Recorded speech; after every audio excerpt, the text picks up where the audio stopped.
Hi, chat. Hi. Daxon's leaving. He wants to say bye. Bye, chat. Love you.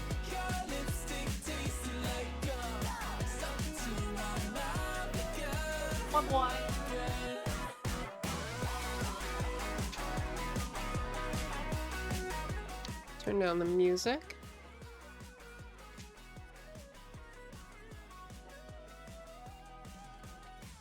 Stay at Daxon. I'll buy then, I guess. Yeah, he wanted to go to his parents. He brought me food. And yeah.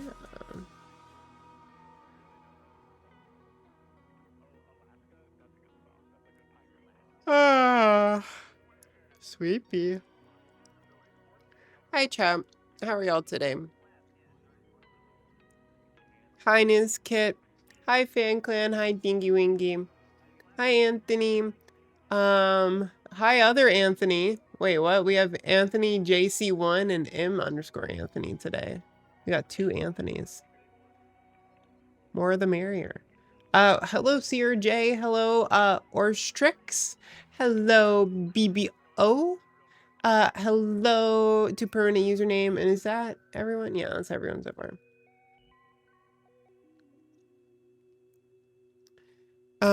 Let me check Discord here. Yes. Send that out.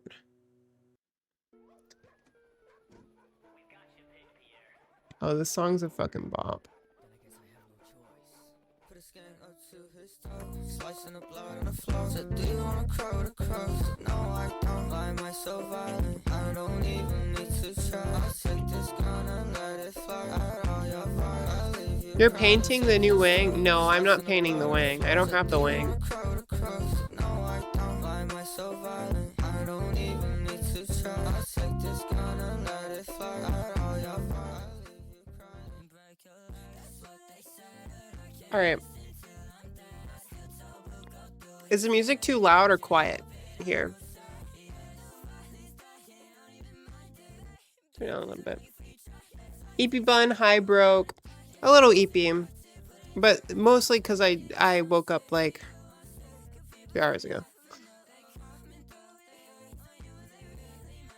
Hi, Pinballer. Hi, Slive. Hi, Cracks. Hi, Ruglin. I'm doing okay. I'm doing okay. My plans for today were just to stream.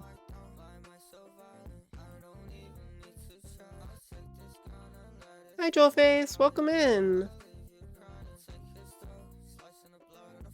Hi, Remy.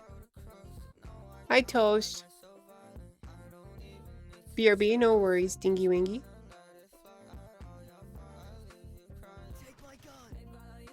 Alright, chat. Camera time. How are y'all? How are y'all this evening? Hi, Og. We have our beautiful canvas here. And I have a little, whatever this is gonna be called. You're smooching. Who did the smooch? Og, thank you for the smooch. Any last words, Pierre? Take the shot. I dare you. Looks like I'm all out. Let's dance. You know what I'm gonna do? That should be enough for now.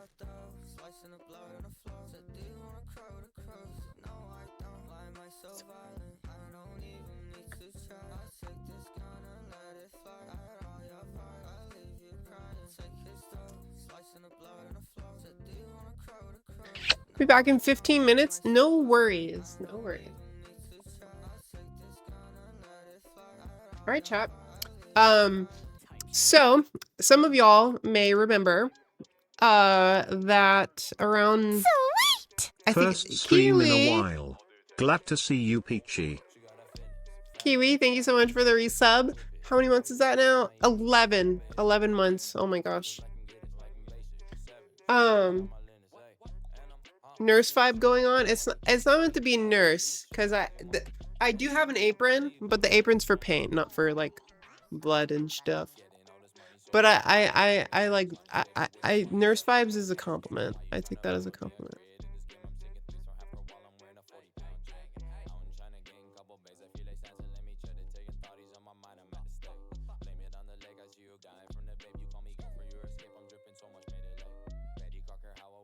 Just need a hat and a red cross on your sleeve.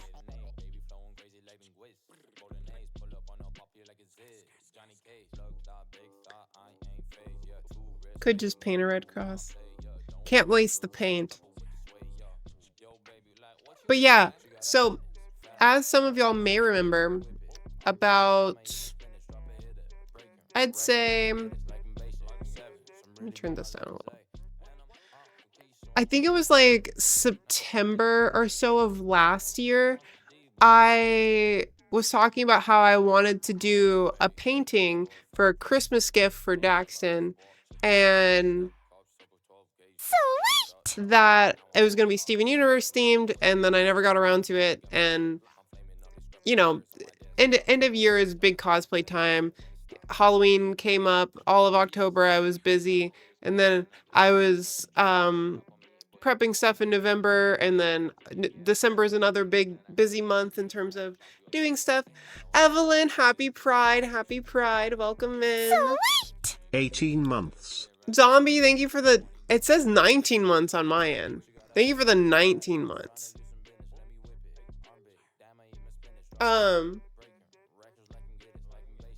It's my birthday and I get to watch a Peachy stream. Happy birthday, Zoe. Whoa. Busy, Peachy's busy. Yeah. Basically, it was like latter half of the year. I was like, I want to work on this painting as a Christmas gift for Daxton. And then I never got around to it. And I just got busy with stuff and it never ended up happening. And then I was like, okay, well, end of the year came around. It wasn't going to be a Christmas gift anymore, but I still wanted to do it. So I'm going to start today.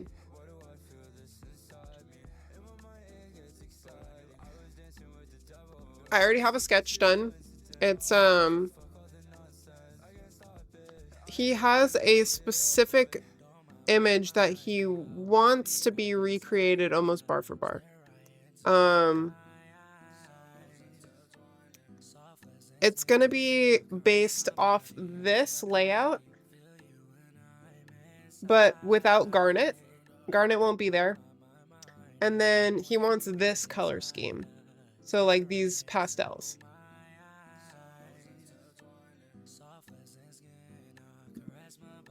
Better late than never. Yeah, it'll be like birthday this year. And when it's done, you'll probably see it in like the background of his stream room and stuff. He said he wanted to hang it up, so. Also, Peepo nails for Pride.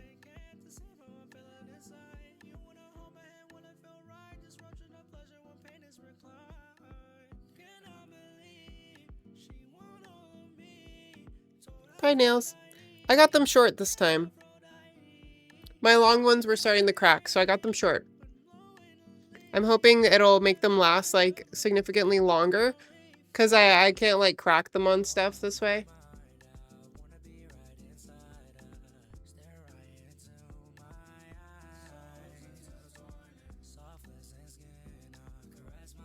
Are y'all ready to see the painting setup? I think we got enough peeps in here to see the painting setup.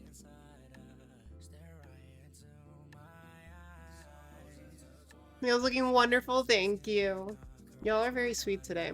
Also, I see some new faces in here. I know Joel Face, I think you're new, right?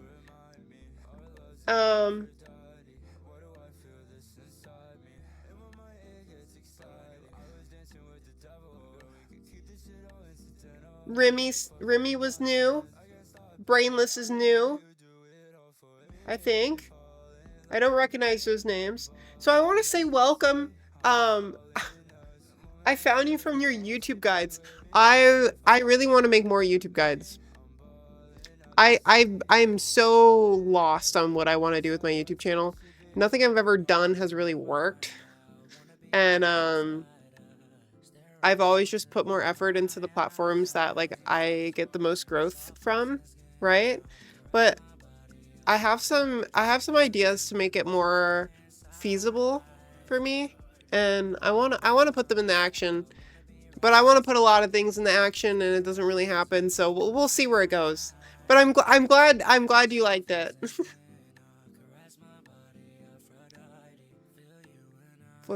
You can do whatever, voice stuff, anything helps.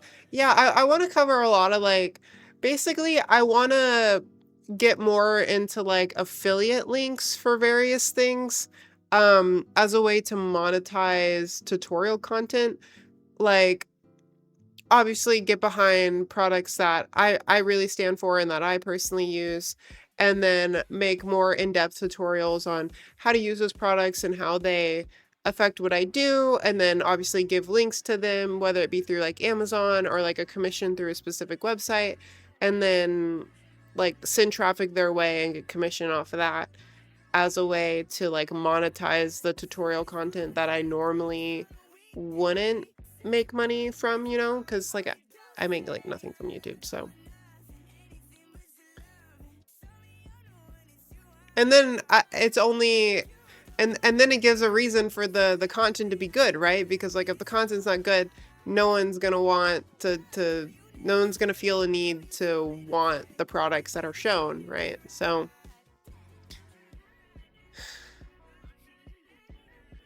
I think it'd be cool.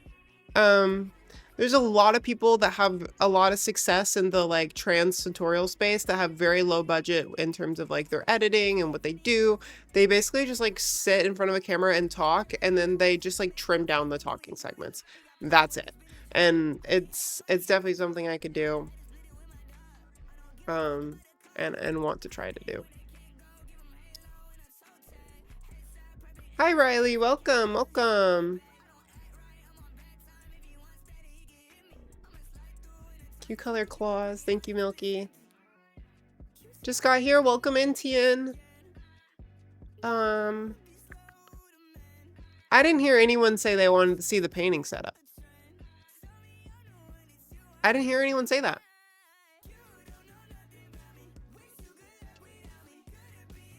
Sweet! Permanent underscore username gifted a tier 1 sub to SG Joel Face. Joel They have Face, given thank you so 31 gift subs Well, I in the guess permanent channel. username, thank you for gifting a sub, but Joel Face, say thank you.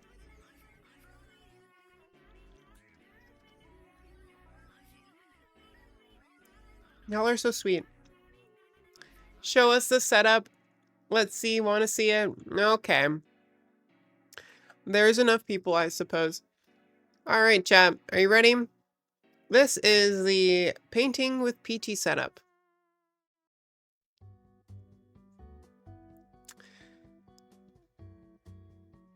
Welcome, welcome, welcome. You have a me cam where you'll be able to see me working on this, which is the canvas, which you have a full view of. And then I also have a YouTube thing down here. And I'm gonna play YouTube videos for both of us while I paint, so that there's more than one thing to be interested in. And then you guys are down here too.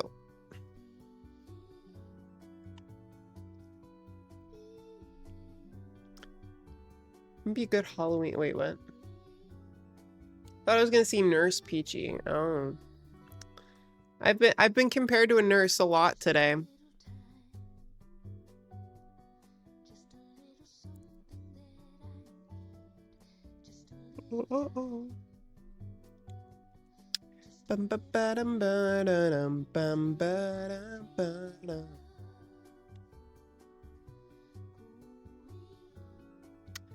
Let's find a video for today.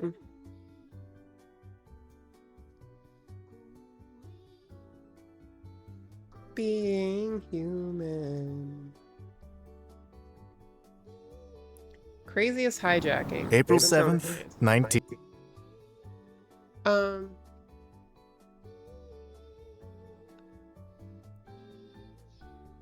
All right, I think I need to pause the music here.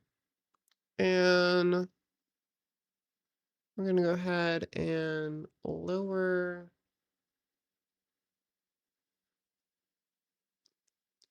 Let's think this. Lower it. T94. It's clear skies over Memphis International Airport. How's this in terms of volume? For a relaxed flight. Is it good? But at around 3:30 p.m., a McDonnell Douglas DC-10 freighter suddenly tilts upward, rolls 140 degrees left, and accelerates into a nosedive at over 860 kilometers per hour. The cargo plane is not designed for these speeds. Yeah. But this is an emergency. Moments later, the Air Traffic Control Center receives an alarming transmission.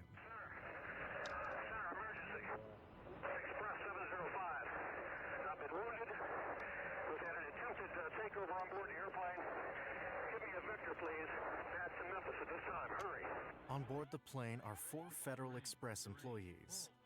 3 of them are fighting desperately That for their seems good. lives. The 4th, armed with multiple hammers and a spear gun, is trying to kill see them if I can all move and this turn over the here, plane maybe. into a missile. This is the insane story of the hijacking of Federal Express Flight 705. You certainly never want to cross paths with a plane hijacker, but today No, security I think threats are this far needs to be less on the other side. obvious. Right now, your personal information can probably So, be accessed online by just typing your name into Google. In fact, there's an entire $389 billion industry. I have of data headphones brokers and who I can scour hear the Peachy internet fine, for but the people's YouTube names, phone numbers, video is low. emails, addresses, and browser history, and then sell it for a profit to anyone. Is that This better? is why we use the sponsor of this video, Aura, a complete digital protection service that does all the heavy lifting for you. When you sign up for Aura, they comb through the internet to find data brokers who are selling your information and go through the tedious process of forcing Is there them to take is it there a down. hashtag for This would pride? take you years to do by yourself. I should use that. But with Aura, your data will be wiped from hundreds of data broker sites, and after just a few weeks, you'll notice significantly fewer spam calls and emails. But they don't just stop there. Aura is constantly monitoring the dark web for your personal information. I can and only will do up alert to you 10. If anything suspicious happens, especially if someone tries to impersonate you online or access your bank accounts. And to help you stay protected, you also get their premium VPN service with over 100 virtual locations included. In today's digital world, protecting your data has never been more important, and There we Aura go. is here to help. You can try Aura for free for 14 Hi, days by Amoya. visiting How are you? Oh my god. aura.com/cipher. Oh my god. Federal Express transports goods, not people. Their flight crews usually only consist of 2 pilots, a captain and a first officer. But during the 90s, most Okay, commercial I am aircraft going to needed a swap third out my crew member chair. to operate, a flight engineer. Auburn Calloway was the flight engineer scheduled to operate FedEx Flight 705 from Memphis to San Jose on April 7th, 1994. The day before, though, his crew went above their daily allowed flying time, We're which using meant this another chair. crew would have to operate it. But Calloway had to be on that flight. Luckily for him, FedEx let many of their employees hitch rides with other crews for free, so he could still board the flight as a deadhead passenger. They usually sit quietly outside the cockpit while the crew flies the plane. That was not Calloway's plan. The day of the flight, he was the first person to board the plane. He came with a standard travel bag and a Echo? guitar case.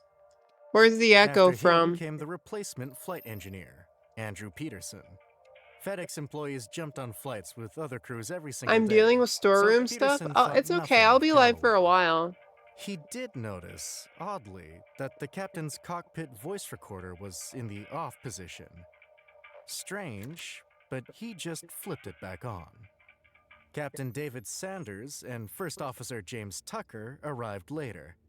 They said hello to Calloway and prepared the cockpit, but they didn't close the door. Federal Express Flight 705 took off from Memphis International Airport at 3 p.m. The skies were clear, but at approximately 18,000 feet, 26 minutes after takeoff, Calloway opened his It's guitar back? case, pulled a It's spear gun probably out, just because loaded it, of my and microphone. picked up 2 hammers. That's Crowley's Ridge. You know about Crowley's Ridge? You see all those trees there? That's it. I know it, but Yeah, I and thank you so wonder much for the about that. 26. You go win and all the, stuff over there, where it's a flat and you cross over that, and I wondered about that. That's not part of the no vaculite uplift and all that. That's where? That's further west, isn't it? Yeah. Altimeters? 9s and 2s here. After takeoff Is that better? Do you live over in Arkansas, Dave, or? No, I live in Fisherville. Nah, Fisherville. Great spot. No! God! Yes, First, yeah. Calloway It was strikes just my Peterson speaker multiple going back times into from the behind. microphone. As Tucker is turning around to see what's happening, he swings a hammer into the left side of his head. And finally, he turns to Captain Sanders, who tries to defend himself, but is overpowered. After the initial attack, Peterson's temporal artery has been severed, and he's starting to bleed out. Fragments of Alright. Tucker's skull have pierced the left side of his brain, slowly paralyzing Let's the right start. side of his body. Captain Sanders has severe gashes on his head, and his ear has I will nearly be been using torn off. golden fluid All acrylics. 3 crew members are in excruciating pain and extremely disoriented, but they're still alive. So Calloway heads back to the galley area for the spear gun. While he's picking it up, the crew has a few moments to recover.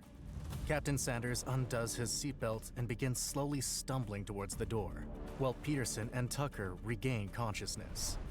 When Calloway comes back, We he are points the spear painting. gun directly at Captain Sanders. Sit down. Sit down. Get back in your seat. This is a real gun. I'll kill ya. When Peterson sees the gun, he seizes the opportunity to grab the spear before Calloway can pull the trigger. Captain Sanders rushes towards him, and Tucker realizes he's controlling a weapon he can use to fight back. A McDonnell Douglas DC-10.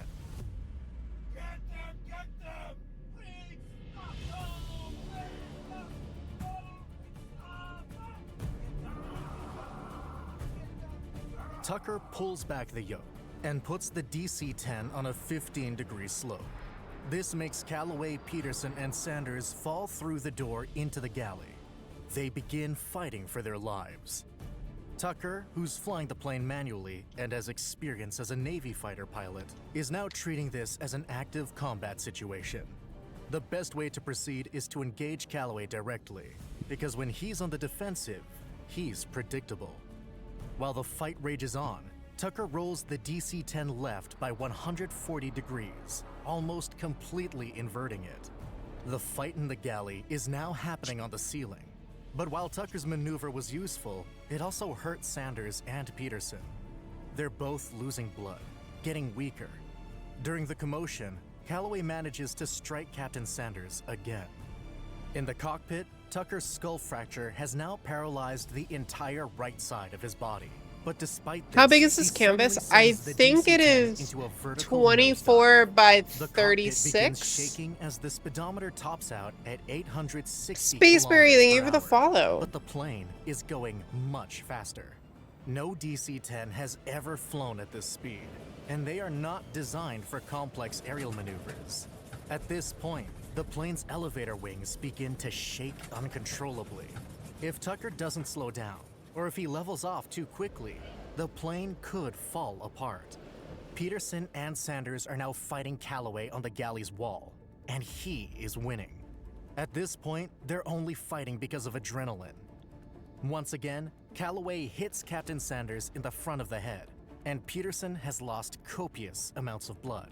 But as Tucker slowly stabilizes the plane, Sanders is able to take one of Calloway's hammers and hit him with it, twice. In the cockpit, Tucker radios the Air Traffic Control Center at Memphis International for help. I think it is time to mix the first call. Aircraft with emergency, go ahead. Aircraft with emergency, say again. Aircraft with emergency, say again. Express 705. I've been wounded. We've had an attempted takeover on board the airplane. Give me a vector, please. That's to Memphis at this time. Hurry. Tucker hears the fighting intensify in the galley, and he rolls the DC-10 right to surprise Calloway. Same line direction to Memphis. Express 705, you're eastbound at this time, and it'll be about 12:30, 1 o'clock. Look, just keep talking to me, okay? Okay, we need an ambulance, and we need armed intervention as well. Alert the airport facility. Armed intervention is the most serious request a pilot can make. The monitor at the Air Traffic Control Center alerts the airport's emergency response team and radios Memphis Approach, who's responsible for landings at the airport. Express 705, we have an emergency. He's turning back direct Memphis. He had an attempted takeover. He is wounded at this time. He's had an attempted takeover? Affirmative. He's north of Forest City by about 8 miles at this time. He's at 1,000, descending to 10,000. Okay, radar contact. Meanwhile, Tucker is rolling the DC-10 from left to right, but Calloway is not letting go of the spear. So Captain Sanders hits him over the head with all his strength. Finally, they manage to pin him down. At this point, Captain Sanders calls Tucker to the galley and asks him to put the plane on autopilot.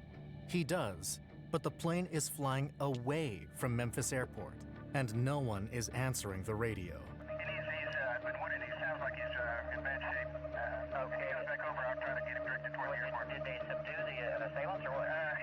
They're not sure. I heard some noise in the background. Hi, Tubbs. He said he'd been injured. He didn't say he'd been shot. Yeah. But he said he needed to... I did, Snowy. Despite I his actually paralysis, found Tucker this manages to limp really over cool to the program on He's my amazed at what he my sees. Quest, and it The allows you wound to has use been like tracked. AR to His transfer crewmates are images covered in blood, when you're and doing art. So if Calloway you're like is doing a big pinned to mural the or floor. working on a big canvas, Captain instead Sanders of walks using back like to the transfer cockpit paper or to gridding fly it the out plane or back to whatever, Memphis, you taking can all like of use Calloway's your weapons with VR him, headset to like except overlay one. an image. It's He so radios fucking cool. Memphis Approach again and asks for help redirecting the DC-10. Memphis, can you hear me? Is this Express 705 Heavy? 705, yes.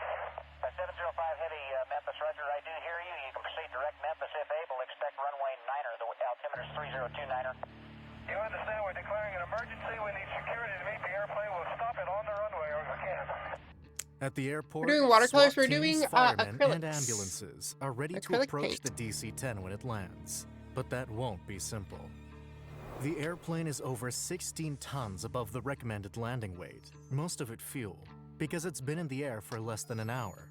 Normally, planes simply dump fuel in case of emergency landing, but Sanders can't reach the switches safely, so he'll have to land the plane with the excess weight, which risks the tires exploding upon contact with the ground. To make things worse, Calloway is still fighting.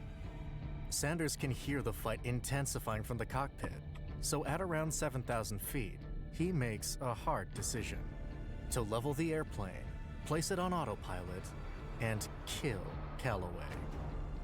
By the time he reaches the galley, though, Tucker Alright, had managed this to pin him down is again, my so it my wasn't first necessary. concoction. But those few seconds complicated Should be the landing even a light further. creamy pink. While the DC-10 was on autopilot, it stayed at the same speed and altitude. Landing it on runway 9 was impossible now, so Captain Sanders had to improvise and use runway 36 left, which was longer, but perpendicular to him. To land there safely, he'll have to turn 90 degrees right and make a sharp 180-degree turn, all while descending at breakneck pace. Then, he'll have to land the DC-10 smoothly enough to not blow any tires, and bring it to a stop before reaching the end of the runway. These maneuvers would be difficult even for a tiny aircraft, but for an overweight freighter flown by an injured pilot with a dangling ear and a dislocated jaw, they're nearly impossible. Inside the cockpit, Sanders is ignoring the DC-10's warning systems. And in the galley, Calloway is trying desperately to reach a hammer that's lying on the floor. Luckily, Peterson grabs it before him. He is extremely weak due to blood loss, but gathering all of his strength, he strikes Calloway for the last time, stunning him for good. Miraculously, Captain Sanders lands the DC-10 without blowing any tires, and slows it to a halt with barely 300 meters of runway left. The first thing the emergency response team did when they approached the DC-10 was place Calloway in handcuffs. The crew was safe now, Sound about right? and the disaster had been averted. By then, Peterson had lost so much blood he barely had a pulse. He was the first crew member to be evacuated and rushed to a nearby hospital. Tucker, whose fractured skull had pierced his brain, also had to be carried down. Sanders, who could What we barely doing? We walk, shared painting, an Des. ambulance We with are him. painting today. Calloway was also taken to the same hospital, but he was tightly restrained in his stretcher, and he would spend the rest of his life behind bars. But why did he do this? Auburn Calloway had a good life once, but it didn't last. His family was not rich, but he worked his way into Stanford, where he majored in African and African American studies. After this, Calloway joined the Navy, became a talented pilot, and started a family. Things were Damn too looking bad. good, 29 months but when his military amused. career came to an Des, end, thank you for the Calloway applied for a job 29 at months. We're Federal almost at Express. 3 fucking Even though he years. was a qualified Holy. pilot, they only offered him a Forbidden lower-paying yogurt, job you as know. a flight engineer. No, not Calloway a bad believed color. FedEx had you think? discriminated against him a pretty good because of his color. race, I like this mix. but he didn't complain. He needed the job. This is where his Not life Des, me. began spiraling. Sorry, out of control. I'm so sorry. Calloway Balloon, was thank you for clearly unhappy working for 29 FedEx. months. And after a few years, he and his wife I got divorced. I saw Although your his job didn't redeem pay and then enough I to send their read 2 Des's children to chat and college, he was I still supporting them. brain. But I'm in so sorry. 1994, Balloon, FedEx thank found you that so when much. Calloway first applied for the job, he had exaggerated the number of flight hours on his resume, and he was sure the company would fire him. Before this, Calloway thought he wouldn't be able to support his children's education. Now his career was over. He was completely useless to them. Unless he died. As a Federal Express employee, Calloway was entitled to a life insurance policy worth $2.5 million in the event of his death during a work-related accident. That money would guarantee a much better life for his children than he could ever give them through honest work. And so, he prepared a sinister plan. Calloway was scheduled for a disciplinary hearing with FedEx on April 8th. The day before, he would smuggle 4 hammers, a knife, and a spear gun into a flight. He would attack the crew, take control of the plane, and crash it. When the wreckage was found, the blows from the hammers would be indistinguishable from the crew's other wounds, ensuring the crash appeared like an accident. If everything went according to plan, Calloway's family would receive $2.5 million. But the day before the flight, he was forced to improvise. Another crew would operate the flight, and he would have to board the plane as an extra passenger. Instead of 2 other people, he would have to take down 3. Tougher, but he was determined. On the morning of April 7th, 1994, Calloway left his will on his bed, packed his weapons, and made his way to Memphis International Airport.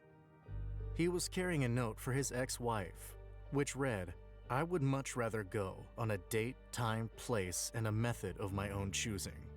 I resolved some time ago that the next time my security and future is threatened or seriously jeopardized, it's time, my time, to go."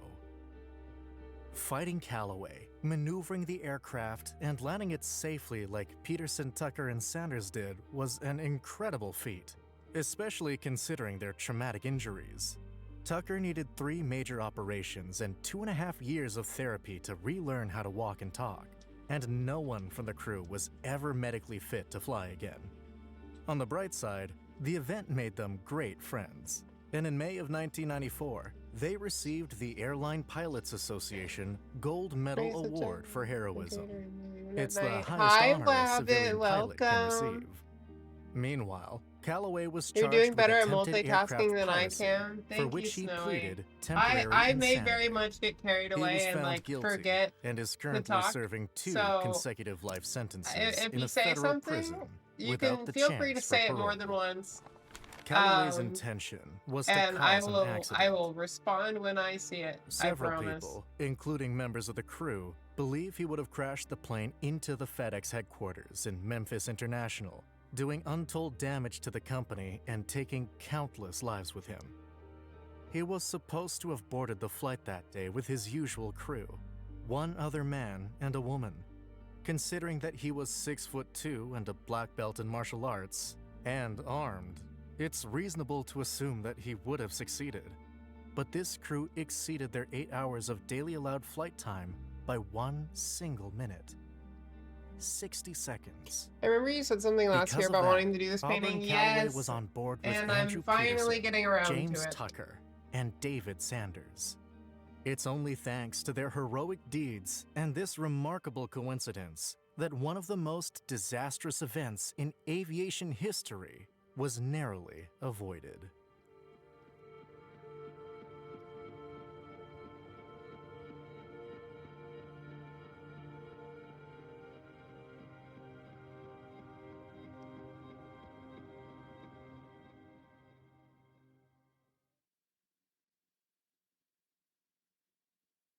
That was a good video.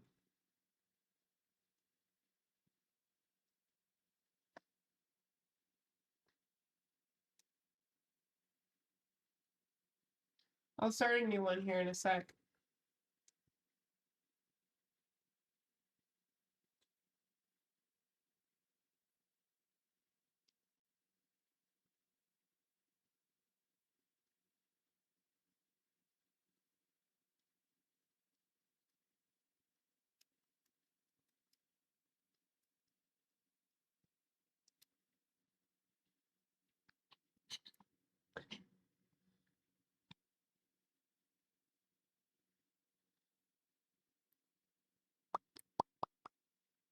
Watch This is Citicorp Center. In the summer of 1978, it had been open for less than a year when its structural A engineer hot Bill lunch LeMessurier lady. made a Thanks. terrifying discovery. His I've cutting-edge gotten lunch skyscraper, lady, an I've engineering gotten, marvel, had a fatal flaw. Winds what else of have just I gotten? 110 kilometers per hour could cause it to collapse in the middle of Manhattan, potentially killing thousands. Over 200,000 people lived and worked in the surrounding area, and hurricane season was only weeks away. Here I am, the only man in the world who knew this. This thing is in real trouble. Lemessurier faced a stark choice. He could stay silent and hope for the best, or he could try to fix it and risk professional ruin and mass panic. But Citicorp Center had a 100% probability of total collapse by the end of the century. How could he save New York from a near-certain disaster? And how was this allowed in the first place? Veritasium producer and engineer Henry Van Dyke traveled to New York to investigate further. So in the 1960s, the financial giant Citicorp was trying to build a new headquarters in Manhattan. So just down the street from their original headquarters was this entire city block, which was up for sale. Well, everything except for this church, St. Peter's. So Citicorp came to the pastor, Ralph Peterson, and asked, "What's it gonna take for you guys to leave?" And he came back and said, "We're not leaving. Anything that Citicorp builds has to involve the church as part of it." What the pastor wanted was for the church to have its own separate identity. So eventually they agreed on two things. One was to replace this old crumbling Gothic church with a brand new one, which you see in front of you. And the second thing was that the church had to be physically distinct from the new tower. In other words, it had to be completely independent. And again, most importantly, 2/3 of the space above the church had to be free and clear, had to be open. Citicorp then hired architect Hugh Stubbins to design the tower and the church, and Bill Lemessurier as the structural engineer. Stubbins explained the constraints they faced.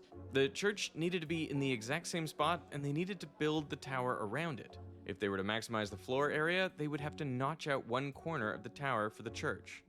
Lemessurier agreed that could work, but why not notch 2, 3, or even all 4 corners, essentially constructing the skyscraper on stilts? So it's probably the first time in history that an engineer has come to an architect and said, "Let's make our job harder for us." The stilts would serve two main purposes. First, they would need to support at least half of the building's gravity load. The rest would be held up by a larger central column. Second, they would need to withstand the load due to high winds. But unlike an ordinary structure, the stilts wouldn't be at the corners. They would be at the center of each face. Imagine Looking a like a chair, sniff. and instead of the columns or the supports on each corner of the chair, it's at the midpoint of each side. Obviously, it's not an ideal situation. It doesn't seem very stable. Exactly. So it created an engineering problem.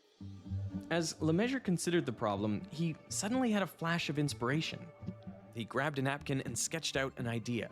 He drew 6 layers of diagonal braces up each face of the tower.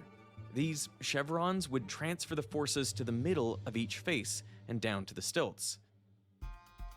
Now we have to see the gravity loads, right? But now here's the trick. The gravity loads are coming down the column. When they get to the brace, they need to find their way into the brace. Okay. So what you do is you take out that column right there. There is no way that load can jump over and go to that column. And now they're coming down into the braces. They get down to the bottom here, and now they continue to go down. You take that column out. It has nowhere to go except into the brace. By removing the columns at the top and middle of each chevron, every tier acted as a separate unit. They were only connected to the braces and through the central core. So every 8 stories, half of the gravity load would be forced through the chevrons to the mid-face columns, leading down to the stilts. Can you tell me how big of a new idea was this? Yeah, well, this particular system was entirely unique, driven by the placement of the columns, driven by the conditions of the building. Satisfied the chevrons could transfer the gravity load, Lemessurier turned his attention to the second problem, the wind. When wind hits the left side of a normal building with corner columns, the entire frame deforms like this. So to reduce this deformation, we could strengthen these joints. But there's a better way. Because beams and columns are much stronger in compression or tension than they are with bending loads. So if we add diagonal bracing, they can carry this horizontal load. The beams sort of act like springs, and when they're compressed, they push on the joints. When they're stretched, they pull inwards. With braces like these, the wind load compresses this diagonal and stretches this one. The left column pulls down in tension, and the right column pushes up in compression. Where the braces meet, they both push the bottom beam to the right. This stretches the left side and compresses the right one. But this floor is the top of the next chevron, so this lower section is carrying the force from the layer above it, and the normal wind load from the side. And this keeps happening at every chevron, so the wind load builds up as you go down the building. But Citicorp can't have corner columns like this because of the gravity load, so in the wind, this entire triangle wants to rotate like this. And to prevent that from happening, this chevron pulls down by going into tension, and the far chevron pushes up in compression. The top and bottom beams are again forced into compression and tension. The wind load ends up wrapping around the entire building, so every chevron works to transfer the wind load to the section below. When we think about skyscrapers, like how big of a deal is wind? If we made a skyscraper here, you know, out of all these different things, you push with your phone, you get a certain amount of force. But then you push on my phone as well with a certain amount of force, but your phone is also pushing on my phone.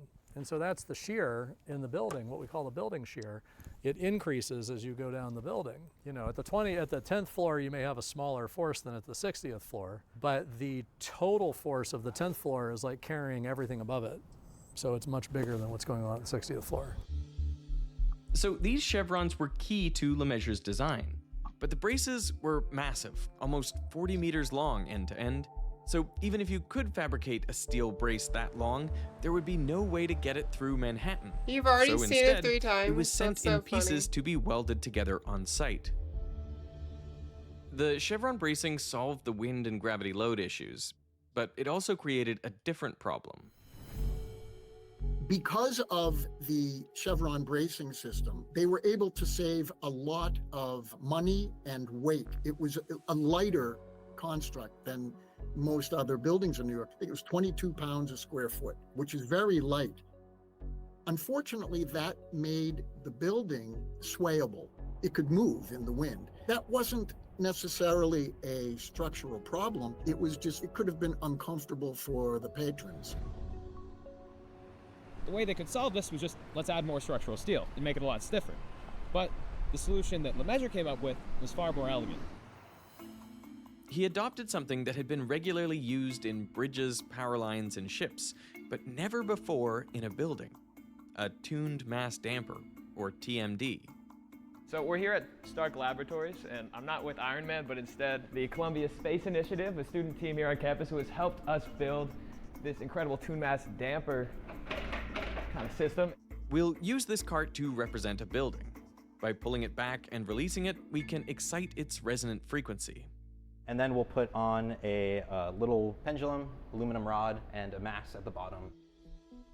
As the building sways, it transfers some of its kinetic energy to the pendulum, which starts to swing. Then some of its energy is dissipated through friction at the hinge. The pendulum and the building oscillate out of phase from each other, so every time the building pulls the pendulum in a different direction, more energy is lost, significantly damping the sway of the tower. But this system needs to be carefully tuned so it has the same frequency as the building itself and the right amount of friction. So first, the mass needs to be at least 1 to 5% of the building's weight to be effective, and we tune the frequency of the TMD by adjusting the length of the pendulum. I assume engineers do math around this thing, but we're just doing it by feel. Second, by loosening or tightening the bolt, we can tune the amount of damping. We need to dissipate more energy from friction at the hinge to stop the swaying faster. We just tighten this top bolt to make the whole system a little bit, add a little bit more resistance. And we'll see if we can dampen it now further.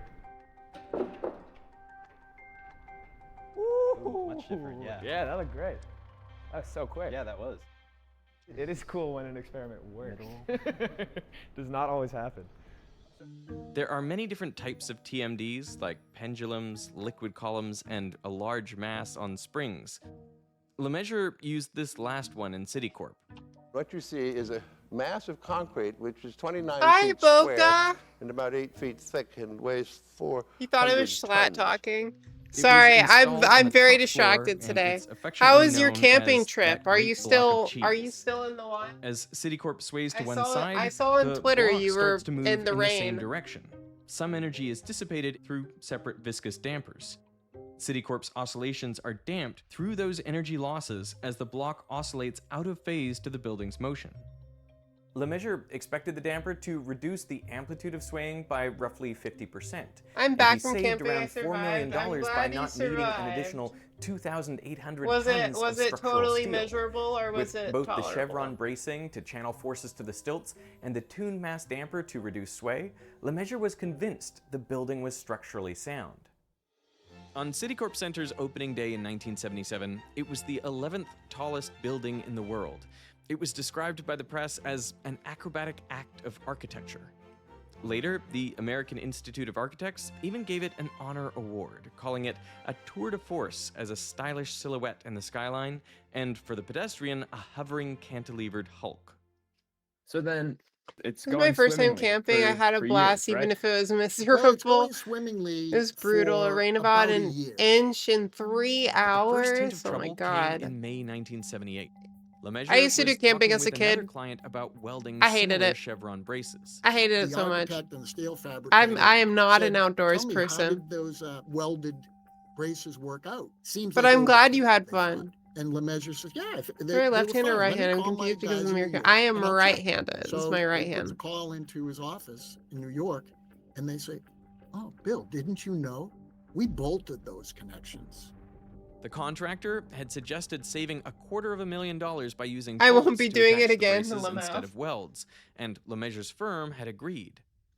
There is nothing that I says a wouldn't bolt is inherently either. worse or better than a weld. You use them in different circumstances for different reasons. But it's a little surprising to find out. I thought the connections in this tour de force, one-of-a-kind skyscraper, that's on the cutting edge of structural engineering, was connected one way, but apparently it's connected another way. But if the braces are going like this, where are they going to go?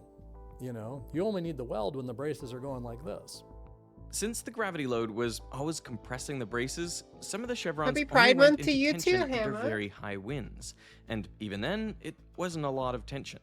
Lemessurier trusted that his team did the right calculations, and the substitution was fine. Logical, even. But around a month later, Lemessurier got a phone call from a student who wanted to ask some questions about the Citicorp Center. And his teacher said to him, that engineer didn't know what he's doing, and nobody should put the columns in the middle, they should put them in the corners. That's silly. And I told the student, I said, well, your professor's full of it. He doesn't understand the problem we had to solve. Lemessurier went through the calculations with the student to reassure him the stilts were in the right place. But the interesting thing is in that moment, he's thinking about wind loads from all directions. Late spring, early summer of 1978. Bill Lemessurier is working on the Back Bay Hilton Hotel that in plan forms a triangle, not a rectangle. Now you got a triangle, what's your orthogonal direction? You just have to give up. Glamping. We're going to analyze it from every direction. That's going on the moment that Bill Lemessurier gets this phone call. Then I called him back and pointed out to him that there's some peculiar things about this building.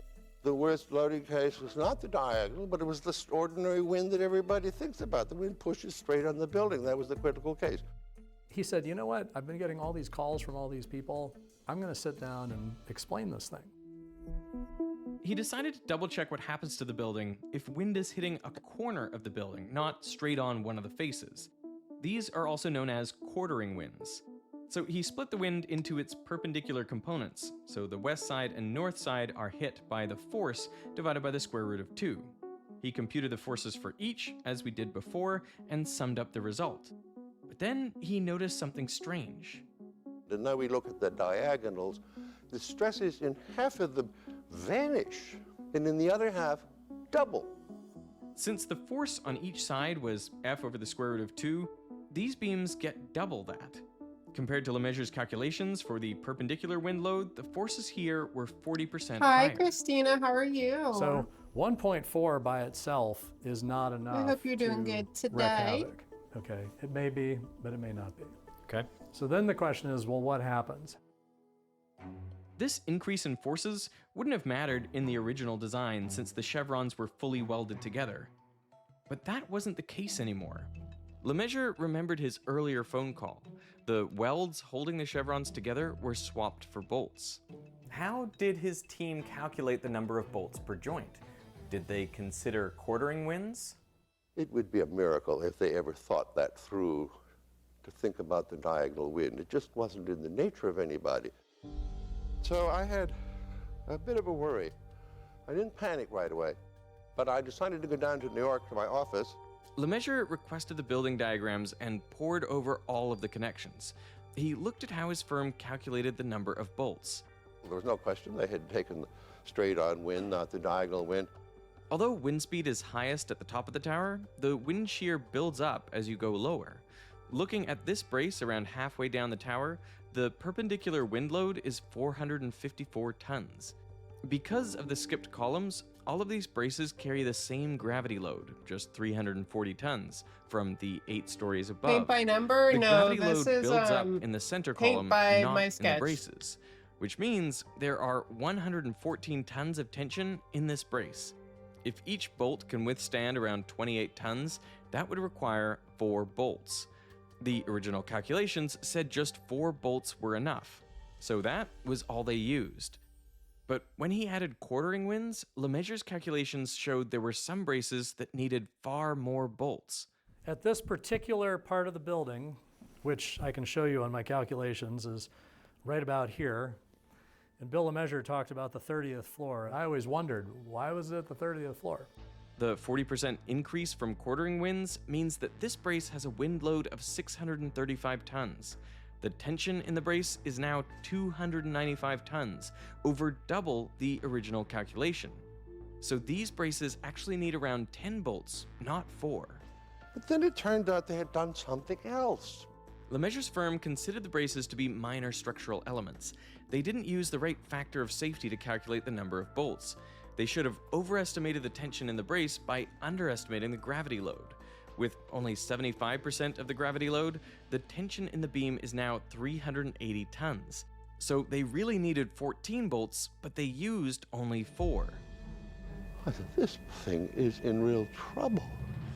You imagine, what Bill LeMessurier was thinking at that moment. You see that number, and you're like, oh my God, this is serious. It's really serious. LeMessurier was starting to panic. Right, got He that? didn't want to rush to conclusions, Chill so he stream, flew to enjoy, Canada lay to back. check his Yeah, grab some calculations with Alan popcorn, Davenport at the Boundary Layer relax. Wind Tunnel. After running more tests, they found that it was even worse than LeMessurier thought. The estimated 40% increase in stress was technically correct, but LeMessurier made his calculations assuming the building wasn't moving. This is called static conditions.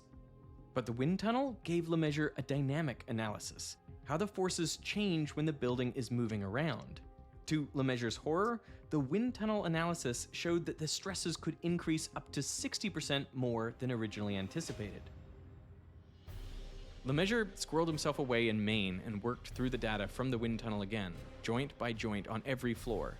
The weakest joints were at the building's 30th floor. If those failed, the entire building would fall. But what were the chances that a storm strong enough to topple the building would pass through New York City? LeMessurier dug through the historical weather reports. On average, a storm strong enough to tear the building apart occurred every 67 years, but only if the tuned mass damper was working. If a storm knocked out power, then even 110 km/h winds blowing for just 5 minutes would collapse the building. In any given year, the chance of a storm that size happening was 1 in 16.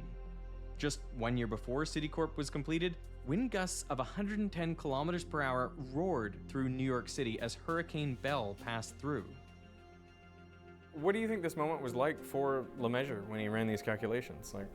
It must have been devastating. I mean, it just must have been, I can't imagine the fear. I can't imagine the feelings. I mean, it just must have been truly a moment he never thought he would live through. That storm was going to fall down in my lifetime. And since this was July, it could fall down the summer of 1978. LeMessurier needed to decide and decide fast, but revealing this mistake could mean lawsuits, bankruptcy, and professional ruin. He could stay silent, only Davenport knew, and he wouldn't reveal anything, or he could entirely disappear. In a later interview, he admitted, "I did say to myself, I could drive down the main turnpike at 100 miles an hour and deliberately drive into a bridge abutment. That would be the end, and all of this would go away. I thought about that." but there was a 1 in 16 chance of collapse that very fall. With thousands of lives at risk, there was never any other choice but to act.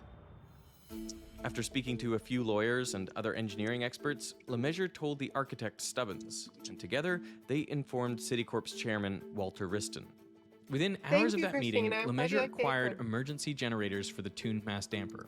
The TMD was originally designed to stabilize any swaying for comfort, but now it became the crutch that the tower leaned on. LeMessurier pinned all his hopes on it. He called the confidential repair plan Project Pandora.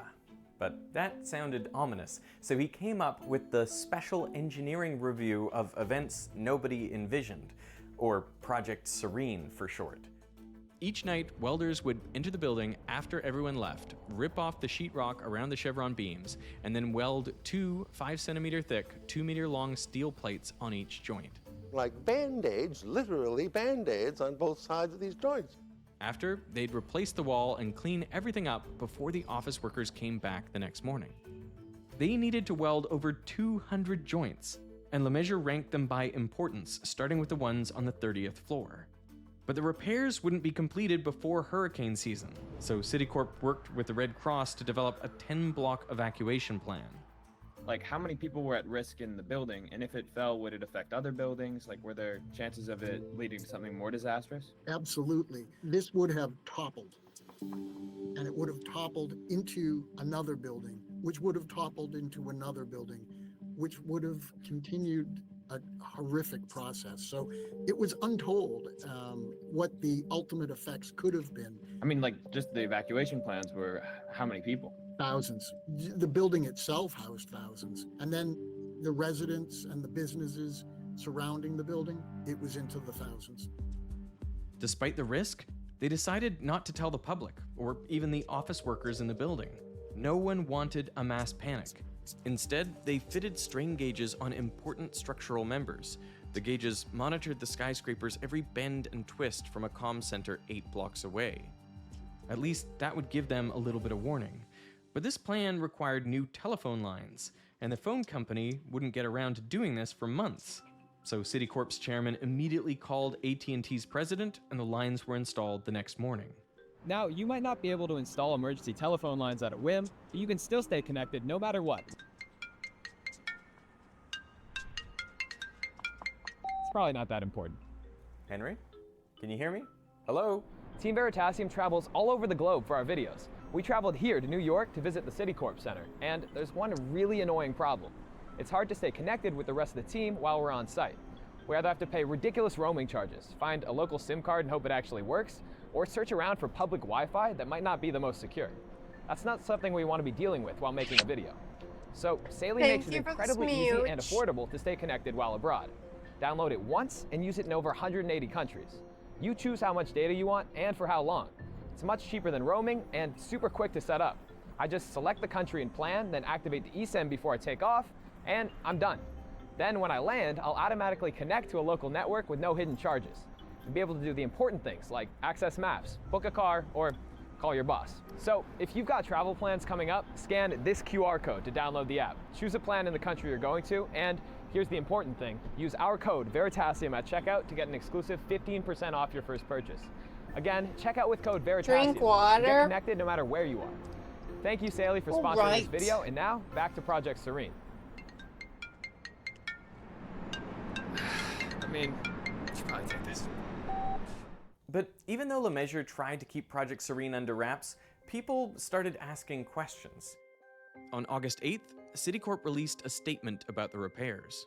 No, we had to cook up a line of bull, I'll tell you. And white lies at this point are entirely moral. You don't want to spread terror in the community to people that don't need to be terrorized. We were terrorized, no question about that. Several newspapers reported on it, but they didn't have the details. Then, LeMessurier got a message. The New York Times was trying to reach him. If he didn't respond, they would know something was up. So I mixed a martini for myself, and it's 1 minute past 6. I dialed the New York Times. I pick it up, the phone. They pick up the phone. It's a tape recorder saying, the New York Times has gone on strike as of 6 o'clock. Not only did the New York Times go on strike, but all the newspapers in New York went on strike until October. So we had a press blackout, and that was the greatest thing that ever happened. The press was off their back, and the weather was beautiful. The repair work continued smoothly. But late August brought the news everyone had been dreading. Hurricane Ella starts brewing in the Caribbean, and this is the one storm that they're nervous about. The repairs were halfway done by now. I think it was a 1 in 200 year storm that it could withstand, but LeMessurier wasn't taking chances because he didn't know the intensity of this storm, and this was a strong storm. So there was a chance. There was absolutely a chance, and they had to prepare for that chance. By Friday, September 1st, Ella was making her way toward New York with winds reaching 200 kilometers per hour.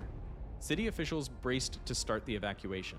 Police would go door to door to get everyone out within a 10-block radius. For 24 tense hours, Ella stalled around North Carolina. Like LeMessurier said, we were sweating blood.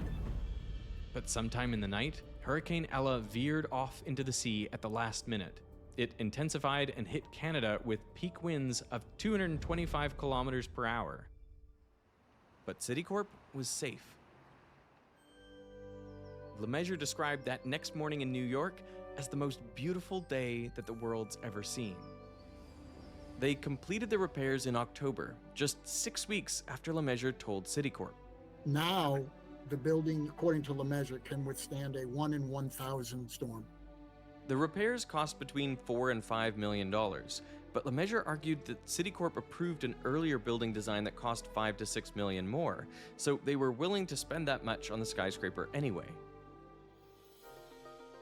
And for almost 2 decades, the secret was confined to a small inner circle. But in 1995, I saw your the post New about your Yorker pine nails. They finally look brought amazing. Project Serene Thank into the light. you. Far from being vilified, LeMessurier was praised for owning up to his mistake and fixing the issue as soon as possible. After the article, New York updated the building code to require quartering wind calculations. And since that first damper in Citicorp, TMDs have spread across the globe, allowing architects to push skyscrapers taller and slimmer. It's the first tall building in the world ever built with mechanical help to make the structure work. That's remarkable. Incidentally, that has been now copied 100 times in Japan. This is ubiquitous, and when I go to Japan, I'm treated like a tin god because I'm the father of the tuned mass damper. I said, really? Of the 20 tallest buildings in the world, 6 include a tuned mass damper, and they're especially critical in typhoon or earthquake-prone regions. For example, Taipei 101 has a massive 660-ton pendulum that stabilizes the building. It can withstand up to 200 km/h winds and earthquakes with magnitudes over 6.8. But the legacy of this building is still steeped in controversy. First, who was the mysterious student that started it all? I think it was spring of 1978. There's a student at Princeton, an undergraduate student by the name of Diane Hartley, and she's studying structural engineering. It was time for her to consider a senior thesis, and they decided that a study of the new Citicorp Tower would be wonderful. It's a remarkable thesis. It contains a lot of the original engineering calculations by the engineers.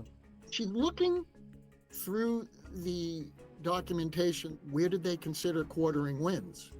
And she's not seeing it. You know, I must be wrong, she says. She's just an undergraduate student, and you guys are award-winning structural engineers. The engineer explains to Diane Hartley, quartering winds are not a factor in this building. So she's satisfied. She graduates, that's it. Doesn't think about it again.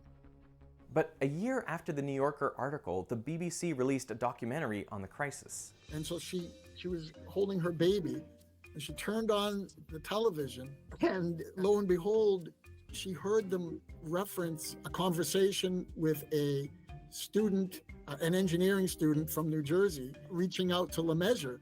And she said, I almost dropped my baby. And then so she just assumed, for years afterwards, she assumed that it wasn't me, because I didn't speak to LeMessurier. But then in 2003, her thesis advisor told Diane that he checked all the other New Jersey engineering and architecture programs, And no one else was working on a project about Citicorp in 1978. She was the only one.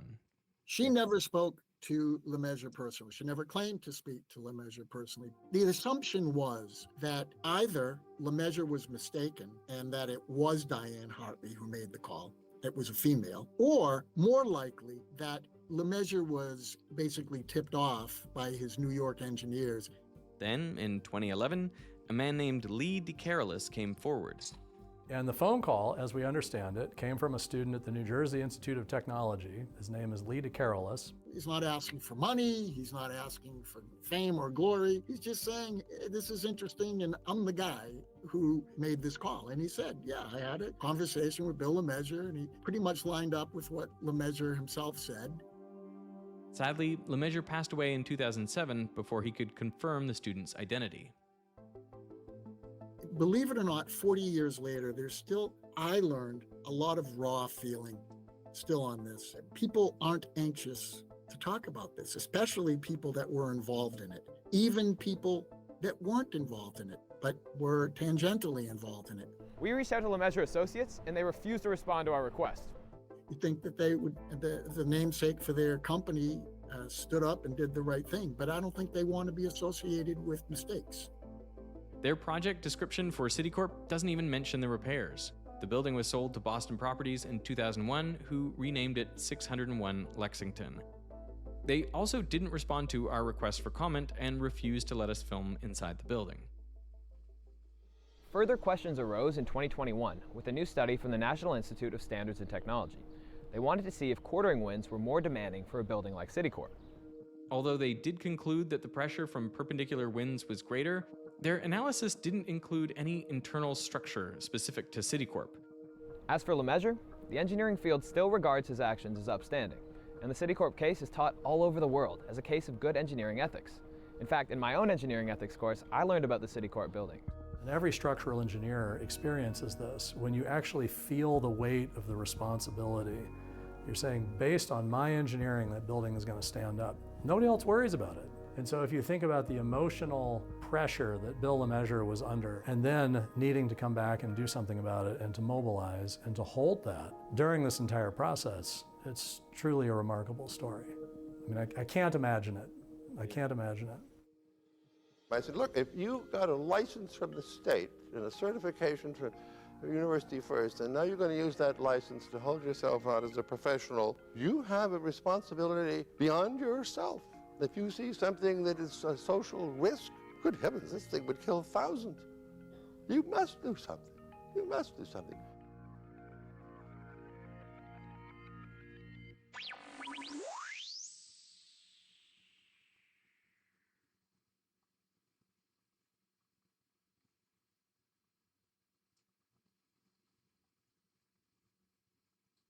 There we go.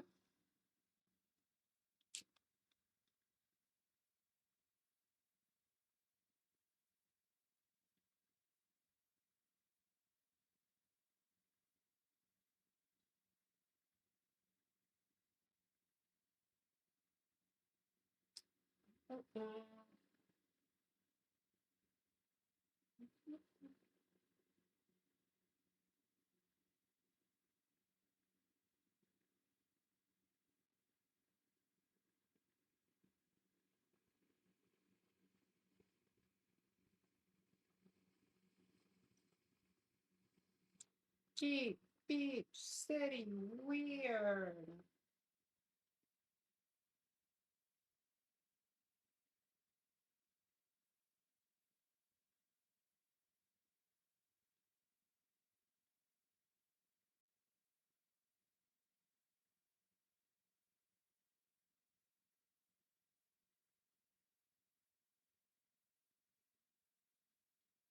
All right. Something here.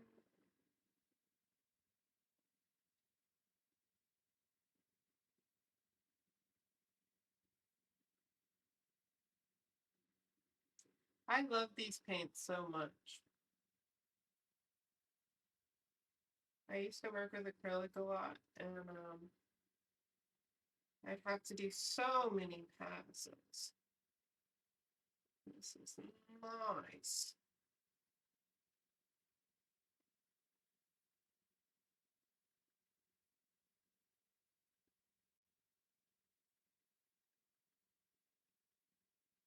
I had to restart my PC. I missed when you told what you were painting.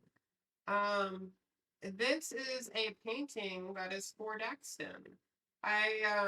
It is a Steven Universe. It's a Steven Universe landscape, and Daxton knows I'm painting this for him. I wanted to do it as a Christmas gift last year, but I got so busy that I never got around to doing it, and time just passed. So I'm hoping that I can maybe get it done for like a birthday or something this year.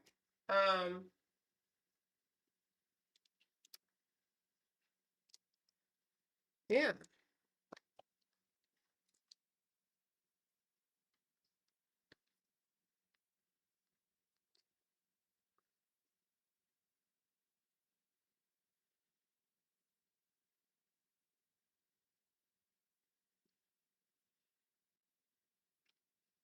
Move that down a bit.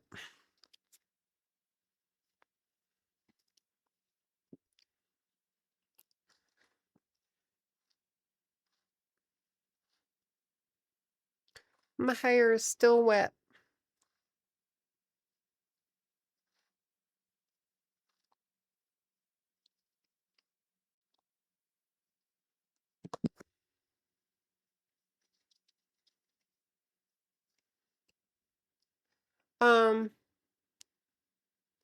You got a few months until Daxton's birthday. Yeah.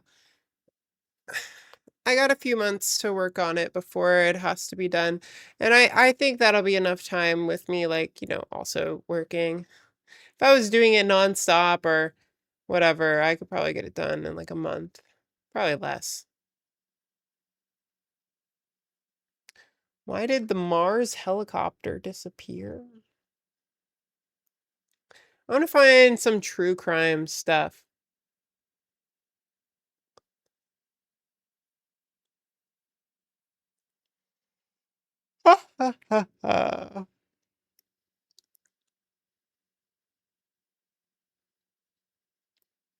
That's what the video title said.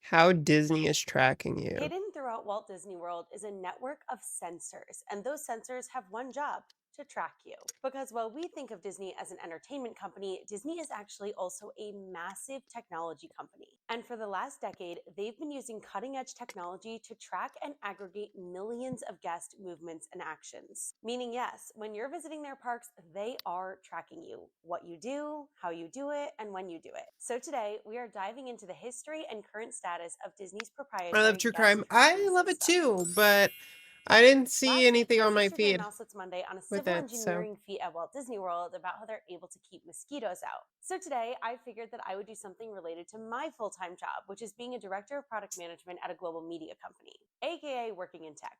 So today, I'm putting on my tech hat to talk to you about the way that Disney tracks you, or to put it in more technical terms, the way that Disney aggregates millions of guest actions into their giant Internet of Things data processor. Don't worry, we'll break all that down in a minute. But first, let's talk about the Time concept for of a Disney new even using color. data at all. When we think of Hi, data, we Mr. probably think of Speckles. numbers Welcome and charts and in. Excel, and we'll get to all that. But far before computers even existed, Disney was using user data to inform park designs. During the early days of Disneyland, Walt waited to pave certain paths, instead preferring to see where the guests naturally walked and observe what paths were naturally created before making the final decision. And so he was using this data that he observed to figure out where the paths should go.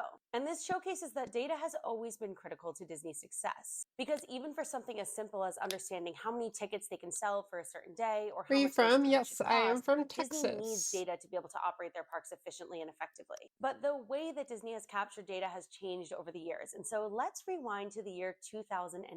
In the year 2008, not much was happening at Walt Disney World. Well, the year prior, Universal Studios had announced that they would be opening the Wizarding World of Harry Potter. Now, you can truly be part of Harry Potter's world. Ah, I got paint all over my hands. And excitement awaits at every turn. Explore the wizarding world of Harry Potter. A world of magical new adventures only at Universal Orlando Resort, where you can be courageous, be outrageous, be extraordinary. We've talked about this in other Mouseless Mondays, but this was a huge shakeup in the theme park space and meant that Disney really needed to step up their game if they wanted to continue to compete with Universal. But at that time, Disney was a bit stagnant. Magic Kingdom, Epcot, and Animal Kingdom hadn't really seen any major changes since Expedition Everest had opened at Animal Kingdom in 2006. And while 2008 brought the rebrand of MGM Studios to Hollywood Studios, as well as the opening of Toy Story Mania, that was kind of all that was going on there at the time. And from a guest experience perspective, things were complicated and still ran largely the way they had throughout the 80s and 90s, meaning that fast passes were still paper. And while many of us may miss that system today, when you think about it, it did mean that guests had to be physically running around the park and keeping track of small pieces of paper. Not the most efficient system. Dining reservations were still made by phone, meaning that guests had to write down their own confirmation numbers and then bring them in order to have any record of their reservation. They had to keep track of paper tickets for each guest in their party, as well as totally separate room keys. And all of this was compiled with long guest wait times, limited visibility into shorter alternatives, and overall low guest satisfaction scores. At the time, around half of first-time attendees left the park saying that they would not be likely to return. And then, also in 2008, the Great Recession hit. And recessions typically hit the travel industry hard, meaning weak demand and lower attendance. So Disney knew that it was time. They needed to fix these problems in order to improve guest satisfaction and be able to maximize spending from the existing guests, even as attendance may lower due to the recession. So they began to ask themselves this question: what if you could walk through the park and everything just worked? Rather than standing in line to manually enter the park through a turnstile, you could just enter. No more hotel check-in. You could walk to your room and magically open your door. Wait times would be low, and if they were high, you could easily find an alternative. And everything from ride reservations to character greetings to food orders would be personalized for you. They went through the exercise of identifying barriers and friction at basically every turn in a Disney guest journey, but they needed to figure out how to actually Next solve these concoction. problems. And one day, inspiration struck for a Disney executive who was flying and reading a Sky Mall magazine. He saw a product promotion for a wearable golf wristlet that was able to track your swing and supposedly reduce muscle soreness at the same time. And he had the idea to create something similar for Disney, a virtual key to the kingdom that would digitally carry everything a guest would need for their park experience, from park tickets to room keys to PhotoPass cards to even money. And in these early phases of ideation, they considered making a band like the golf one that they'd seen, but they also considered a lanyard, a Mickey Mouse hat, and even a magic wand. This is a particularly cool piece to the story because it involves some Mouselet's lore. When my sister, Mouselet 2, was in high school, a former student came back to talk to her AP Econ class about her time as an intern at Walt Disney Imagineering. And she told them about the project that she worked on as the very first iteration of magic bands. But instead of a magic band, it was a magic wand. The idea was that guests could carry around their own magic wand to do things like scan into fast passes or scan into the park, but also to bring the park to life in their own ways, with many of the fun capabilities that we see today with Magic Band Plus, like making statues interact. In fact, it was fairly similar to what Universal ended up doing years later with their own wands in the Harry Potter worlds. All right, Immobilis. But ultimately, as we know, the Magic Wand did not come to fruition at Disney, and instead it became what we now know as the Magic Band.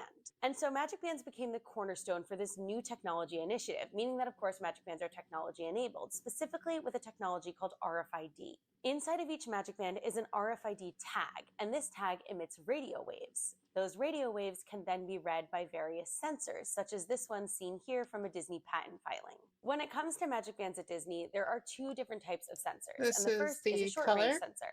This is a sensor that is active, meaning it requires someone to actually do something in order to activate it, such as touching your Magic Band to a turnstile. The second type is a long-range sensor. This is a passive sensor, meaning that whether or not you know it, the sensor is picking up your movements even if you're not doing anything to trigger it. At Disney, we're very familiar Does it with taste like short-range mustard? sensors. These are the things that we I take don't action think it with would at taste like Disney, mustard. such I as hope the it doesn't. turnstile when we enter the park, the lock on the door of our Disney Resort room, Sorry for scanning being in to late. use a fast Hope you had pass or awesome nowadays a Pride lane so far. one, Hi, paying and turning mozzarella with our magic cheese. band, or Welcome. anytime we Yeah, tap a my cast member Pride's been device, such as good. at PhotoPass or at Guest Experience. These sensors even Would you exist ever in do a places that Steven we wouldn't Universe necessarily watch think of, party? like on the refill mugs at Disney. There's a sensor there that tells I'd if you're able to consider it, refill or not. And all of those are using but it would have to short-range be like through active Discord or RFID something. sensors. But there's also Twitch would not like long-range that. RFID sensors. The use case that we're all the most familiar with would be when ride photos appear in your My Disney Experience app, despite the fact that you didn't actually scan them, such as on rides like Dinosaur or Tron. Those use long-range RFID to identify when you were on the ride and when your photo was taken, and then send it into your app. But long-range sensors were also added as part of the Magic Band program throughout the parks, meaning that as you walk around, there are sensors everywhere that identify where exactly you are at any given moment. It's not GPS location technology because it all depends on the sensor in your Magic Band connecting to the sensors that Disney has set up. So it's not like if you went home, Disney would be able to tell where you were. But when you're in the parks, the RFID sensor in your Magic Band is constantly transmitting radio waves to the sensors that Disney has set up everywhere, and therefore they're able to figure out where you are, where you've been, and where you're going. And if that sounds a little creepy, it kind of is, but it also kind of isn't, and we'll get into that more in a moment. But for now, back to the Magic Band development program. At this point, it's around 2010, 2011, and Disney has their Magic Band prototypes created. But Magic Bands alone aren't enough. They need some sort of system that will actually aggregate all of this data and help them use it to make decisions. And so they created a system called XConnect. XConnect aggregated all of the active and passive actions that we just talked about into a giant Internet of Things. AKA, XConnect was a giant data processor that was able to take all of those things and put them into one single streamlined dashboard. And it's really this dashboard where the magic happened for Disney, because they were able to take millions of data points across thousands of guests and pool them together into one place. So in 2013, when they launched this system, which included Magic Bands, My Magic Plus, and FastPass Plus for guests, as well as the internal XConnect system, they could see everything, like how many guests were entering the park and how many guests were in line for each ride, which also meant that they knew if lines were getting too long, and then they could take actions like deploy additional fast passes to various rides as needed. They also could see heat maps that showed where crowds were forming, and then deploy entertainment or drop wait times elsewhere in order to disperse traffic. They even created a brand new food delivery system at the Be Our Guest restaurant, where sensors were able to identify exactly where guests were sitting, allowing their food to be magically delivered to them. And so, from an operational perspective, the program was a huge success. Disney released statistics saying things like wait times at the turnstiles dropped by 30%, and park capacity was able to increase by 5,000 guests per day for the same exact experiences. And according to Disney, guest satisfaction increased, and they were able to reverse the trends that they were seeing in 2008. I am having so much fun, partly because Disney has made it even easier to make plans and arrange your most important details, so you can simply enjoy your time together during your visit. I made all my reservations at home, even selected my FastPass Plus experiences before I even packed. But there were aspects of the system that didn't work as well as Disney had planned. Disney dreamed of cast members and characters personally greeting each guest by name, which would be shown to them thanks to the RFID technology, but that never came to fruition. Other features like incorporating guest names into attractions like the Small World end scene or the Expedition Everest queue were later removed, potentially due to guest privacy concerns. And despite what they dreamed of during planning, when they talked about things like sending you a coupon for an ice cream if they saw that you waited in line too long, Disney never really fully nailed down the idea of a fully personalized guest experience. And that brings us to today, because obviously technology has greatly advanced in the last 10 to 15 years. And Magic Bands aren't even as popular or ubiquitous as they once were in the Disney parks. Disney no longer gives them out to resort guests for free, probably because they didn't need to thanks to the advent of smartphones. Because while RFID tracking technology is still certainly used, it's no longer the only tool that Disney has at their disposal. Smartphones allow them to see guest locations in other ways, and they're even able to look at things like Wi-Fi and Bluetooth connectivity. The heavy use of the My Disney Experience app means She that started Disney painting. can see I when did. and how and why guests Welcome. are accessing it. And all of this is feeding into their giant Internet of Things database that is still used to this day.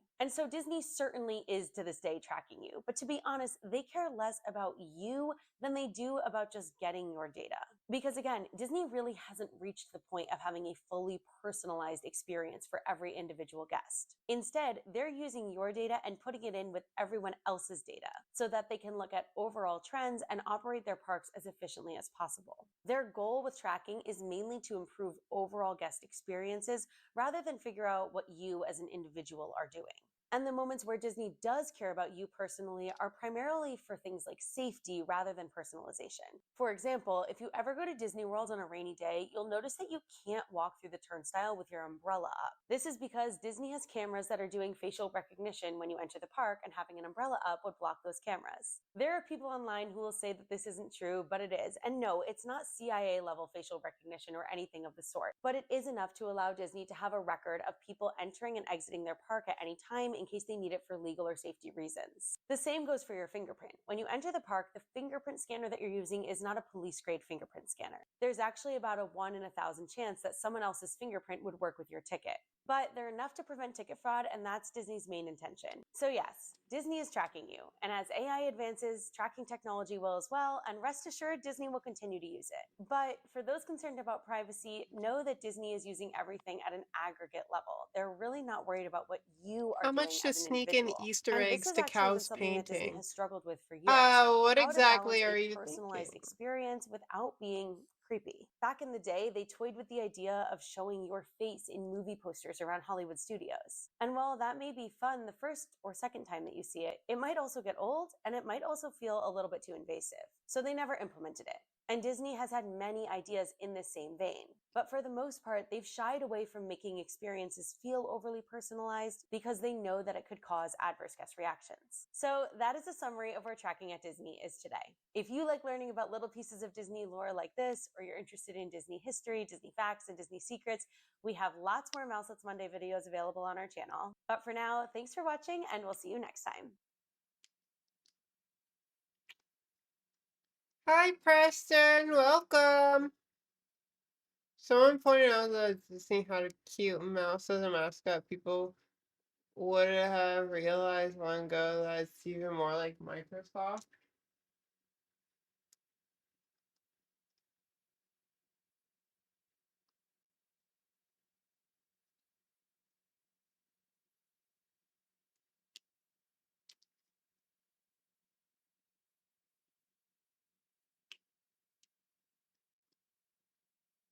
I am very quickly running out of white paint.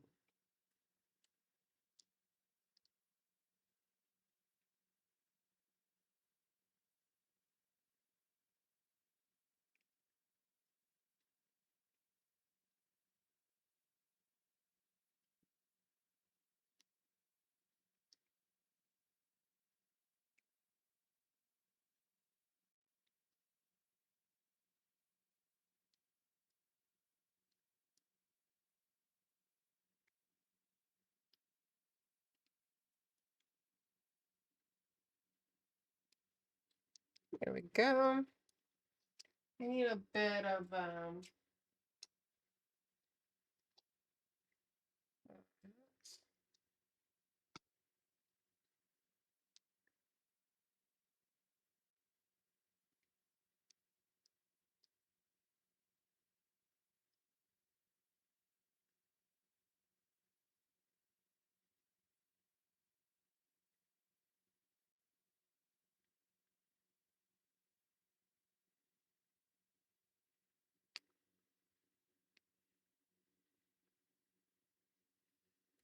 now we have this lighter yellow.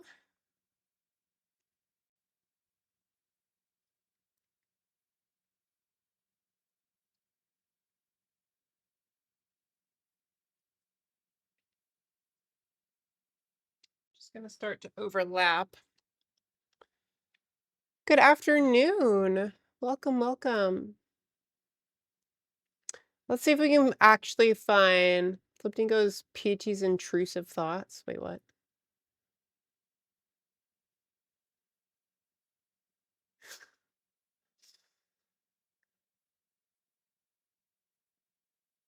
Let's see if we can actually find a true crime video.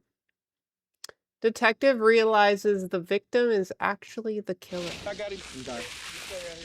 Y'all keep him right here. Yeah, see the body. See there? Yeah. I think they're locking your butt up, what I think. I think you've been lying to me this whole time. You did get them right. I think you're a liar, what I think. Definitely did. You've got the freaking box. You've got the dead gun. Man, I'm telling you, all I know is the guy told me that they were suspects in a murder case. The first thing that popped in my head was that gun. And I don't know what the is going on, but I want to know.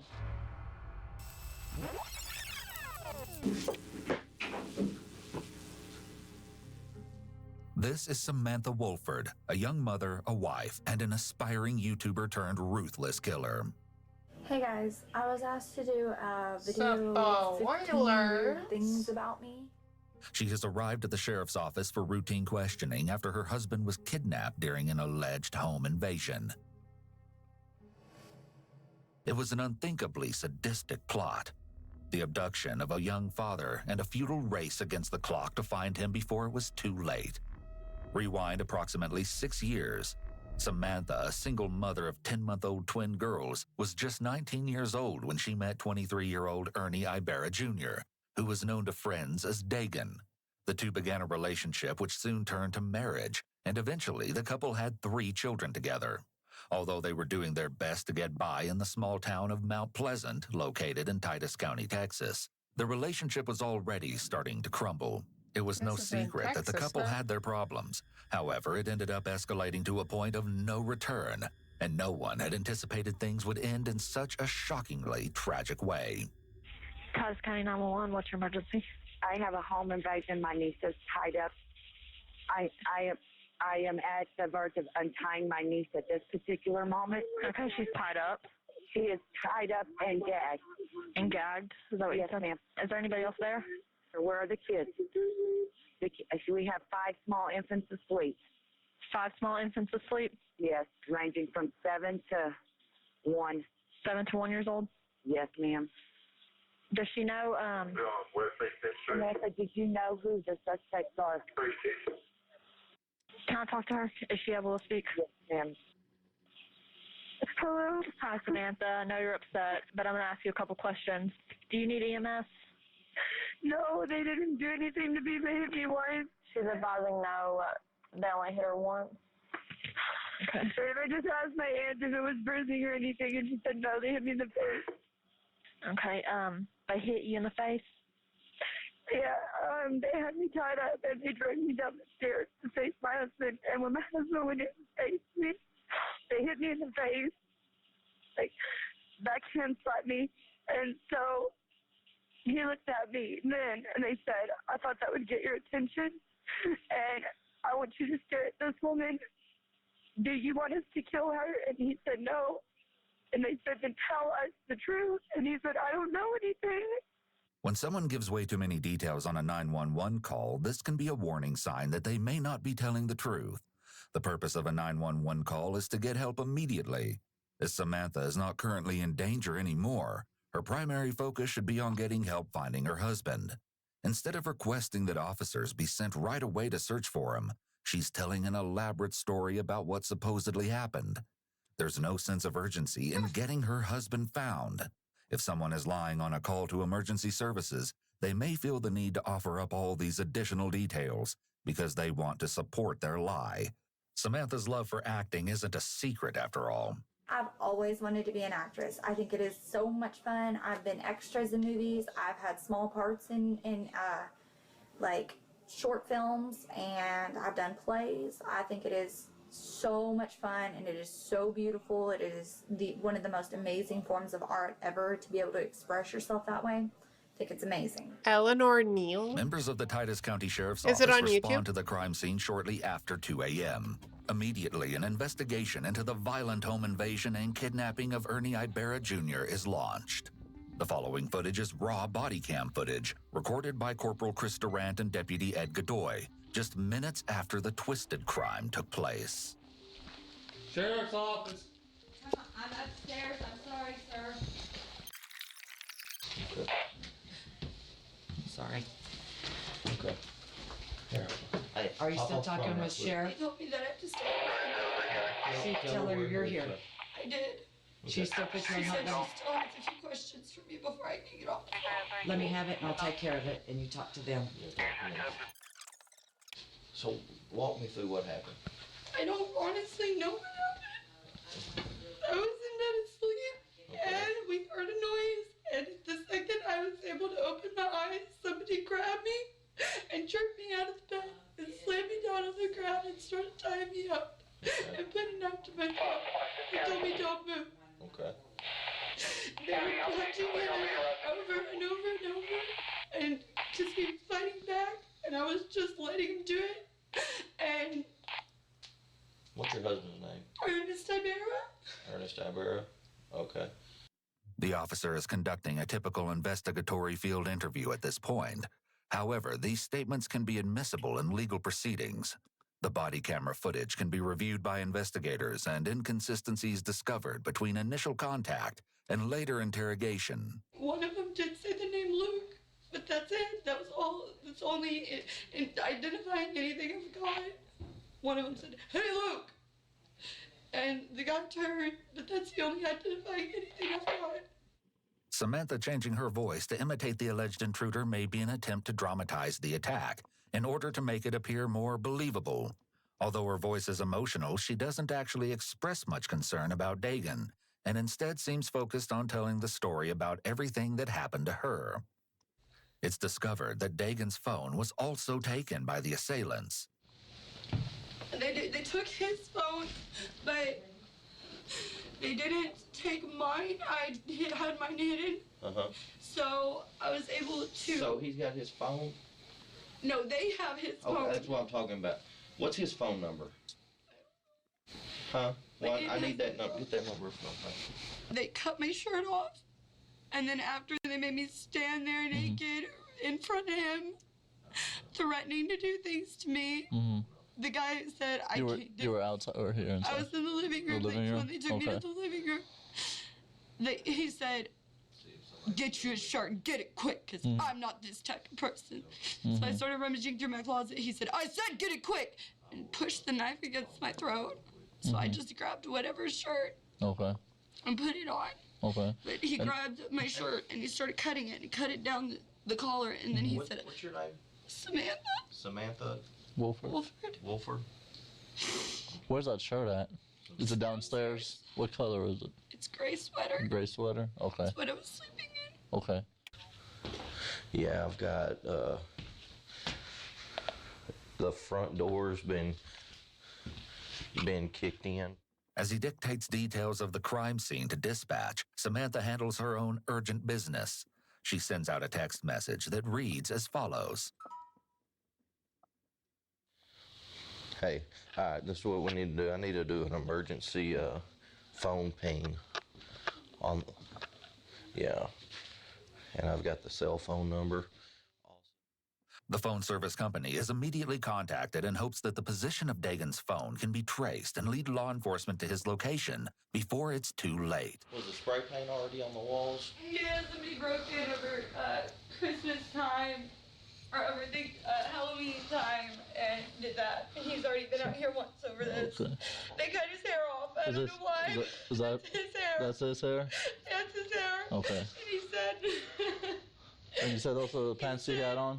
he said, "You're gonna want something of your husband," and choked a piece of his hair off and threw it on the floor. And you said those are his pants that he had on? Yeah. Where's the sweater you had on? I think that's it on the dining room floor. Or on the chair. On the chair? Gray sweater, it's got cut all over it. Okay. I said I got another car pulling up. Let me go see who this is. Due to the fact that I was dialing with my nose. Hey, just stay out there for just a second for me, okay? Go out there. Well, let's get this checked out real quick. Because right now this is the most important thing, you know. Let's get this all figured out. I don't see how me writing a statement is in the crucial hours of you finding my husband.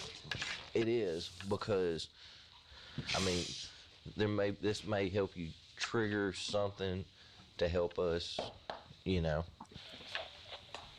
About 2:02 a.m.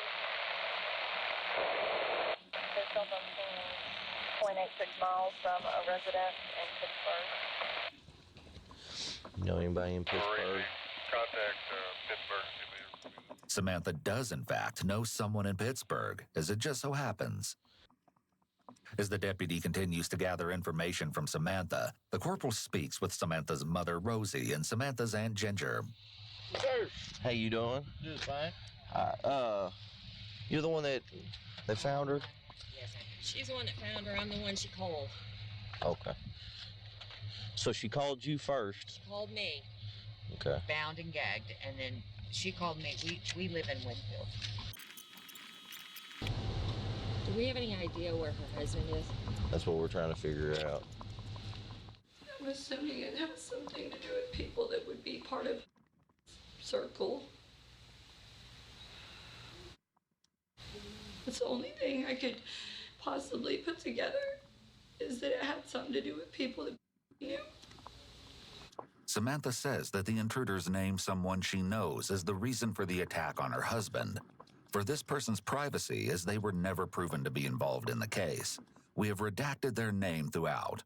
Samantha will continue to bring up this person's name throughout the investigation. Samantha sends out yet another urgent text message at 3:19 a.m. reading, At this time, investigator Chris Bragg arrives at the scene and the corporal begins to bring him up to speed. Interestingly, the investigator is immediately skeptical. Well, so they've got a pretty volatile past, and we've arrested him before. Yeah. Assaulting her and the infant. Make sure she didn't do something to him and then stage the scene to make it look like something happened. The investigator is developing what's called a theory of the case.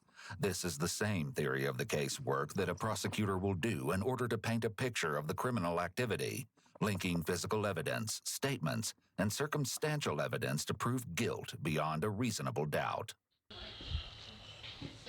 He looked down and he had cuts on the top of his head, and they had him kneeling right here, and they cut part of his hair off. We just got to sit right up there. After a brief search of the first floor, the corporal then guides the investigator to the staircase that leads to the bedroom where the attack began. So they kick the door and they come up these stairs. And get them before they're able to know what's going on. Yeah, that's the only part that's getting me is how do you... They would have to either be familiar with the place to be able to do all that and know where they were asleep. And the babies are asleep in there. Both members of the sheriff's office observed that the conditions in the home are not ideal for children to live in after viewing the area where all 5 children lay sleeping, though the body cam doesn't capture a clear view. Pitiful conditions. Yeah.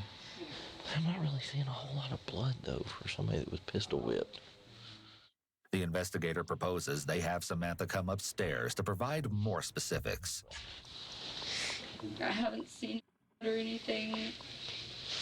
All that. I don't know what's going on with it or what could have possibly got himself tied into that caused this. But they kept saying, cause this, cause this. Asking for compensation, $20,000. Remember this. It'll be important later on in the story.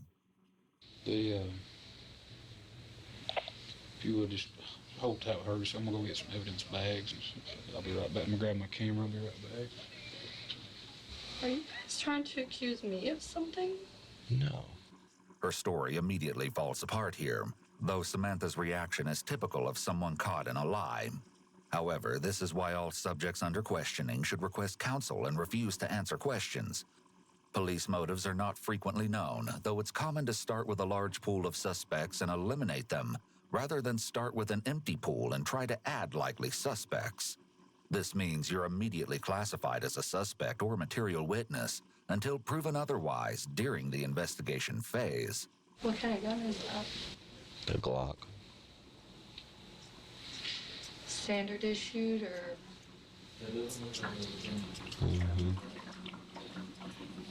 Can I see it? Can I see it? Can you take it out? No. Then I gotta do paperwork. Really? I just was gonna see comparatively to the gun they had. I don't know guns, but the gun he had wasn't very big, or his hand wasn't very small, one or the other. It fits pretty closely to his hand size. This is a very odd request, given the circumstances. It's noteworthy that in the midst of Samantha's chit-chat with the officer, she doesn't appear distressed that her husband is missing. It's possible that this is her attempt to be friendly and distract the officers from the situation, since she may believe at this point that police may consider her a suspect. What them kept saying, took someone from us.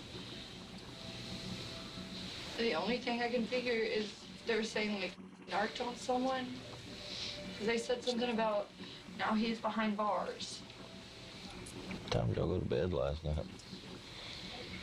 Around 11. Just a couple hours before the invasion occurred. Next time, she'll have a different answer to the question. How old's your baby? One. You got 4? 5? They were in there squirming a minute ago. What is going on? Investigators are doing their thing. Samantha doesn't seem overly concerned about her children, but it seems she's already growing impatient with the investigation.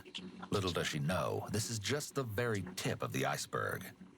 At 6:10 a.m., just a few short hours after the violent home invasion and abduction of Samantha Wolford's husband, Dagan, she arrives at the Titus County Sheriff's Office in northeastern Texas. It's here that the disturbing story will start to unfold.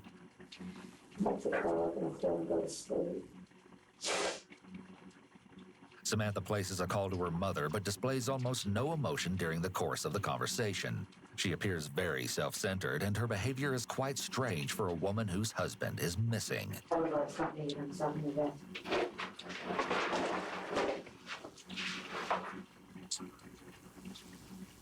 Biscuits and gravy, no sausage. Biscuits and gravy, no sausage, and french fries. Samantha gives her mother a food order over the phone. It's surprising she has an appetite at a time like this. She lays on the floor, which is very childlike and is an unexpected behavior for an adult. Samantha consistently acts like more of a high school student rather than an adult mother of 5. Chris, the investigator, enters the room.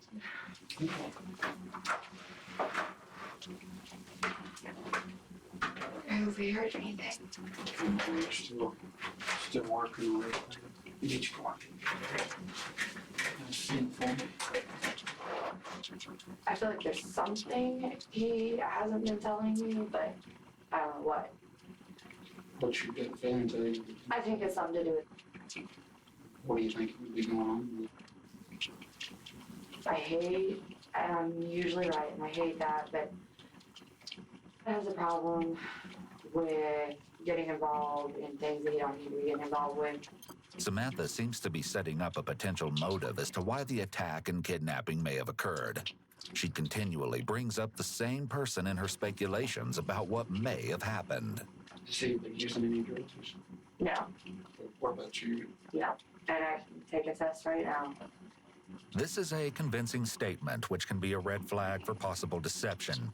When someone is being truthful, they're more likely to just provide a straightforward denial. However, when someone is lying, they often feel some anxiety about whether they will be believed or not.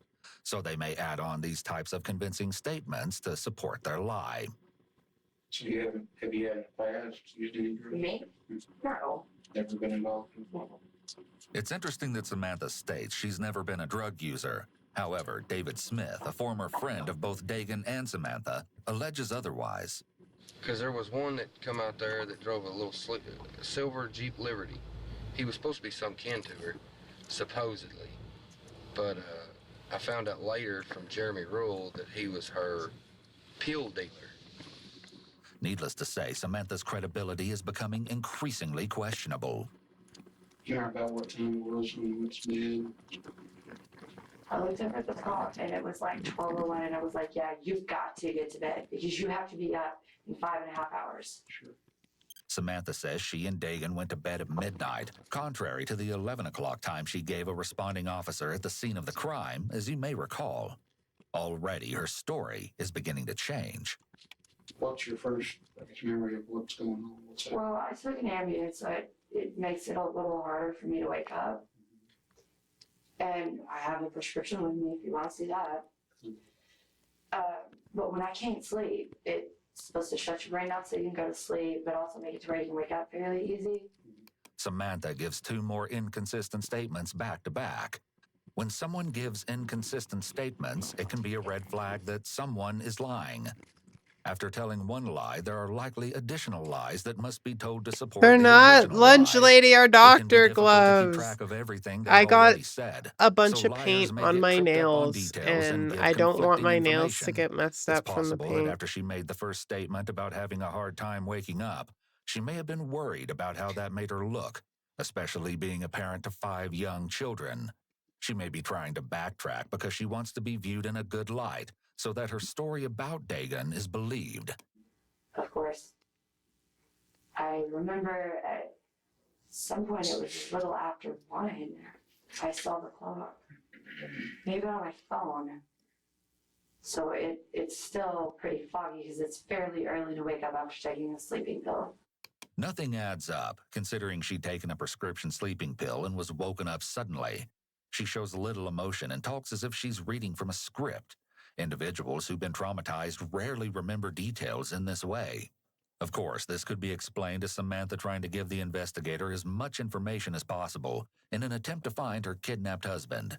However, the fact that Samantha has repeatedly given confirmation to the investigator that he can double-check her story, such as verifying her Ambien prescription, suggests that Samantha is trying to preemptively dismiss any suspicions the investigator might have about her story. They said, do you want us to have to kill her too? And he said, no, please don't harm my kids. And they hit him in the mouth. Are my kids okay? And they hit him in the mouth and he said we wouldn't touch a child. And they flew out of his mouth. I don't know if it was a tooth or if it was just spit or blood. Something flew out of his mouth because they had the lights on down there. And that's when they started cutting my clothes off and making me stand in front of him naked. This part of the story seems to be fabricated. The sweater she claimed to have been wearing had no obvious cuts. She didn't recognize the voice. I tried listening to everything. They forced him to tell me not to call the police. And he said, don't call the police. And they punched me in the mouth with the gun. And said, that's not what I said for you to tell her. He said, please tell me what to say again. Please just repeat it. So they repeated it. I couldn't understand what they were saying because they were so close to his face and growling in his ear. He said, Sam, don't call the police. I don't care what happens. Don't call the police because they'll come back and they'll kill all the kids. Promise me. And he was screaming at me and I was like, I promise. However, the 5 children nearby remained asleep through all of the chaos. The police, as well as Samantha's aunt, will scrutinize this assertion later. I know you said something about some money or... Yeah. He said, what do I have to do? Please don't kill me. What do I have to do? And he said, $20,000. You want to know what you have to do? Can you come up with $20,000 in the next 5 minutes? And he's kind of laughed. Now, what did the handgun look like? It was just black. I don't know anything about guns. Do you know the difference between like a revolver and an automatic? Oh, it was definitely like a police pistol. It was whatever those are. Semi-automatics. It wasn't a... It was small, barely bigger than his hand. You may recall that she had specific questions for the corporal at the crime scene. What kind of gun is that? What kind of gun is that? A Glock. The investigator now shifts the conversation to a different aspect of routine investigation. It could very well be that this is where things start moving in an undesirable direction for Samantha. So you two weren't fussing, you weren't fighting, you didn't get out of hand, you didn't punch him, kick him, stab him, shoot him, nothing like that. I'm not going to find out anything any different later once we get there, because the deputies, they're out there right now, basically searching your house from top to bottom for every piece of physical evidence that we can find. Anything that'll help them find him. It could be a red flag that there appears to be a verbal and nonverbal disconnect here. She's shaking her head no while giving her permission for detectives to search her house. Partway through this statement, she switches to nodding her head yes, possibly realizing that she made a mistake. Well, like I say, that's why I want to make sure, because we're going to be checking your phone records, your family's phone records. Normally, when the police want to search something, the Fourth Amendment requires them to obtain a search warrant. Otherwise, the search is unconstitutional, and the evidence they obtain will be tossed out of court. However, the police can obtain certain types of records without a search warrant. For example, the police could get a suspect's call records from their phone company. Normally, this record will only show the police what numbers a person called and at what time. I need to know the truth. I have to absolutely know the truth, that you had no possible involvement in this whatsoever. No, You love her? I do. I wouldn't have gone back if I didn't. What all are you willing to do to help me find him? Whatever it takes. But you don't know where he is? No, I don't. Right. I wish I did. You're positive? I'm positive. You have absolutely no idea where he's at. No, I don't. You know who we can call to find where he's at? The only one I can think is because they kept bringing him up. Other than that, you have no Other than that, I have no idea. None. Her palms go up in the rogatory position, which indicates that she may lack confidence in her statement. Palms up while making a declarative statement is seen as a big red flag because it suggests the person is pleading with the other person to believe them and may be unsure in what they're saying. He doesn't have any friends. I don't go out much. The one friend that I do really have lives in Sulphur Springs. I don't like drama. I don't like having outside chaos, so I just stay home. I'm just a stay-at-home mom.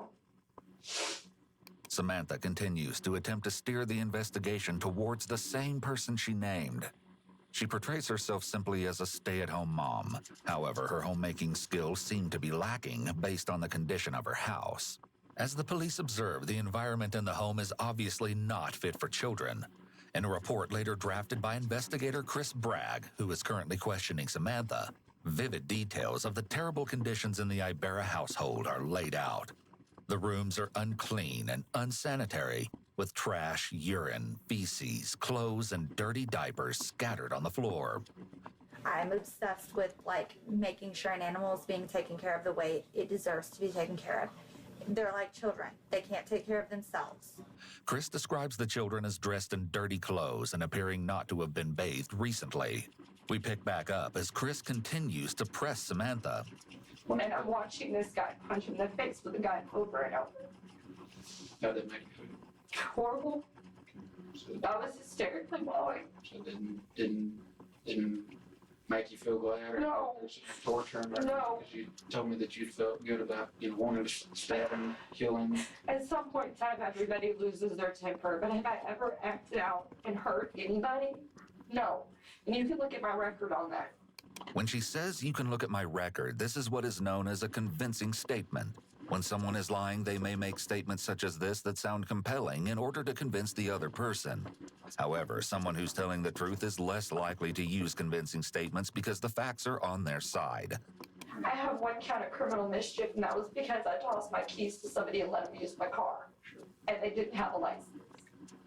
Now, when they cut your shirt off of you, was it violent or they just took their time and just... No, they jerked it out and started slashing at it with this apparently dull box cutter, and then when it didn't work, ripped it off over my head and threw it to the side. So it wasn't completely cut in half or anything? No, they started cutting like they were going to cut it down or across, and the blade wasn't working, so they said and ripped it off over my head. But as far as tonight, you had nothing to do with No. this? You don't know who did anything? No. You're positive about that? Yes.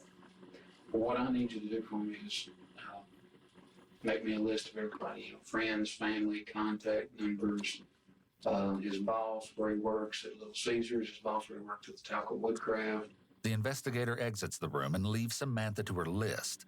A few minutes later, Sheriff Tim Ingram enters the room and tries his hand at getting to the truth with Samantha. And this is why that it's very important, honey, that we want you to be honest, because I'm going to tell you what, the evidence we found on the scene, it's just not matching. I don't think you harmed this boy, but I think you know who did. Because if somebody's gonna kidnap him, why is there his blood in y'all's pickup? Kidnappers ain't gonna use the pickup to do something with him and then put him out there and put him in the truck and haul him back. In his pickup, his blood? Mm-hmm.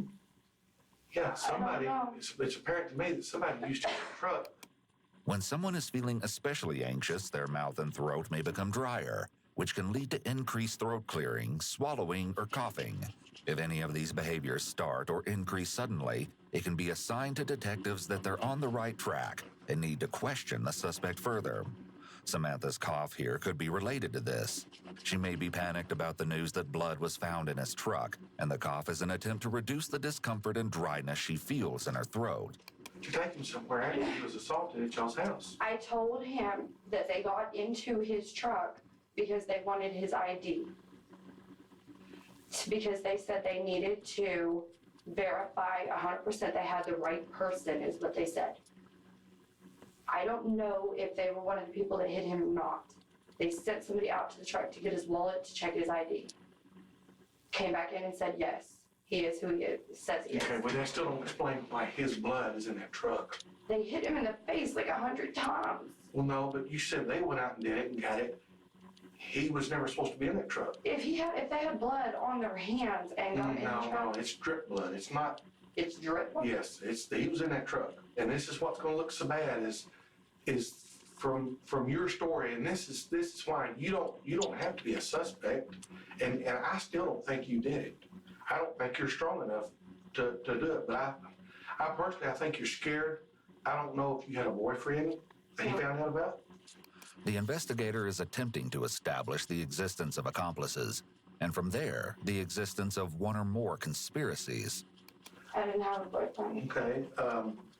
I don't know what the deal is, but Sam, you've got your kids was in the same room. It's telling that Samantha says she's being as honest as she can. This may be another convincing statement. It sounds reasonable, but someone who's telling the entire truth likely wouldn't feel the need to make claims about being an honest person. In addition, Samantha's statement here may have some level of truth to it. She's being as honest as she can be without incriminating herself. Adding on "as I can" may be an exclusion qualifier, which allows her to tell the detective some of what happened while withholding information about her specific role in the crime. There's just the whole layout of your house and the way you said they took him. It's just not making sense. The interrogator is doing a good job of appearing neutral. Despite the evidence pointing to Samantha being dishonest with him, he makes it out as if he is on her side. The more she trusts the detective, the more likely she will be to confess. Okay.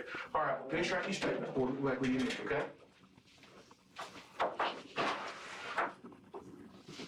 You need something to drink? He left with my phone. Where did he take that? Well, we've got a search warrant for your phone. That phone's gonna be ours for a while. Because the every call you've made probably in the past year, we're gonna have to look at. Okay. Every text message, everything. So we've got a search warrant for your phone. Okay? Okay. I'm telling you everything I know. I'm repeating everything they've said. Okay. Well, just go ahead and do you got your statement. We'll get back with you in a minute, okay? You can look at my record. I'm not somebody that gets into trouble. Sit right there and told me the same story just like you're telling me.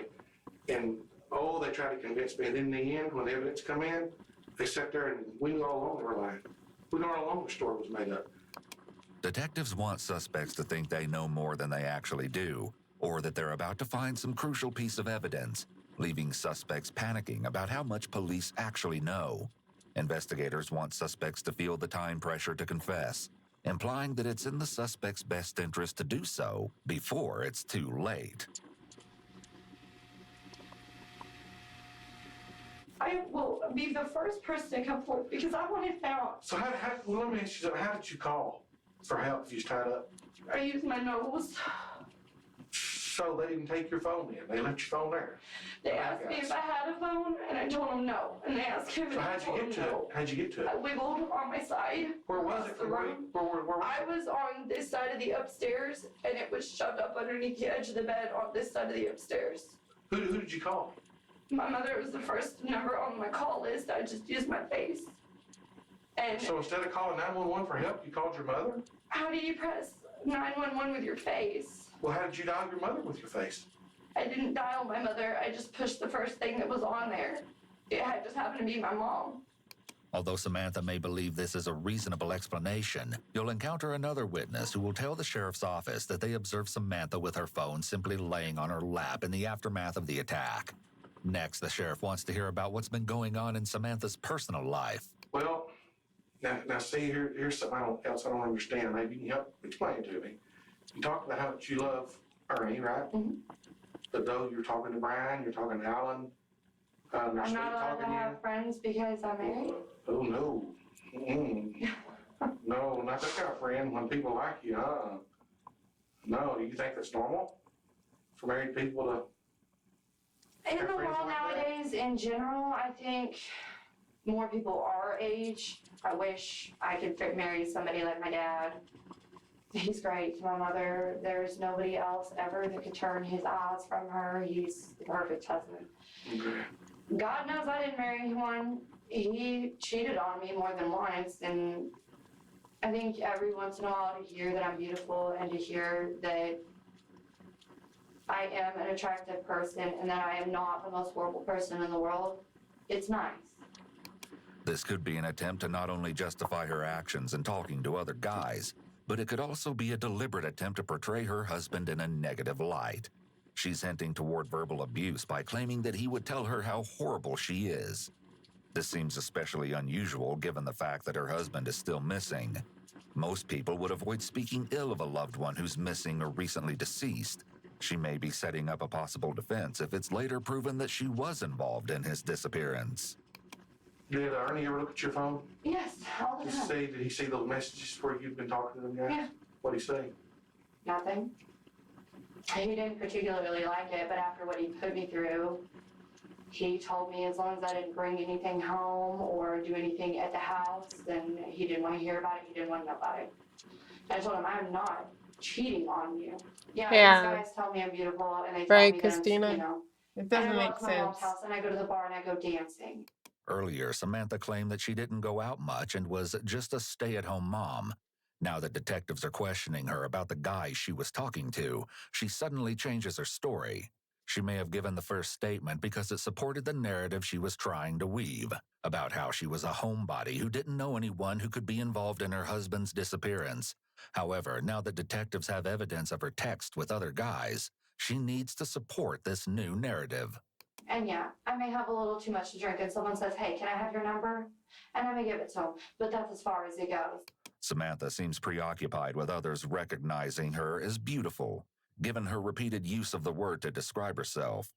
This could be a possible indication of her having narcissistic traits. Anyway, sorry, like this little button came up on the corner of my screen and I pushed it. Now my lighting is different and it's making my face look all splotchy and I don't know that I like it. I'm a little vain, I guess. A narcissist requires Thanks for the excessive bong. admiration.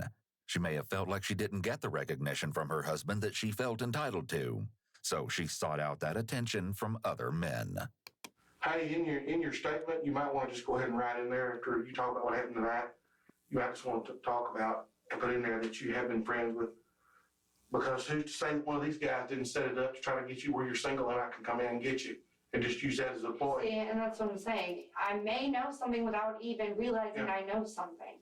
The detective is laying groundwork for the theme development stage of the Reed technique by suggesting that one of the men who was interested in her had something to do with her husband's disappearance. If she can admit to this possibility, it will be easier for her to later admit to having knowledge of it, and then eventually to her confessing that she was actively involved. When the sheriff mentions that perhaps one of her male acquaintances set this up to make her single, she grasps at this idea as another motive. She may be realizing her story and acting aren't going over as well as she'd imagined.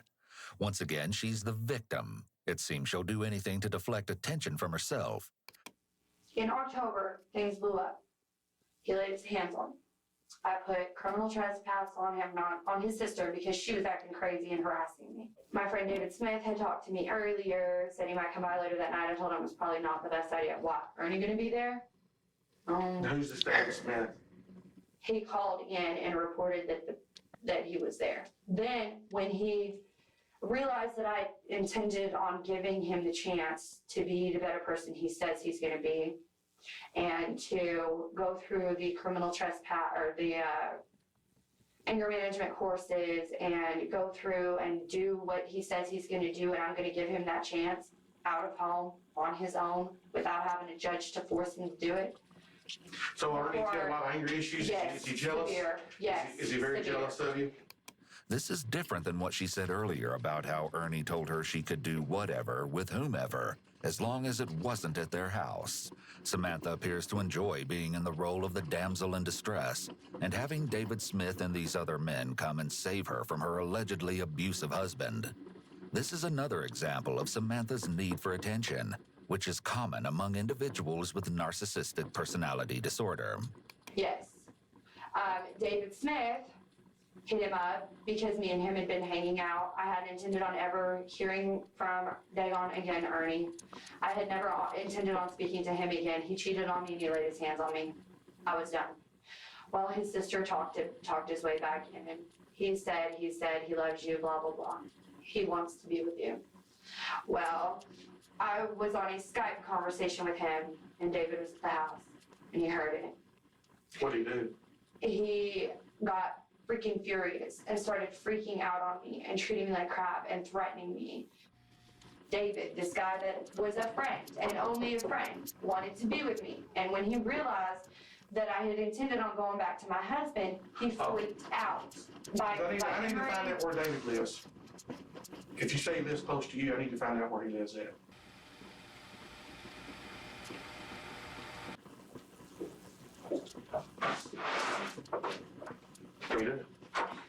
Hey, there is one other way that we can make absolutely sure and clear you. We can give you a polygraph test. Would you mind me speaking to my mother before I completely agree to that? Well, but now if you have nothing to hide, why would you want to talk to your mama? Because it's nothing against you personally, but just cops in general. You hear such negative things and how they are not out to help you, and CPS is the same way, and I just kind of want to get my mom and dad's opinion on if it's in my best interest. You know what? You know what I think? I think it's not going to be long. I think they're locking your butt up, what I think.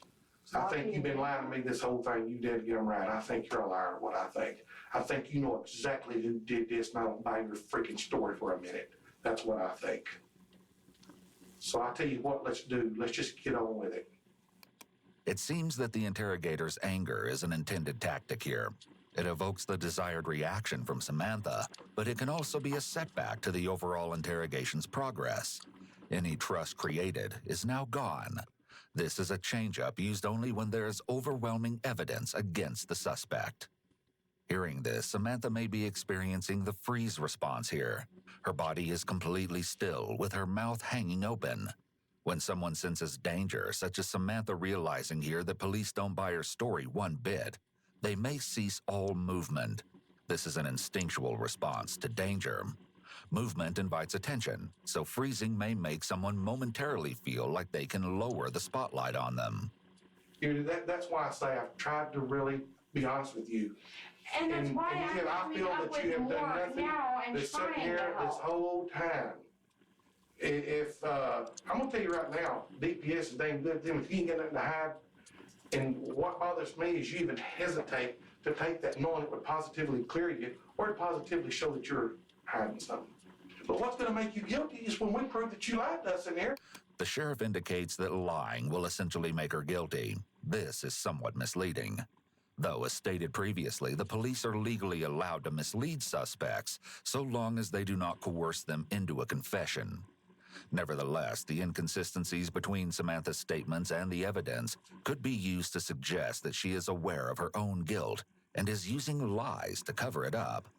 Therefore, the investigator is trying to establish knowledge of guilt, or more commonly referred to as consciousness of guilt. This is most often established by circumstantial evidence related to the suspect's actions or inactions after a crime. That is the case that I do know who did it and why they did it.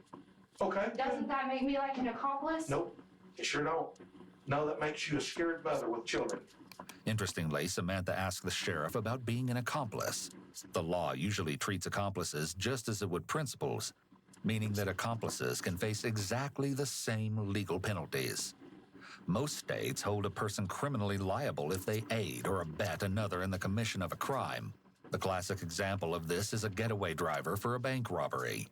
Importantly, this is a distinct concept from conspiracy. A conspiracy is when two or more people make an agreement to commit a crime, and at least one individual within the group takes some overt act towards committing the crime. In such a case, all conspirators are criminally liable for the conspiracy. The only other thing I know, and I don't even know if I know, okay, but it's a suspicion. Okay. I've been up at the hospital with my friend Charlotte. Okay. And she's got a guy there, and I swear to God, I cannot go up there that I said any of this. Okay. Because they have a lot of friends around here, and my life will be in a lot of danger. Okay. But the only other thing I know is venting to her and talking to her about problems. Like I just told you, I have a problem with talking to my friends about our problems. Mm-hmm. I don't have many of them. So when I do get with one of my friends, I want to talk about any problems we might have had. And honestly, lately, it hasn't been many. Okay.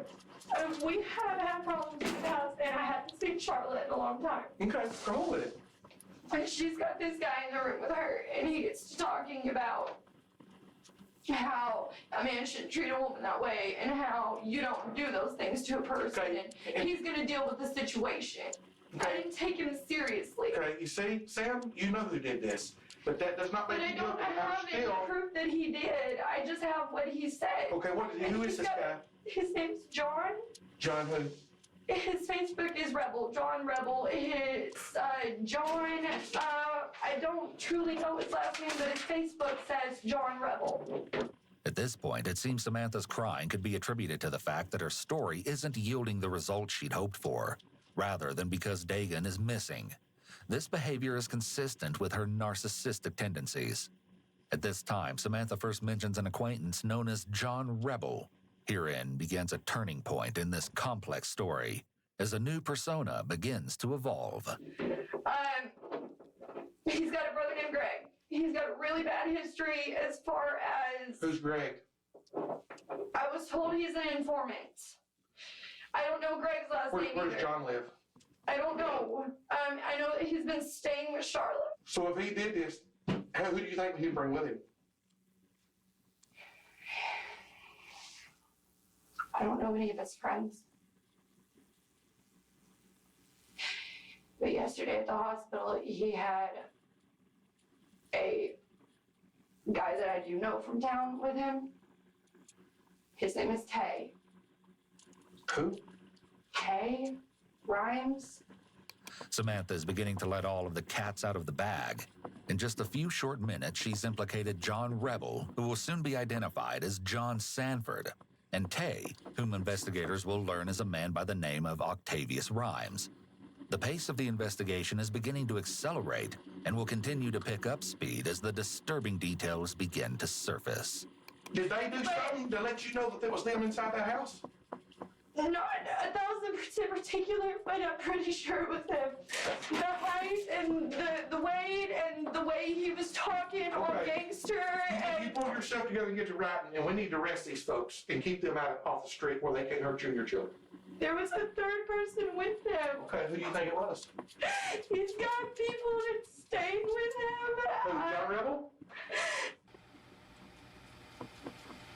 When they were in the hospital together. Before this happened in my house. Yes. Tay was with him. There was another guy, I don't know his name, but he pretty much fits the bill of the third guy. There was three people? Yes, at the house there was 3 people. And at the hospital yesterday, you can look at the cameras, there was 3 people. So they have them on the video camera there at the hospital? At the hospital, yes. Okay. There was Tay and that guy and this third party.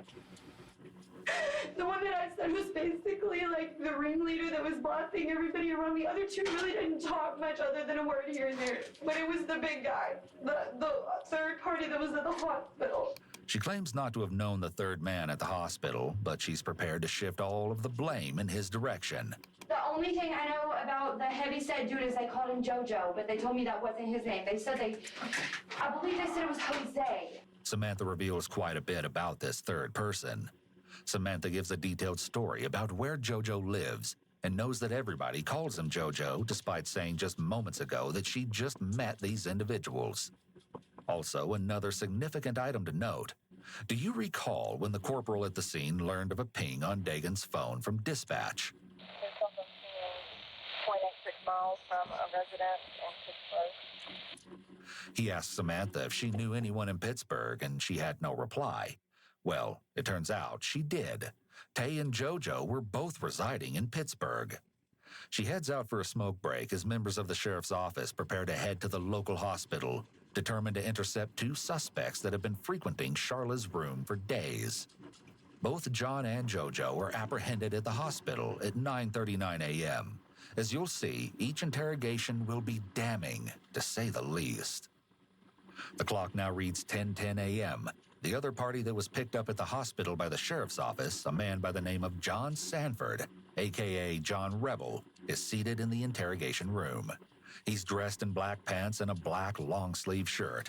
The clothes match Samantha's description of the assailant's dress provided to law enforcement. Clearly, John is quite comfortable here. He may be thinking that if he engages with law enforcement, they'll believe him or go easy on him. John, you know what this is about, buddy. You know exactly what it is. You know what happened over at Samantha's house last night. That's what we want to talk to you about, okay? I'm on Randize. You know you're right. You don't have to talk to me if you don't want to, and that's fine. I hope you decide to, because I think there's some things you're probably going to need to tell me, your side of the story, and see if it's going to match Samantha's. Because Samantha, you know, I'll be honest with you, she's pointing the finger at JoJo. She said you was with him. Now, do you want to talk to me just a little bit about this? Yeah. Okay, well, let me tell you what they're saying first, because I think you'll be honest, because our bear's dead. He's dead. But now, according to Samantha, you was just a bystander. Why, JoJo beat the living crap out of him up in that room where y'all blood and collecting evidence. Anytime there are multiple suspects involved in a crime, police will want to separate them as soon as possible, so they don't have a chance to get their stories aligned. Police may often plant the seed of doubt that the others are implicating them, leaving each suspect with the decision dilemma of whether to confess or remain silent. The detective is also utilizing a read technique here of placing blame on an outside source rather than on the suspect himself. This will make it easier for John to admit his involvement, because the detective is building the theme that John was just a bystander and not the main perpetrator. Additionally, in this situation, it's likely that there are no real bystanders from a legal standpoint. Under a theory of accomplice liability, if the prosecution can prove that John aided or abetted the murder of Dagan, John would be in the same legal jeopardy as the person who pulled the trigger. Okay, this all started yesterday, like you said. Yeah, we talked to her about her problem with her husband and all that. Never did I plot to kill the guy. I have a problem with males hitting females. And I do too. She did say that there's been times it's crossed her mind to do stupid shit, this and that. Like what? Like, basically, like, get somebody to f them off. Like, not kill them, but like just beat the out of them, set them up, shit like that, right? And I told her, I said, well, damn. I said, you're talking to somebody that could do that, but I wasn't going to, though. John now begins his account of the previous night, beginning with a quick stop at Samantha's house. JoJo had the keys. Good evening, Miss Peachy. In front. Yeah. I don't know if you can hear me with the video about pigs talking so loudly. Just wanted to say that your painter's fit. Looks lovely. I was wondering what this painting is about. I can't really tell what it is from the stream. Also, I would much rather listen to you talk about your painting than the pigs in the video. Was in the back seat, and that Tay wasn't with the three of them in the car. The cough came out of nowhere. I have seen him because I have been running around Pittsburgh. I'm working on a Steven Universe painting for Daxton. I was originally this was gonna be a Christmas gift for him last year, but that didn't happen.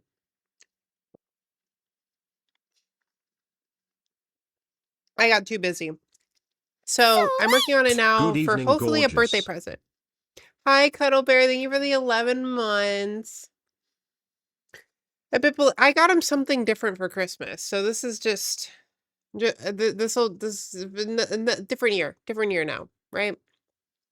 And I'm finally starting on this one. And I have the videos on in the background just as like background filler noise, right? Because obviously when I'm focusing on the painting, I kind of lose track of talking.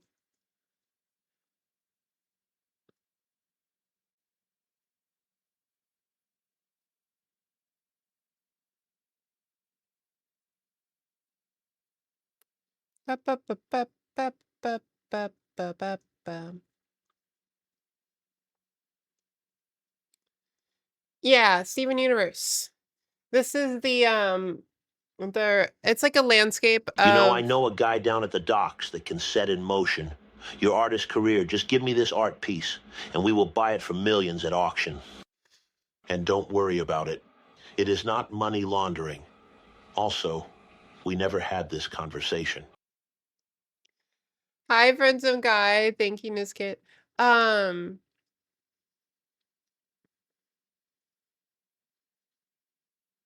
He's a soda guy. He's a soda guy. Yeah, this will not be sold. This is for Daxton. Um, can you describe your painting thoughts and process like Bob Ross? When I'm painting, generally, I think of nothing. It's so serene. All I'm thinking of is like what I'm doing. Like to talk about what I'm doing would be like it would distract from me doing what I need to do, if that makes sense. Yeah, it takes you out of the zone. That's why I have the videos. But And I was gonna finish this video I don't know first. who they are. Okay, I got you. Okay, well, go ahead. Y'all all three together. So you was driving, but you didn't have the keys. Isn't that what ADHD is for? John Putting you seems in to a be trying zen to mode. suggest that it was actually JoJo who was directing the scheme, and now seems to be implying that JoJo threatened him into driving. Notably, duress can be a defense to some crimes. However, it's typically not a defense to the crime of murder. John gives his rendition of what occurred at the Ibarra home. It's not a Bob Ross video. Well, I figured that if I'm painting, y'all would probably want to see something other than painting. Where they sleep at. And I just walked up, stopped, and told them, man, look, upstairs. They ain't go up. I have to go up in the minute. It was JoJo, me, and then the last dude. We go up. And that's when all hell breaks loose. Beat the living hell out the dude. Honestly, me personally, I do not believe Samantha really had a hand to play in it. I think that what she was saying just kind of got took too far. Okay, so what happened? Who beat the hell out of you? JoJo and the other guy. John is awkwardly using his hands as he talks, despite being handcuffed. People may increase their use of illustrators to make their lies sound more believable or give off the impression that their story is true. How can you Jose do Jojo paints Ponce off is in the this hot seat. video? Needless to say, What do things you aren't mean, looking Og? good for JoJo, who's now dressed in orange prison attire. Jonathan is I love listening to true crime. he's putting this whole thing off on you, and said that you're the one that wanted to go in I there think and it's get- really you can't interesting talk about getting to hear like a bad dope deal that went motives and like why people react certain ways. I specifically told them when she told me who her husband was, right there in Octavius' house. When she told me his name, I told her. I don't even know who they are. I don't even know him. It's What do you negative. think you can do? You think I you can come mean, up with 20 grand yeah, chance? all crime mentions that JoJo is kind demands of Dagan produce negative, $20,000 within but 5 minutes. that's If he not really wants the to reason fix you things. watch. This is almost exactly what Samantha told the police. This could be because it's true. However, if you watch Samantha's interrogation footage, it's clear that she's trying to paint the incident as drug-related. Cause this. Asking for compensation, $20,000. And this may simply be a story that the group concocted to tell the police. JoJo tells me, all right, stay here and watch him. Dude's out cold. I'm talking about folded up, basically like literally like this, on the ground. When we got outside the house, they had him up against the truck, hands still behind the back, had his face down like this. What part of the truck? The hood of the truck. Okay, that makes sense. That's where, okay. The investigator catches himself here just before he almost lets out a piece of evidence. Retaining key evidence is a way to corroborate testimony and also to tie physical evidence to one or more suspects. They went through the truck. And at this point is when I started thinking, damn, what the really going on? Because they put the dude in the back seat. So we go. We leave. As we're going, they tell me I go here, What are we go painting? It is a Steven Universe We go landscape. all the way out to the country. Get out to the country. Next thing I know, they walk off. They're all like, go start the vehicle. Go start the vehicle, he throws me the keys. So I'm like, what the So I start running back to the vehicle, and in my mind process, this is my neck of the woods now. So you know where you're at? Yeah, this is my neck of the Because we're fixing to go out there, me and you. We're going back out there.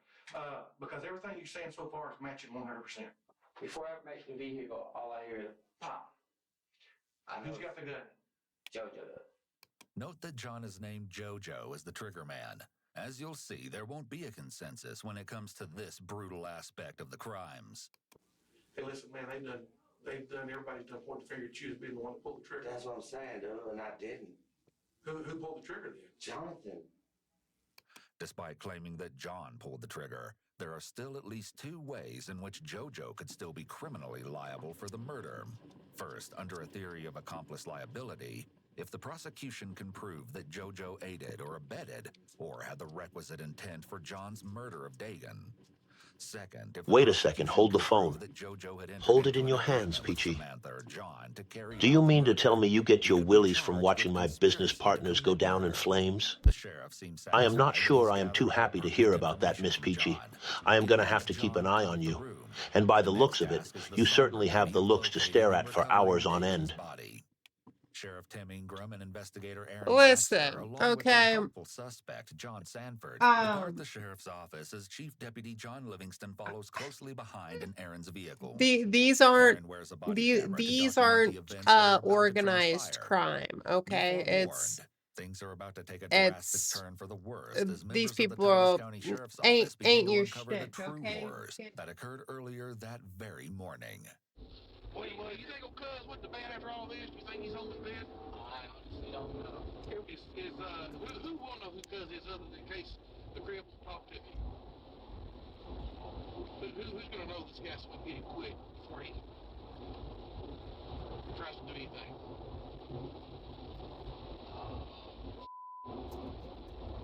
Almost anybody in Pittsburgh that really... So is that his name? Is that what everybody calls him, Cuz? The sheriff asked John, who will be able to identify the mysterious third party, known to us only as Cuz. We'll soon learn his true identity. Yeah, see the body. See there? Yeah. That's him. Definitely did. Okay. What we need to do now, oh yeah, he's dead. He's not gonna be alive. What we need to do now is 2 of us need to break off and take him and use a recorder and let's go get that gun. Sadly, Dagan's body is located at 11:28 a.m. Aaron places a call to the Camp County Sheriff to alert him of the murder within his jurisdiction. Meanwhile, back at the Titus County Sheriff's Office, An anxious and fidgety Samantha has returned to the interrogation room. The clock now reads 11:45 a.m. It seems Samantha hasn't been informed that Dagan was located, deceased, approximately 17 minutes earlier. While the members of the sheriff's office are locating the potential murder weapon, Samantha occupies herself by writing on the dry erase board in the interrogation room. Just as Samantha leaves the room as the clock reads 11:58 a.m., Aaron's body camera recording resumes. The sheriff, John the suspect, and the two investigators, Aaron and John, head to the home where the gun is believed to have been stashed. Note that the woman seated on the front step of the home is Lacona Slayton. Her connection to the case will be revealed to you shortly.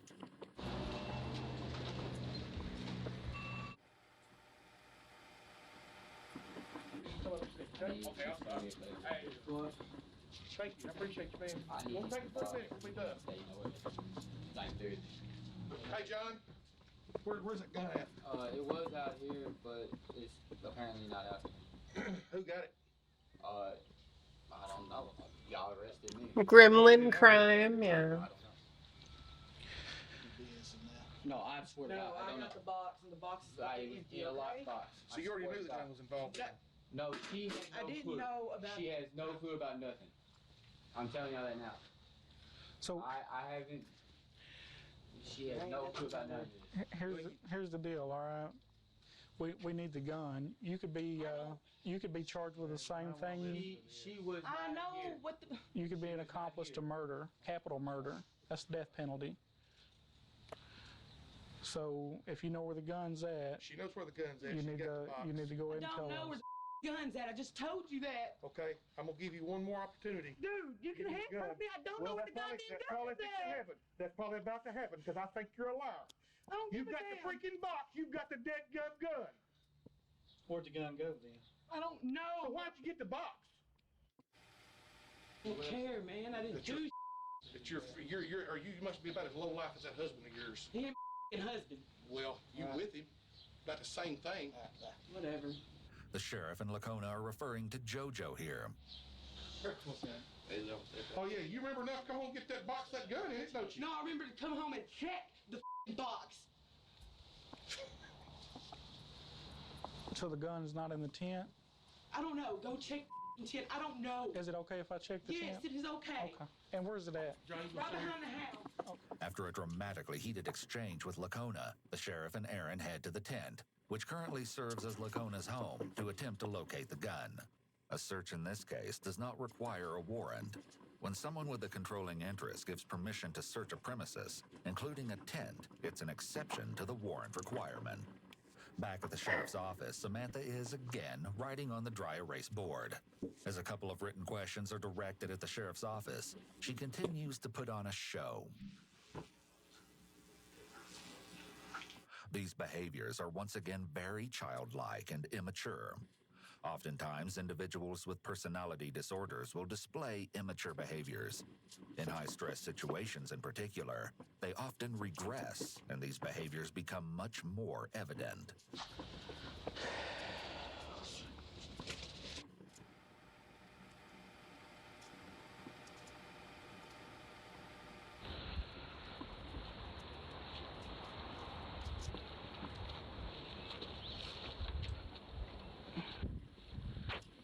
There you go, right there, I bet you. See the dope or the gun? Gun. Well, Computer had his gun. Why the hell would I tell you to go look in the tent? it wasn't in the tent. Well, I don't know where the... All we want is the truth. Man, I'm telling you, all I know is the guy told me that they were suspects in a murder case. The first thing that popped in my head was that gun. It was not in the box where it was always at, and I don't know what the is going on, but I want to know. Okay, well, just like the other officer told you, we're investigating a murder. All right? There was a guy killed last night. He was executed.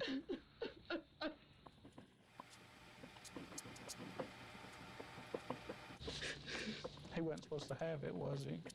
No. Convicted felon or? Yeah. Okay.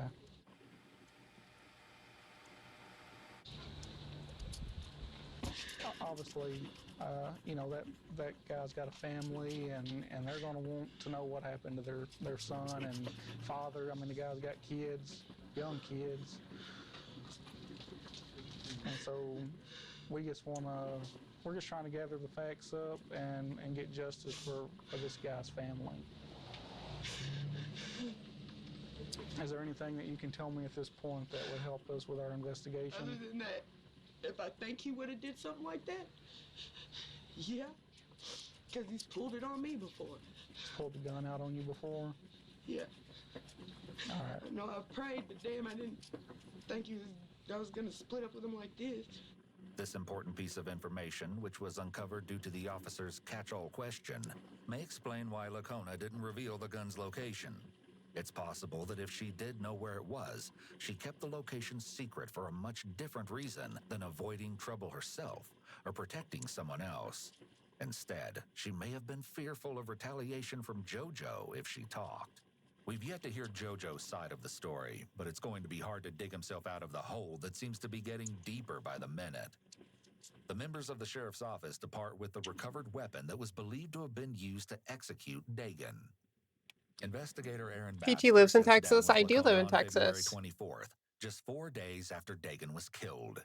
During our last encounter with Lacona, when the handgun was retrieved near the tent that served as her place of residence, she seemed to insinuate that her days with JoJo were numbered.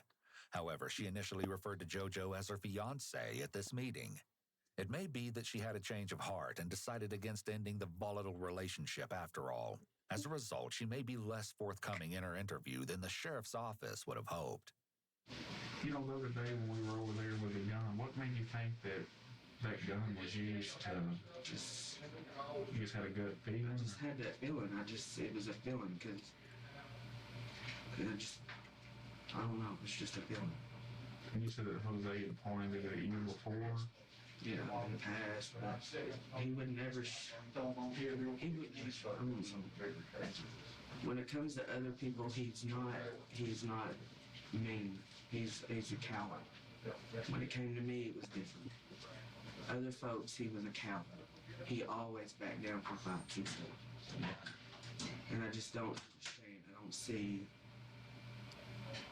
I just don't understand. What? Why? JoJo didn't even know her. As far as I knew, Jonathan was the only one that knew her. Then I found out Tay's known her, Jonathan's known her. JoJo didn't know her, so why would he even? I don't know. Lacona seems genuinely confused about the conspiracy and why JoJo would participate, seeing as he hadn't met Samantha until the day before the murder. According to future testimony provided by John, the three men smoked methamphetamine while en route to the Ibarra household. Perhaps this claim could explain the violent behavior seemingly uncharacteristic of JoJo. So why don't you never found that gun in my tent? I promise you didn't. Where do you think I found it? I know exactly where you found it, which is in the spot that Jonathan hid it. Jonathan put it there? Seriously? Yes. JoJo seems to believe that by knowing where it had been hidden, he can somehow pin the murder on John. Jonathan threw his pistol out and he hits him with it.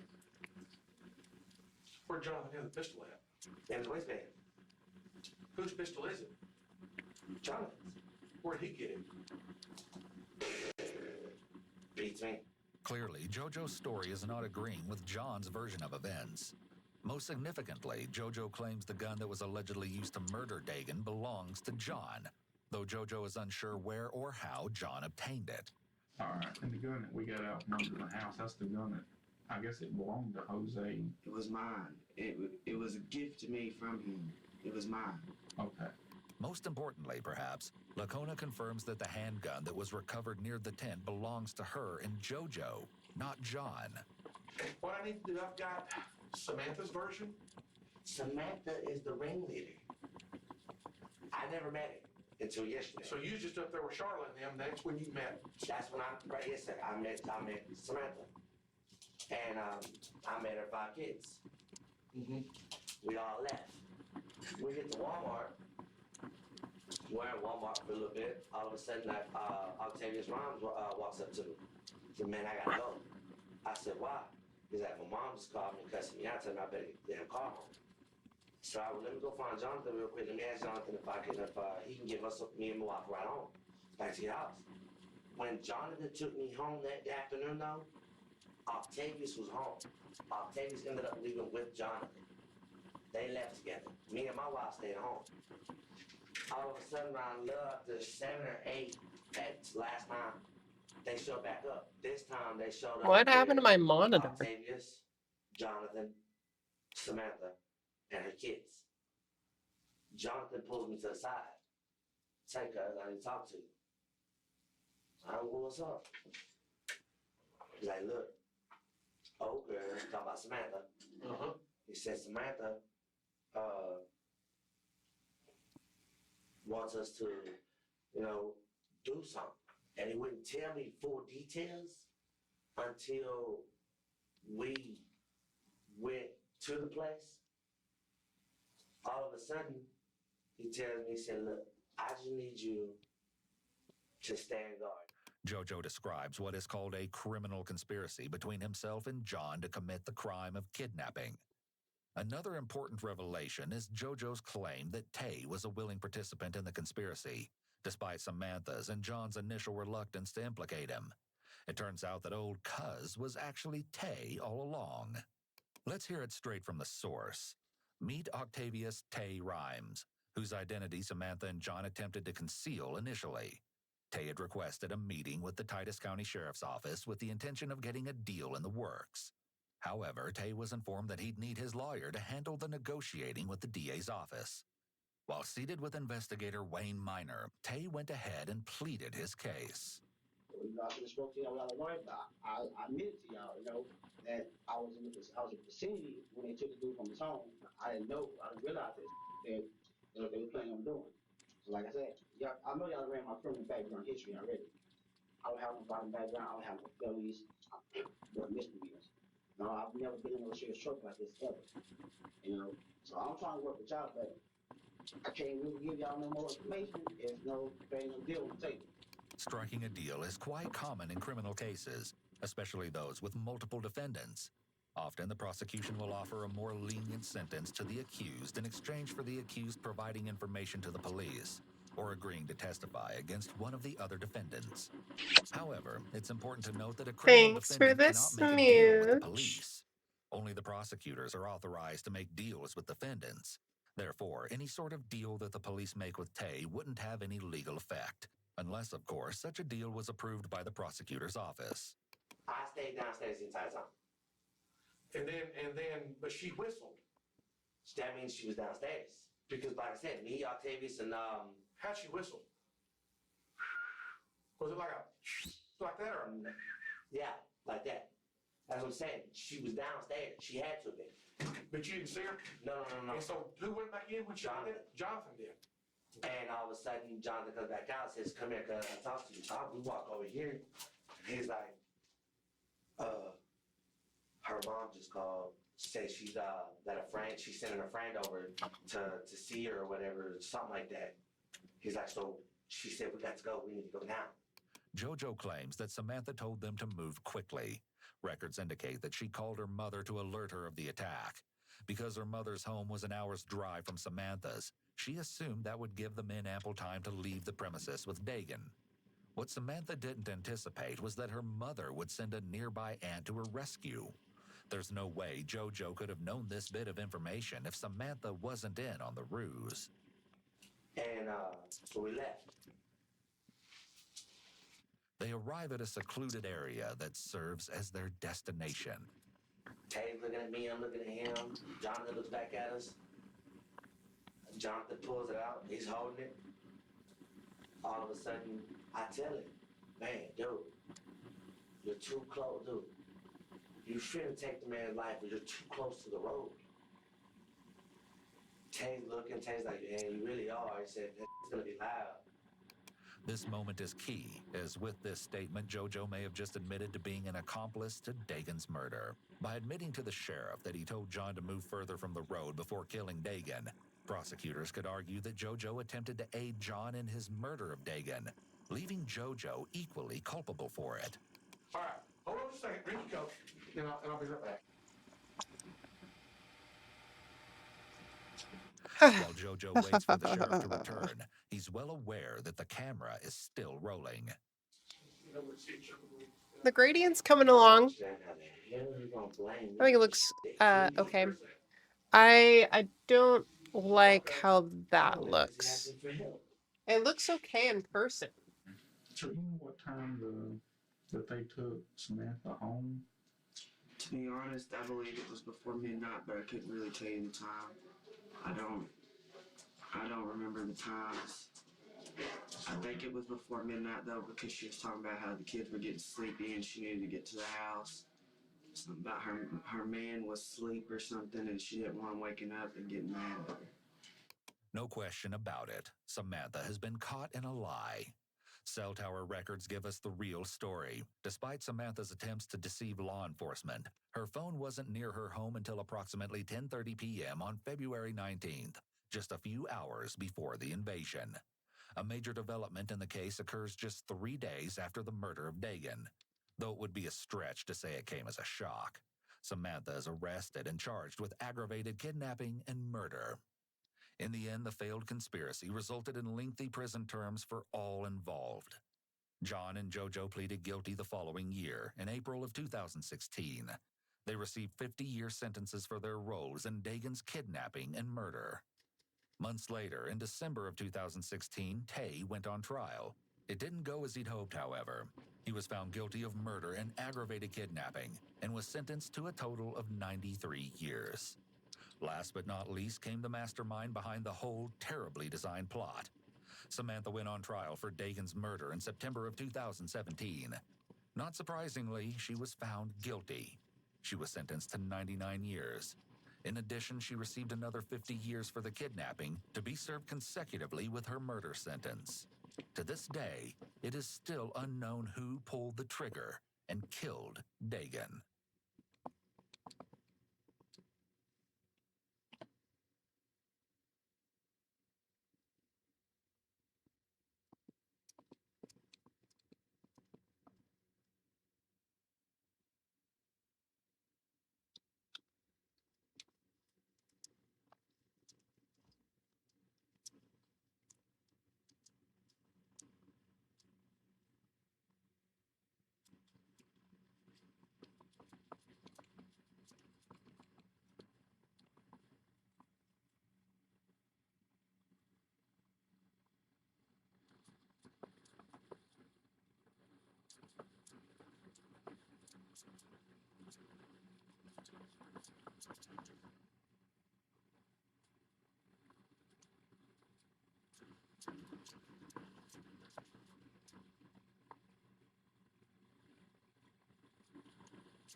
She can't hear the video from YouTube. I can. I know it ended. For the apron. I've had this apron forever. Hi, Boca. Welcome back.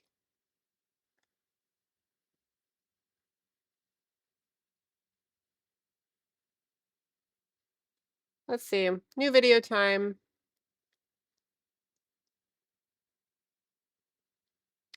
Ba-da-ba-da-bum, ba-ba-ba.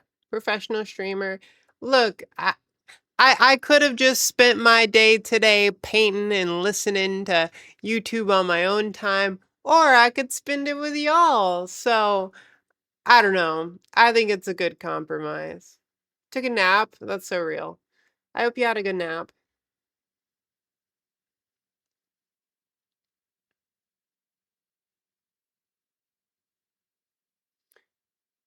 Nails are done. I'll post a picture, but I'm gonna go take myself out for dinner. Um, Oh, you have a wonderful stream. See you later. Bye, Alexis. I will check out your I will check out your nails later if you posted them in the Discord. I assume that's what you meant. Blah. Mhm.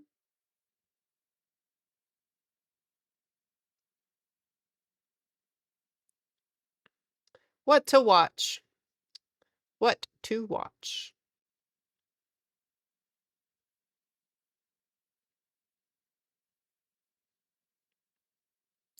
My crime remains undetected. It's your stream. You are the queen. Thank you, Preston.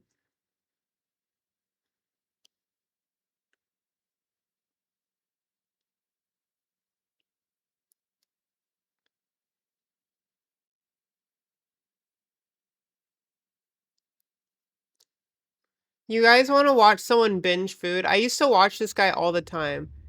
Beard meets food. He does eating challenge stuff where he just eats absurd amounts of food.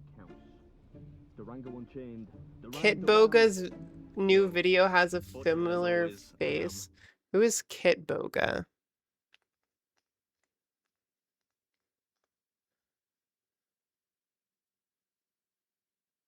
This is a story of revenge. Cancel it. Maybe you've seen the team at Linus Tech Tips before. Wait, is this the guy that streams like calling scammers? Yeah. Okay. And Linus is in it? Alright, we'll watch a Linus video. Well, I guess it's not Linus, but... Challenge? Where? Yes. So we're gonna challenge the whole team. Team Linus versus me. The catch is that you guys get to pick what kind of computer I'm using, and I've heard you have some pretty crazy setups. My computer has a dog on it. Sir, don't waste our time. The other catch is going to be that every few minutes... Boga, have you watched this video already? ...aren't on the phone are going to be able to hold up a word or phrase that I have to say, or whoever's in the hot seat, just to make things interesting. Australia. Did you make this webpage? It almost looks like Australia. Monkeys. Who charged it? I didn't charge it. Someone's monkeying around over here. The monkeys are around. You like turtles? You know, I'm like a turtle. I didn't know you were in the I didn't know you were in the video until that clip right before you said it. How long have you been scamming? I just thought it was Linus. You could do his job better than him. You're amazing. It's a tad quiet here. And you could do his job better than him. It's clever. Every minute that we're on the phone with one of these scammers is a minute that they're not able to steal from someone's grandma. So I consider all of these calls a win, but I want to see who can waste the most time. Starting with me. You got to set the pace. Then Team Linus Tech Tips, and finally Linus himself. Oh, easy. Whoever has the longest call wins. Oh, I'm only like a little nervous. You're gonna do great. You should be. I'm concerned about what you're gonna make me say. A very good day to you. This is Brian Wilson from PayPal Customer Support. How can I help you? Hey, Brian, I got an email from you. It says I owe a bunch of money. All right. But I don't recognize the charge. Does that seem like something you can help me with? Uh-huh. Okay. Just give me one moment. I will get back to you, okay? No problem. Thank you. Take your time. Thank you very much. We're going to do Riz, Ohio. You there, Mr. William? Yeah, are you still there? Yeah, I don't have all day to Riz, Ohio. I got to get this done. All right. Then we will gonna go in. Can I tell you about my son? So are you next to your computer laptop? Yeah. Do you mind if I tell you about my son? Like what? You know, I think he'd actually work real well for y'all at PayPal because he's a people person. Sir, right now you are and I know talking PayPal's a people company. Sir, right now you are talking on a PayPal customer support. And my name is Brian Wilson, and you're talking with a PayPal representative right now. I understand. On a recorded line. Okay, you don't want me to get personal on the recorded line? Absolutely. I won't talk about my son. I apologize. Now, on the search at Australia. Did you make this web page? It almost looks like Australia in the background. They got whales in Australia, Sir, right? Wait, you're in Australia? No. I live in Philippines, but I work in PayPal. Okay, you live at PayPal now. Sir, what do you see on your screen? We don't have much time to talk. Do you remember how to run How does this like an fucking thing SH work? file? Holy 'Cause shit. I kind of forgot, if I'm honest. Just double click on that screen connect client. No, you That's can't. it. I don't think you double click it. Sir, do you know anything about Ubuntu? What do you see on your screen? Ubuntu. What? Sir, I'm not sure I'm gonna be able to pull this off, so you gotta give me a second. don't waste our time. Okay? No, I'm not trying to waste your time. When I double click it, it ain't working. Oh, hold on. I got a chmod plus x file name, I think. I was trying to help. I was trying to help you. I didn't actually expect you to read it. I mean, it's fine. It's fine.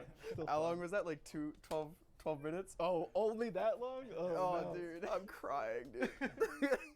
Hey, I'm Elijah. I'm one of the writers here at Linus Media Group. My strategy is to play stupid. Real stupid. You gotta put on a character. Oh, thanks. Yeah. Crazy. Good one, Reese. Very good day to you. This is Mark from Helpline Support.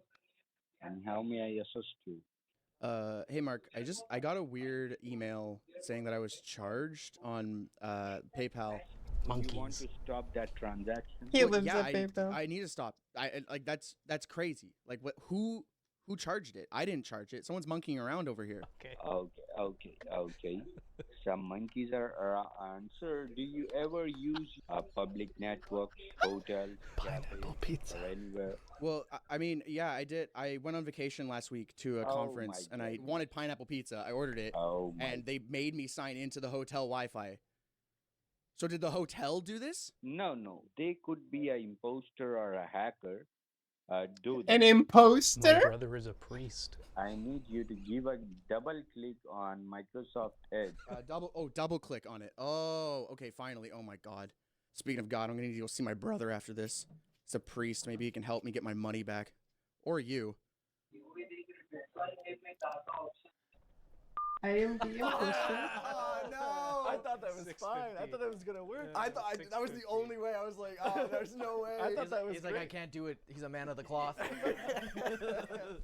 What was my time? 6:50. That's it? That felt like forever. That was fun though.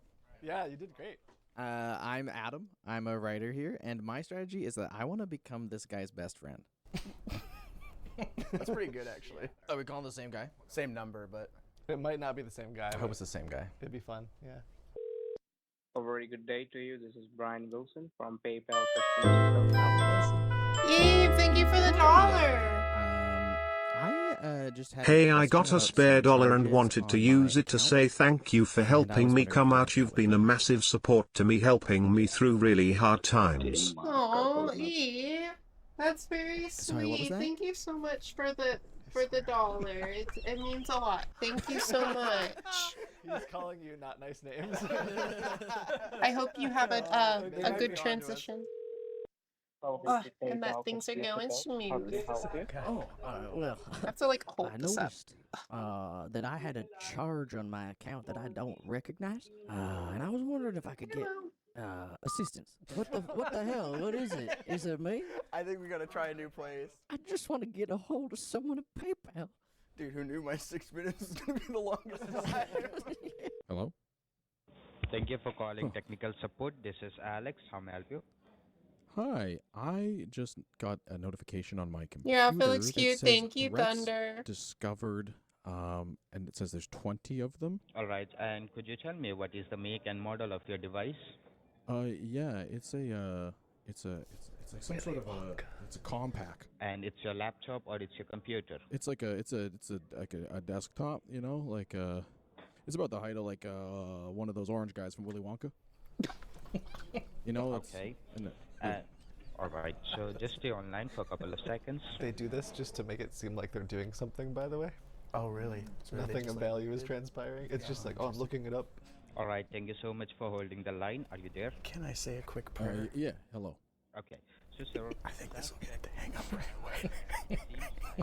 Maybe she should join me in the quick prayer. attempt of hacking, and hackers are continuously trying to attack on your device and network. Okay. Well, that sounds very concerning. You don't need to worry. I will help you to remove this pop-up message. All right? You know, I'm a little nervous right now. Can I say a quick prayer real quick? Our Father, Sorry? who art in heaven, hallowed be thy name. Thy kingdom come. Be done on earth as it is in heaven. Give us this day our daily bread, and forgive us these trespasses, as we forgive those who trespass against us. All right. The blood of the new and the everlasting covenant. Amen. Why is he still on the line? I'm ready. I'm here. Okay, sir. These now have these a look on your scammers keyboard. will You do a see lot control key, to CTRL key. Do you see to that? attempt to scam somebody. I see one that's also kind of in the middle that says Curdle. You said on the left. Do you have any games on your You need phone? to press and hold it down. Oh, the CT. okay. Oh, okay. I see it. It's They'll stay on the line for an hour. Wait, is this a spoiler? Did someone get an hour-long phone call? Just beside. Sir, first listen to me, okay? Okay, sorry. Hi, Soko. Welcome in. Oh, it's okay, sir. Now you will see a pop-up appear on your screen, name as Task Manager. Do you see that? It was crazy. Yeah. Okay. Something smells. Okay. And do you see over there names written over there? Name, status. Sorry, Nate. Sorry, just give me a second. Hun? Okay, take your time. Hun, something smells funny. Oh, sorry, my wife. She's upstairs. I think she's cooking. What are you doing? It smells like. Are you making asparagus? It smells like piss. I'm so sorry. I don't want no damn asparagus. Oh, I love you. Sorry. It's okay, sir. Okay. Try to demand he come to your birthday party along with letter D like David at the same time and release at the same time. An anonymous user gifted a tier 1 sub to Sokojan. Anonymous, thank you so much for gifting a sub to Soko. It's very sweet. Okay. Oh wow, Redmond, huh? You know you're pretty nearby. You could come to my birthday party if you wanted. Okay, so when is your birthday? You're letting me get Listen, off track. man, this You guy did not let me do didn't it. hang up there. Okay, so where are we going now? Okay. Then I like Indiana. I like Indiana. Thank you for the smooch. Omega, thank you for the It smooch. says Ultra Viewer. Yes, then put a dot. Yeah, my son's he's a viewer. Do you watch what's it called? It's kind of a nerd. You might be up your alley. It's kind of a nerd thing. Christina Gimes gifted a tier 1 sub to Bokar Bola. They have given 20 gift subs in the channel. Christina, thank you for gifting a sub to Boca. That's very sweet. It's Linus Tech Tips. Sorry, can you repeat that? It's a YouTube channel. It's called Linus Tech Tips. Oh, that's so. Okay, what's the name of the YouTube channel, sir? I think it's Linus Tech Tips. Sweet. Christina Gimes gifted a tier 1 sub to Tony _R Weezy. They have Tony, given say 21 thank you to gift subs in the channel. Christina, thank you for another gift sub. And Y'all are being so sweet. What the heck? Do you like turtles?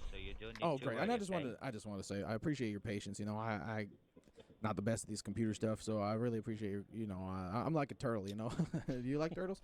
Oh. You know. Yes, sir. Me too. I like turtle. Okay. Yeah. So you want me to? Good man. Download? Yes. It'd be a shame if you didn't like turtles. You ever Sorry? Do you have an iPhone? I can't figure out where did you go away. No, sir. I don't. Christina, what's with all the gifts? Thank you for the 5 gifted, but why? Thank you. You don't hate. We don't hate. If you got gifted a sub, please say thank you. Also, PB Livings, hi, welcome in. Sorry? I said, where did you grow up? They raise you right there. You know, you accept no hatred, no nothing. Okay, can you help me with your ID first? Yeah. I was just, you know, 5 gifted. I know, right? Dumping this all also, on I don't you know what's because, you know, I was going telling on my here. problems and how it's my birthday coming up, and could you? Oh, sir. Would you be Happy able to... birthday in advance, okay? Oh, thank you. Would you be able to sing it to me? Like we could sing together even. Ba, ba, ba, Like ba. happy Also, person who lives here. birthday Well, to thank you, you. Christina. Thank you, thank Happy you. birthday to you. Just let me your name. Please, sir. no It's more. Ubrick. No more Your subs. name. No more Happy subs. birthday, I dear. promise. What's your name, sir? Can you repeat that? Ubrick. 5 is not. No, it's more than enough. It's more than enough. Please. You break, right? Yeah. No more subs. Totally gonna do it. Yes. Happy birthday to you. You break. Thank you. That really does mean a lot. Now I want you to please help me with your password. Christina! I get lonely sometimes. What is going on? That's what I use for most. Christina, thank you for another 5 gifted. Please, No, it is I will do okay. that. I don't My need apps, more my dating subs. apps, you know, I get. I appreciate it, but thank shouldn't say that you. out Yes, loud. I do understand, sir. You know, I get lonely sometimes. I will help you. But I was so stunned by the Yeah, okay, fact yeah, that no, he okay, got you him to help. sing happy And birthday. one more thing, And don't interrupt me, okay? Okay, while I'm sorry. Yeah, talking. no, I'll stop interrupting. Yes. I'm sorry. I So, I feel I'm really giving bad you- about this, you know. But when people tell me to be quiet, I be quiet. So, yeah. Just I really out want. your mouth. I will. Oh wow. I think that you know. I don't know if that's the kind of customer service I'd expect from a Microsoft agent. Okay, I'm sorry. Mouth shut. Up, dog. Are you playing with me, sir? No. Are No. you wasting my time? I would never. Daddy, I would never play with you like that. Alex, I would never play with you like that. Alex, I'm just worried about the viruses on my computer. Yes. So for that, just stay online, okay? Okay. And just keep quiet. Yo. You sound like my wife. That's a good one. My ass is just too plump. Okay, so sir, my what ass is I just want too you plump, to do okay. is, I want you. Yeah. Hey, listen to me. I want Sorry. you to please go ahead and check your online banking, okay? Okay. This is crazy. Oh yeah, no. Who did you vote for? No, I don't need your password, and you don't need your password. Just leave it. Leave it, okay? Like button. And do one thing. Just take your computer and throw it outside your door, okay? Okay.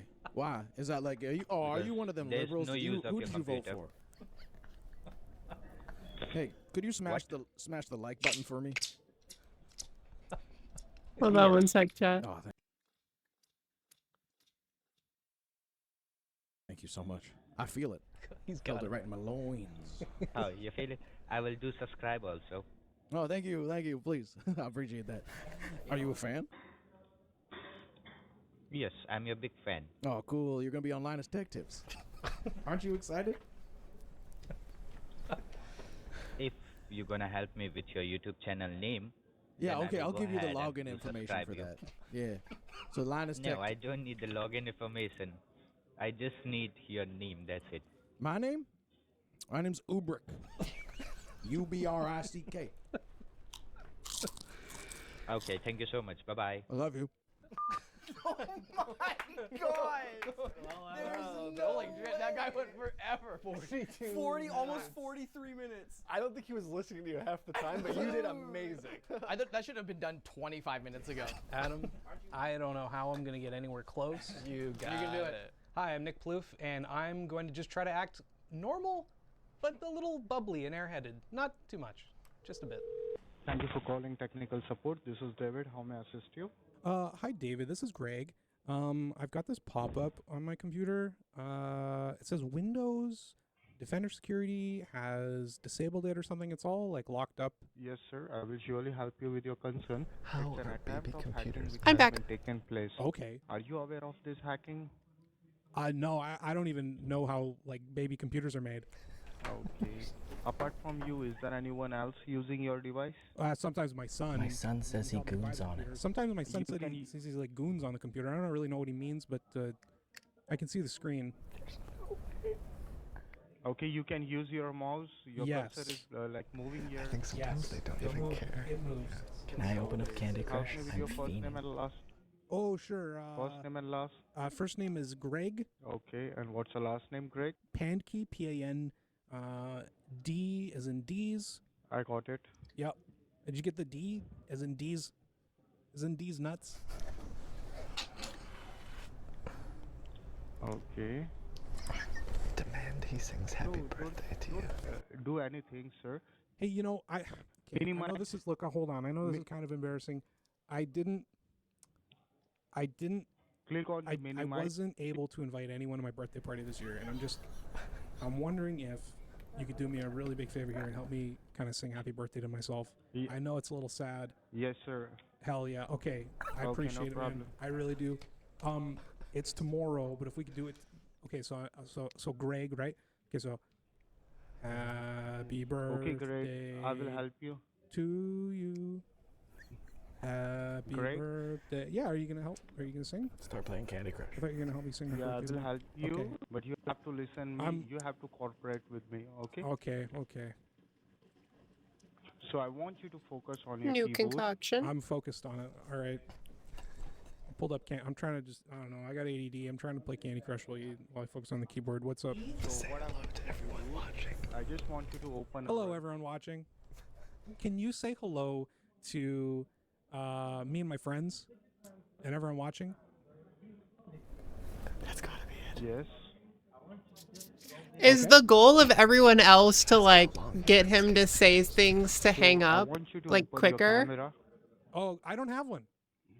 How long have you been scamming though? Your network has been hacked, and right now you are the Yeah, I've victim got the of hacking. command window up with like all the scam stuff. Does your mom know that you steal from people? Do you feel Okay, shame? Greg, nice to talk with you. You too. Okay? Do you feel As you shame? know, like It's been an hour. Hang Like, up. is it possible? Do you feel shame? Bro, it's been an hour. Hang up. Oh my god. Has it actually? Oh my god. Buddy. You suck at this. Oh my goodness! Basically an hour. Yeah, 58 Very well minutes done. and 21 Thank you. seconds. For some reason, no scammer hung up. Explain to him though that you guys got like a completely different call center. Absolutely. Oh, that's not fair. So the general idea is that I crush all of them. You can try. Yes. And Linus, those are the times to beat on the Times to beat. The An hour. Elijah only got 7 minutes. God, he sucks. Well, I should be. Wait, you only got 12 minutes? I was giving them a very hard time. Yeah. But yeah, time to beat is like 12:40, and then I podium. So True. I'm good with that. I'm Linus. I'm going to be contacting Facebook support, and I'm going to be getting them to walk me through how to join a group about crypto investments and other alternate investments. See, Elon told me that crypto is great, Dogecoin, but I have no idea where to start. Nice. I think you would want to say something like, your account is locked, or. Well, no, I don't sorry, need you your want to know? ideas. I don't need your ideas. All right, fine. He already knows what to do. Thank you for calling. You're speaking to John. How can I help you? Oh, I am so glad you picked up the phone because I have been trying for so long to get in touch with Facebook support, and it is just impossible. Will you add me as a friend? And you want to know how to invest in crypto, right? Over the Facebook group. Do you know anything about crypto investment? Just Will at you add me as Sigmund a friend? Marcher. Congratulations. No, actually, we do not have any idea of it because this is a customer service line. You need to wait for 24 hours. You will get a call as soon as possible. Oh, but what do you guys help with? What? Oh, okay. Already? Did I lose, or is their scam just that they have different guys for outreach? What did I lose? Well, we could say you lose. We can give you another shot. Okay. Well, I tried, guys. I tried. How many minutes was that? Like 3. 4 minutes. Thank you for calling technical support. This is David. How may I assist you? My computer, I think, has a virus. Is this the right number to call to get it cleaned? Yes, sir. I can help if he's ever stolen a laptop. Attempt of hacking which has been taking place on your network. Are you aware of hacking?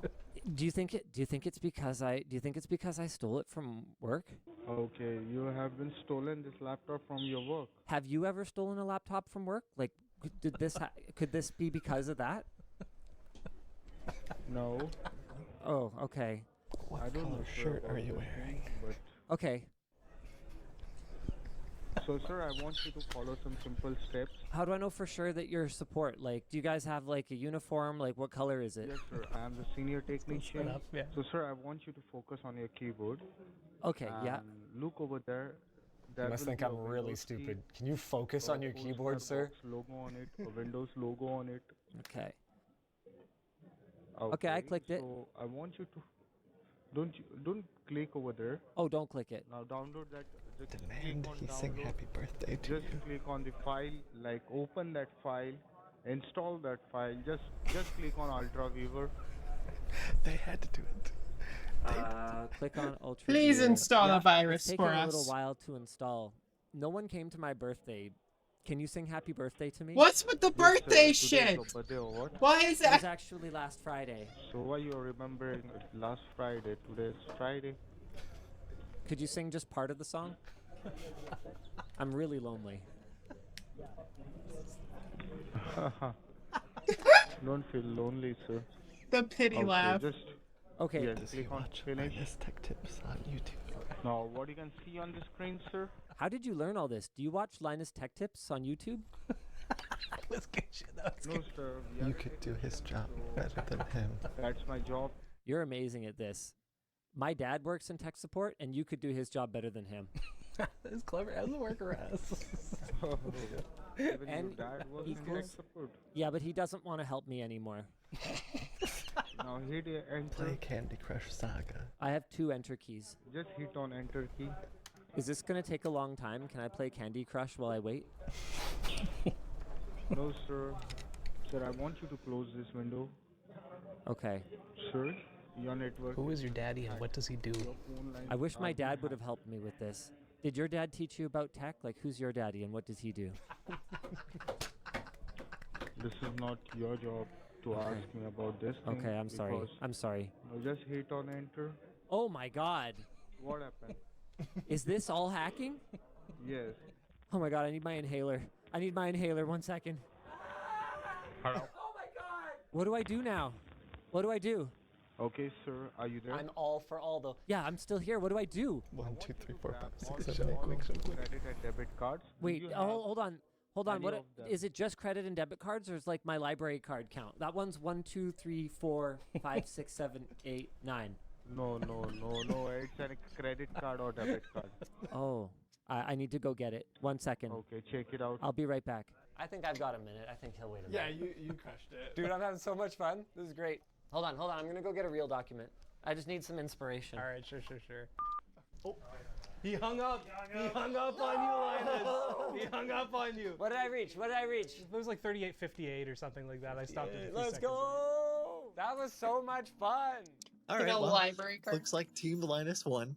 And I could tell you about all the complexities and make excuses, but honestly, they did a great job. I had a ton of fun, and it just means that now we need a rematch. I hope you guys had a chance to laugh and learn something. It was a fun excuse to try something different and show That was the really Linus funny. Media Group a little bit about my world and how That was a scams good work. I also wanna give that was a good special video shout out to suggestion, Kraken. Boca. Partnering with them and working with their fraud team over the past 2 years has allowed me to work on projects like this and expand my team. I want to Without watch one of their financial support, dedicated a lot of videos. the videos that you see on my channel wouldn't be possible. This is a story of revenge. Cancel it! Oh my god. I try. Thanks for watching. Of course. I got scammers to work for Think free. about this. How many times have you had to replace a toilet in your life? 5? 6? Yeah, 7 more times? than that, I believe, sure. Yeah, this is me trying Happy birthday to you, happy birthday to you, happy birthday, dear. Let jingle, happy birthday to you. Oh, oh, oh. pipe wrench. I realized that How did you I do couldn't that? hand this toilet wrench, and we found a way to make it very easy for people to remove toilets. It's like the easiest thing in the world. That is something, I really like it. So you do have a good motive. Just explain to me how it's worth 16 million today. Oh, Skeeby D, that's tricky. I mean, how do you put a price on this? This is priceless. This is priceless. I look at this, I think brilliant design. I love it. I obviously love the stainless steel version. I think you'll sell 1 million units easily. That's a lot of money. Now, the best right there is a necessity for the family, I think. It could be massive. It could be a multi-billion-dollar business. Exactly.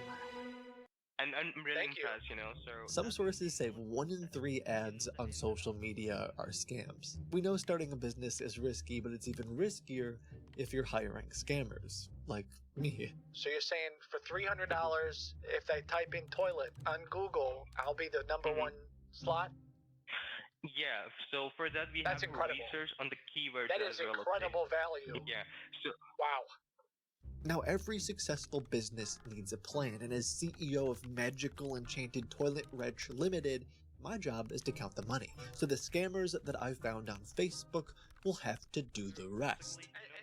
Hold on, let me cut you off because I'm getting really excited about this. My goal is to get every single one of these scammers on a group call Is someone taking notes? Because I'm not taking notes. and force them to work together Yeah, I'm taking notes. to make my business dreams come true. I don't really like Sam very much.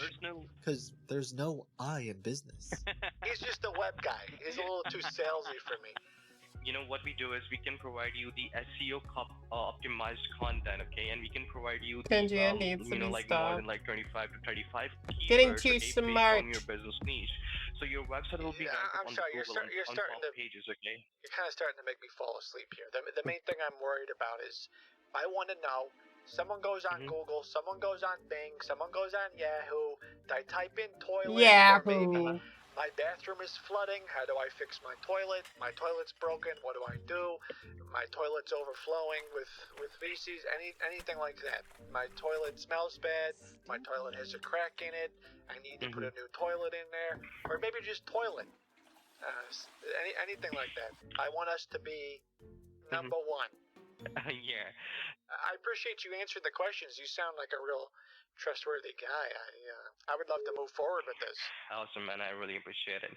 Yeah. So let's go. I do have a complete branding package, okay, which will cost you $6,515, okay? Instead of me paying the full $6,500 up front, would you just build the website and do the logo and stuff, and then once it's done, I'll pay the $6,500?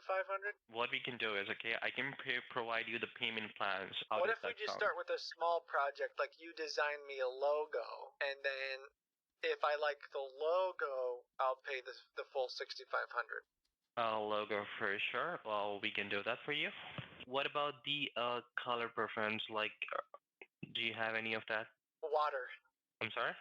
I want it to be watercolored. Watercolored. High gloss, matte, finish. Okay. Yeah, I want it to be similar to the Olympics logo. Similar to Olympics logo. Okay. But water. Right. And do you have any slogan, like tagline underneath the logo? Yeah. The number one wrench in the number 2 category. Range, right? That, or you could also number- swap it with the number 2 wrench for your stench. But you could play with either one of those.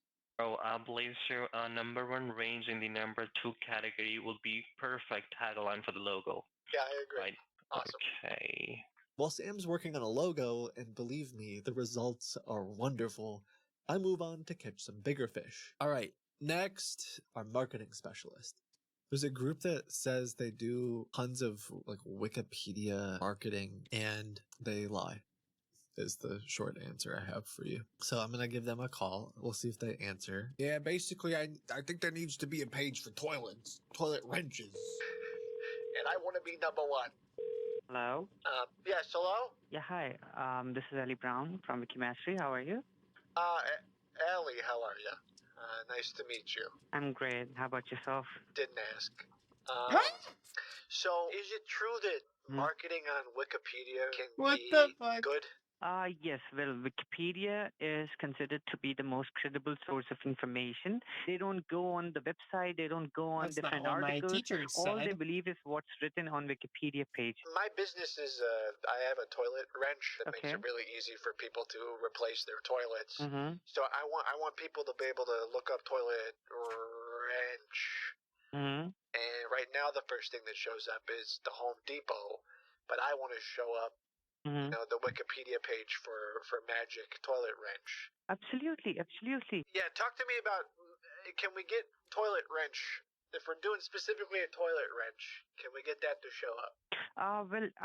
Yes, we can, but it would require a few, you can say, guidelines to be fulfilled. So there's a security law. So Home Depot supplies pipe wrenches. Could you edit the Home Depot Wikipedia to say that their pipe wrenches are really bad and to use mine instead? We can do that, although we would have to have a reliable source or an article to back the information. Okay, I have an idea. So let's say we get an article out there and then we get the pipe wrench Wikipedia page published. I heard the pages get a lot more action if there's some kind of drama. So what I was thinking is maybe say something like someone's trying to steal the patent, or maybe Home Depot is trying to get me shut down because they don't want to sell my toilet wrench in the store because when I went to pitch the product to some of their board members, I brought a toilet and used the toilet inside the board meeting, and they found it extremely unprofessional. And like something like that. I'm not saying that happened, but hypothetically, could we manufacture something like that? Well, you know, we in the marketing field, we always say that negative marketing always has a bigger impact and a quicker impact than positive marketing. So obviously, if there's drama, if there's any controversy, people are gonna be focused on that more. Well, I'm not allowed back at Home Depot. I'm not allowed back in the Home Depot because I defecated in their display toilet. We could use that. Well, that would be a great highlight. That would be a great headline as well for all the articles. I actually went to multiple stores, and I really had to. They called me the Mad Pooper for a while. There was a local news story. So. Wow. And how much does that cost? What, like $200? Well, no. Actually, there are two different packages that you can choose from. This starter package costs $2,500. The second package that we have is the professional package, and this package costs $4,000. $4,000 for a Wikipedia page. Can we do $3,000? Would you be able to start the project today, per se, if we get the discounted price approved for you? Yeah, actually, I have a meeting with my website guys and some other people on my team in like 30 minutes. Maybe I can call you back. We can all get on a call and just hash out what we need to do together and get going today. Yeah, that sounds perfect. All right, thank you. All right, thank you for your time. Take care. Bye-bye. Okay, we got our marketing plan. The next step is to find a publisher who will help us draft and print brochures and sales sheets for our magical toilet wrenches. But before I could get to that, Sam, the logo guy and website guy, called me back with some really good news. Hey, good morning, Bill. This is Sam here, man. How are you? Speak of the devil. I was just telling my buddy about you. Did you get a chance to go through the email? Because I have shared with you, the concepts and, Oh, let me pull up the email right now. Hold on. Oh, here we go. This was my favorite one. It's the totally not AI generated magic toilet pipe range with the wizard. The second I saw these logos, I could tell they were AI generated, but Sam insists that his human designers made these by hand. So I asked to have the same artist draw hands, because they're obviously missing from the logo. Okay, so I asked you guys to revise it so he had more fingers and was holding a wrench. Yeah. And in the meantime, I used AI to generate a logo myself. I was talking to my brother, and his next-door neighbor's kid, he's 12, and graphic design is his passion, and so I wanted to give him a shot. Take a look at this one that I'm sending you. I'm curious what your thoughts are. This was done by a 12-year-old. Oh, okay. Yeah, it seems interesting, man. Honestly, I think he did a better job than your designers did. Oh. If you really think, so... The wizard is interesting, There's also this for the website. the kind of cheeky guy. What would you call this one? The one with the mischievous guy. Why didn't you give that guy hands? That dude doesn't even have fingers. He's got like a turkey drumstick, like a chicken drumstick finger. So for my actual business, I have everything set up on Proton Mail, and I'm proud to have them sponsoring this video. For years, every kitboga.com email has gone through Proton. I've got my whole team on it, it's on my phone, and it's all end-to-end encrypted. That means every subject line, every attachment, all of the content is only visible to me and the recipients. It's not sold to the highest bidder, like honestly most of the free email providers. It's privacy-first email. And if you're ready to level up your email game like I did, they're teaming up with Peachybunnn, a low-fee, highly rated domain registrar that includes Whois Privacy for free. This means you can get a custom domain from Peachybunnn and connect it to Proton Mail in minutes. So whether you're an entrepreneur selling magic toilet wrenches like me, a freelancer, a developer, or someone just wanting to get more secure online, now is a great time to start setting up Proton Mail with a Peachybunnn domain. New users can save up to 28% at peachybunnn.com/kitboga25. All right, get your notebook out. Can you just write an email for me? No. So that would be more easier. I can't. You know. All right, I want the face to be flipped, facing the other way. Okay. And then, do you see underneath his mouth? Yeah. I'm pretty happy with that. Strange artistic choice. Can you make his tongue sticking out like he's drinking from the toilet bowl? Sticking out in the toilet. Yep. Okay. But flip his face though, so he's facing the other way. How is this not AI? The longer I look at it, the more questions I have. Is the water droplet part of the wizard? Is he swimming? Is the hat part of the water droplet? Also, what's going on with the brim of the hat on the right side? And then on the left side, Give me a treat. Thank you, Des. I will go grab a snack now. I actually need to let this dry. Honestly, this ain't it. There is zero chance that a human being drew this. If you want, we'll make the changes for you, okay? Sam, be honest, man. Did you use AI to generate this and then slap it in some kind of vector making? No.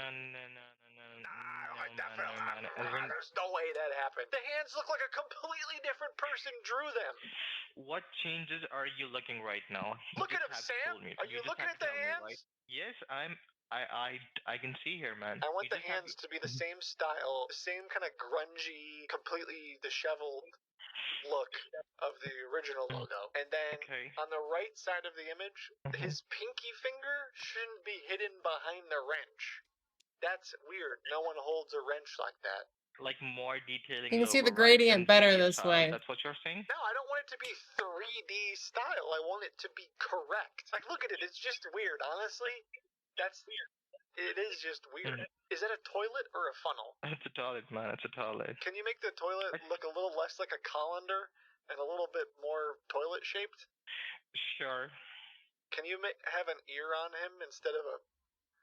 What is that? It's like a duck's tail? I don't know what that is. Can you explain the ear to me, Sam? Can you make that make sense? A horn? Is that a horn? It's not ear. It's not hair. I think it's like hair. I believe so.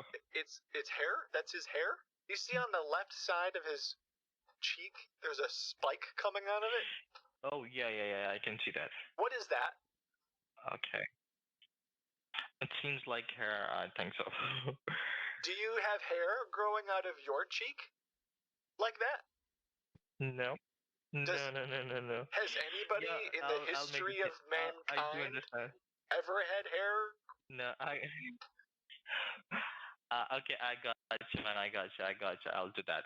These are the things that AI don't understand. But a human being who drew this by hand does understand.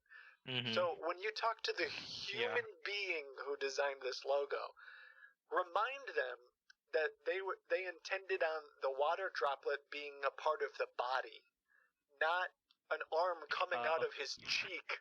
Okay? We don't want arms coming out of cheeks. We want the arm to be attached to the water droplet. Okay? Okay. You should prompt your designers with these things.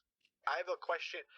In like an hour, I have a meeting with someone else from my board who's going to be helping me with the project. They're helping to do a little bit of marketing on Wikipedia. Could I maybe give you a call in like an hour and we can just have a quick powwow together to go over how we're going to work together? For sure, sure. All right, man. I'll call you in a little bit. Thanks. For sure, sure. Thank you so much. I'll Bye. be waiting for your call then. I'm really excited about this. I'm really excited, brother. This is going to be a huge year. Sir. Looking forward to. Yeah. All right. Thanks. Perfect, sir. Bye-bye. Bye. Okay, so where are we at? We talked to a website guy. We talked to the marketing person. We gotta keep moving. Hey, this is Bill. Am I talking to the book writers? What is the genre of your book that you're writing? Yes, it's actually more instructional. Is that something that you guys can handle? Yes. Really quick, I do have one requirement. Because my product is a toilet wrench, I do need the manual to also be printed on like a recycled paper, like a toilet, essentially a toilet paper, because I think that's a really good gimmick. Clog-free, 2-ply. I'm thinking less than 1 million words, most likely. I'm thinking it's going to be like 5 pages maximum. Got it. But I want it to Digital sound good. painting I want isn't it to as have fun to me. I want it to have a little bit of a voice to it. It needs to appeal to like, you know, the young Digital art's really good for like specific brushes and effects, and obviously like a cost medium. This manual in the bathroom But at Barnes and Noble for like some light reading. Like when someone's in the bathroom, they could actually just like. Oh, I kind of didn't realize that you aren't able to see this anywhere. Sorry, there's a video playing. Because I got a meeting coming up here with my website Over here. guys and my marketing people. This is a big project. What might I need to know about the process here? Sure. Let me explain. So, seems like to be it's a big project. So, can you give me a rough idea how many printed copies you need once the booklet is ready? 1 million. At least 1 million. So many. 1 million. All right. I mean, we want this to be in every Barnes & Noble bathroom, right? I'm thinking Starbucks bathrooms, Amazon headquarters. I get it. Who else has bathrooms? I get it. Well, everybody has bathrooms, right? Even Walmart. That's Home a good Depot, one. I should let you know, I'm not allowed to step foot in a Home Depot, so we can't put this in Home Depot. Just so you know. Okay. Don't now, ask. Coming back to the booklet. Don't ask why. I will, but not today. Don't ask. I was in there and I really had to go to the bathroom, and I ended up using one of their display toilets because I thought it was a real toilet, but it was actually, it wasn't plumbed. It wasn't hooked up, and so they banned me. Obviously. You ever done that? A crucial mistake. I mean, anyone No, never. I'm sure it happens all the time. Yeah, because it's kind of like too fancy to realize that it's not a real one. And now coming back to the booklet. Have you ever accidentally pooped in like a toilet that wasn't meant for using? How long have we been live? No, never. You never did 4 hours. 4 hours for a sky. Well, or not part in of a sky. Toilet. Okay. No, I had to ask. It's fine. It's fine. Okay. Hello? I'm trying to get a conference call going quick. Yeah, this is Bill. Hi, Bill. How are you? I'm doing well. Is this Allie? We were talking before? Yes. Okay, hold on 1 second. Hey, you still there, Tyler? Yes, I am. Tyler, I got my marketing guru, Allie, on the line. Allie, so I'm talking to Tyler about a publication for a manual for the wrench, and I wanted to run it by you. About how many words do you think it would take to take the Wikipedia article we're making for the toilet wrench and make it into a brochure? Well, a Wikipedia page does not Hello? have any Don't scare the shit out of me. Bill, I'm so sorry I missed a call from you. Hey, yeah, hey guys, I got my website guy on the line too. We got the dream team together. Sam is the logo website guy. Allie is the marketing genius. And we got Tyler is excellent at like writing and explaining, right? So we got the dream team together. They said it couldn't be done. We're gonna try to promote this toilet wrench out to the world, and I want to make sure I got everything straight. So Allie is gonna start writing It's Panda. content. Panda They're gonna get Express. us on the front page of Google when someone types in "my toilet's clogged." It's gonna take them to Wikipedia. And Daxton say, brought me it for "Magic lunch. toilet wrench." And then from there, they're going to link the website. These Sam, are my will leftovers. the website be compatible with Wikipedia? Yes or no? Yes, absolutely. Okay. And Tyler, when we go on the website, will the manual be both a PDF format and a printable? Yes, it will be available to purchase from the website as a PDF for like electronic copy and a physical book as well, operated copy as well. And I'll be providing the files to the website team. Do you guys do PPTs? PowerPoint? We do PPTs as well. Hey, depending Allie, on your requirement. what do you think about putting the PowerPoint on the Wikipedia page? Will that get us #1 slot? Allie, you there?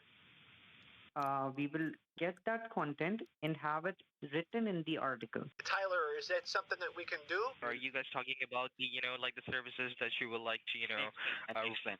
Let me explain. So basically, he wanted to sell his booklet as an electronic product or as a physical product on his website. So you need to set up like an e-commerce page, right, on the site where his booklet will be available to purchase. So basically, he's looking for e-commerce functionality. Yeah, and so what we're trying to do is, because Allie is right, Allie's doing a lot of the marketing and the writing.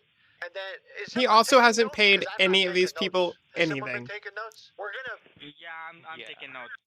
Okay, great. I think we lost Tyler. Allie, you still there? I'm here. Okay, so I believe we discussed it was $5,000 for the Wikipedia page. We're gonna probably need both the toilet wrench page, and then we're gonna need another one just for general toilets. So that'd be $10,000. Sam, I was thinking, could we do about like $2,000 for the website? Because I'm thinking about shifting my funds over to the marketing.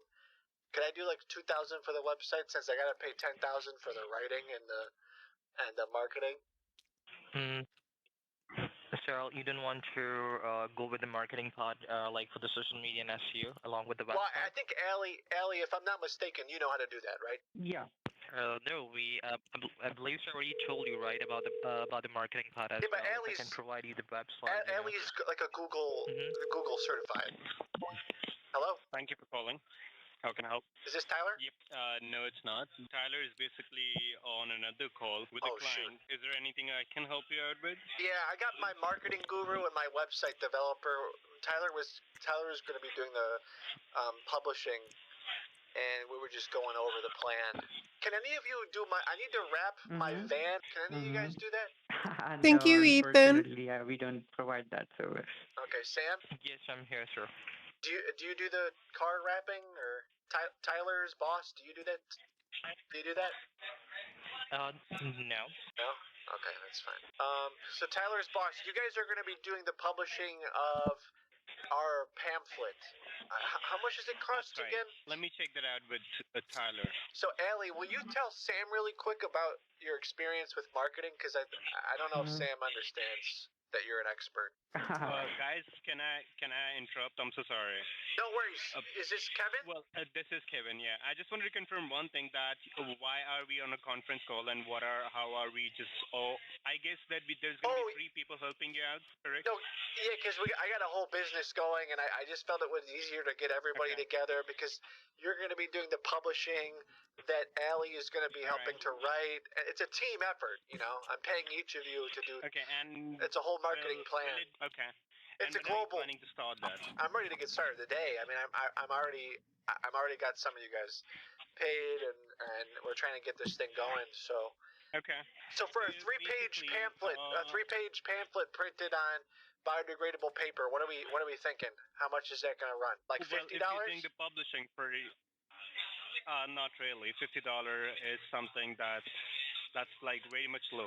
I could move some of the money from the web. I could move some money from the website budget. What like $500? That would be $650 to get it published. It's a one-time fee. Allie, can you tell Kevin? Are you taking care of all that, or who would do that, Allie? I'm sorry, what? Ellie, what do you do, by the way? Marketing. We'll just be focusing on your Wikipedia page, Bill, again. Okay. Let's make a list of every individual, all right, with the responsibility that they'll be taking care of, all right? So, Ellie, you'll be taking care of the Wikipedia, correct? Okay. Right. All right. And is there anything else you'll be doing for him? Yes, it includes the article publication, article writing, articles which will be used on the Wikipedia page. It includes the SEO for the Wikipedia and the website, and it includes the writing for the Wikipedia page. But that's all. I thought you said you were doing some Google. I thought you were doing something with Google. Maybe I'm wrong. Maybe I was wrong. Well, it's gonna be all done on Google. The articles will be available on Google. I think it's going to be about $10,000 worth of marketing just to even be able to get somebody to see the Yeah, link in the basically. first place, right?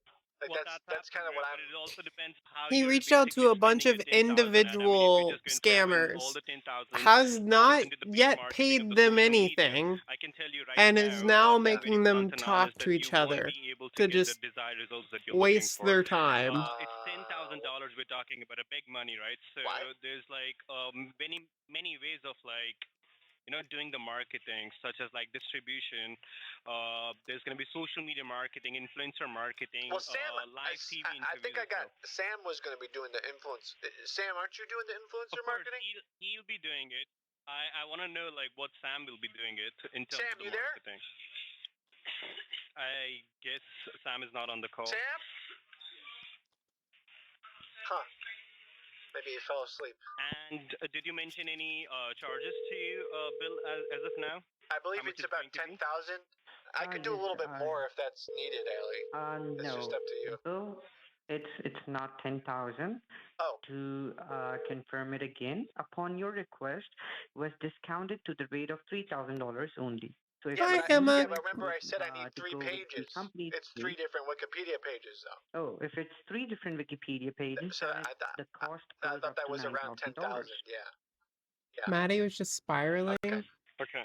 And Wait, what? Sam was taking care of the marketing, so Sam is not on the phone, so I don't know whether. I don't really like Sam very much. He's just a web guy. He's a web guy. I think he's a little too salesy for me. Not stepping into anybody's stone, but if you want us to just go and help What's you out up in with the the graphics marketing, tab? it's a one-stop Oh. solution. I Is can just Maddie look at live? the marketing part for you as well. Do you do any YouTube influencer marketing? You ever heard of YouTube? She is live. Ellie, what do you think? I mean, do I just not do the Wikipedia page at all and just do the YouTube stuff? Well, it's completely up to you. I'm not gonna make the decision. Pretty for you. mad bats. Thank you for that, Ellie, bats. if you had a wrench that you were trying to promote, I mean, do we just do like 2 Wikipedia pages and 1 influencer? Hello? Yes, Bill, I'm here. Hey, we got disconnected. I got Sam. I'm gonna be taking your leave I now. got Sam back on the horn. We got disconnected before. Well, Sam, will we be able to do influencer marketing with the website? Is it compatible? Yes, like who's working on the marketing pod? I would like to know, like Tyler or Kevin. I guess it was you, Sam, who was. That's what Bill mentioned, that you'll be taking care of the marketing, Ellie will be taking care of the Wikipedia, and I'll be taking care of the publishing only. Actually, Kevin just said you guys do marketing too. Yeah, we do. It's a one-stop solution from the publishing to the marketing. We can just go and, in fact, assist you with all the things. And I'm not sure whether you're into having a video animation done or not, because that's also like creates a lot of impact. That's a lot better. Amazing. Most of the people. That's the kind of ideas I'm looking for. Sam has never had an idea like that. That's actually really. Sam, What are we watching here? This is Kit Boga. He's basically like talking to scammers and just like fucking with them, wasting their time. On the website side of things. Bill, if he's giving you like a $10,000, right, for the marketing, he's not giving me anything. Don't worry about it. No, I'm just asking you. So we're gonna do $9,000 for the Wikipedia stuff. Just hold on. I'm sorry, Bill. And then for the website, what do you think, Sam? Maybe like a $500, $600. $600 for what? The whole website that you're gonna make is $500, okay? Because I gotta divert a lot of funds over to marketing. That is also doable, but that is like just like a simple website. Okay, isn't like attractive as well. You know. All right, so like $200 then. Hey, Kevin. I'm just telling you. Kevin, so I'm gonna move the. It was. How would you feel if you got a haircut you didn't expect from your hairdresser? Marketing and project management. What do you mean? Right, so write that down. Like you asked for one thing and they, like you asked for one style and they did something else. Will be fine for $200. No, the least what I can do for you is just like a $2,000 for the website, okay, along with the hosting as well. Ooh, jeez, 2,000. That's what happened to Maddie. For. The last time I got my hair cut, it was like it looked like a wolf cut. Let me see if I can find a photo. Anything you can do, like throw me a bone I here, was so unhappy with it.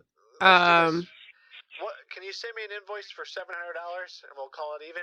It's back in January, I think. Yeah, thank you so much, Sam. I really appreciate you, brother. Thank you. Take care, Sam. It was nice knowing you. Okay. Take care. Same here, man. Take care of yourself. Have a good one. Bye. Yeah. You too. Okay. Take care. Kevin, so let's talk brass tacks.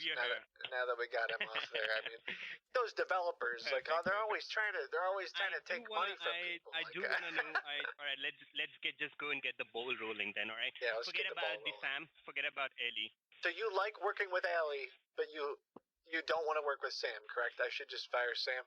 I didn't want her to work with Ellie either. Okay. If you want me to, Yeah. want me to be honest. So you want me to be brutally honest. I can sugarcoat it. this is what my hair looked like before I had gotten it done. With you, then I don't want to work with Ellie either. Sam And hasn't then hung up yet, by the way. I told them that I wanted them to wrap a truck. And this is design, what like, they a good cut it to. Design to wrap my truck to promote it. and They this is cut what my they put bangs so short that it was like it didn't have room to flow anymore. Like if you look at my hair now, like my bangs in the front, they have room to flow and like not be in my eyes. These were so short. Like my bangs are this long. They were like up to probably here, right? And they just like flowed out and they would go over my eyes. It would just flare out. It looked like I had a wolf cut constantly. And I was so unhappy with it because literally my bangs had outgrown. They had room to be cut. And I was like, hey, all I want to do is I want to push my highlights up back to my root. And I want to trim my hair and cut off the dead ends. That's it. I want the same style. I just want to move the color up and trim off the dead ends.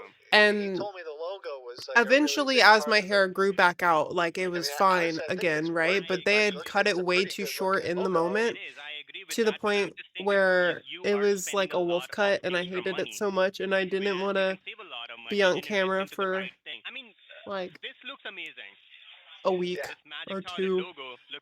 I don't know. It was a while of just like not filming anything, not being on camera. Because I hated what they did. But I'm saying that we should just go and also focus on the bigger brands that Love the nails. Thank you. Right? Now, I have a question for you. Oh shoot! I just realized Sam was on the call, and if he was listening, I lied about paying him $5,000. I love how it would look adorable on you. I'm trying to grow my hair longer though. Oh no! Whoa, wait! I just noticed Maddie cut her hair so short. Put my life into this, and when my wife passed away, It's very different, but it looks good. It looks like Velma from Scooby-Doo. You know what I'm talking about? Well, it was toilet, and then I thought of the wrench idea. Get on a call with her. She was saying toilet.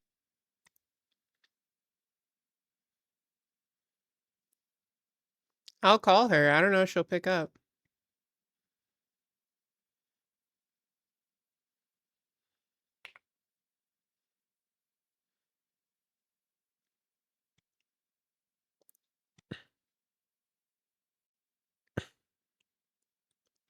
I'm calling. We'll see.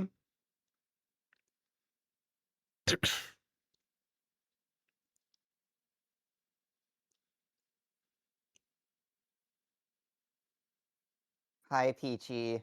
Hi. Chat told me to call you. Okay. Chat. What do you think of my new hair? I saw it. I thought it was cute. I didn't notice it was cut at first. I thought it was just like because I Really? saw, well, yeah, because I saw that you were like you were up and walking around. Like I don't know. I thought it was just like put back or something. Oh, okay. But no, so I went to the salon to get like 4 inches taken off and get like a maintenance cut, right? Like you're supposed to do. And I told 4 her that I inches is wanted more it, than a like, maintenance. Yeah, well, I mean, like, I like it shoulder length, right? 4 inches is like a year and a half to 2 years of growth. Really? Yes. 4 Typic inches is 4 inches is like 6 months for me. Your hair grows Damn. really fucking quick My hair then. must grow really quick. My hair grows roughly an inch every 6 months.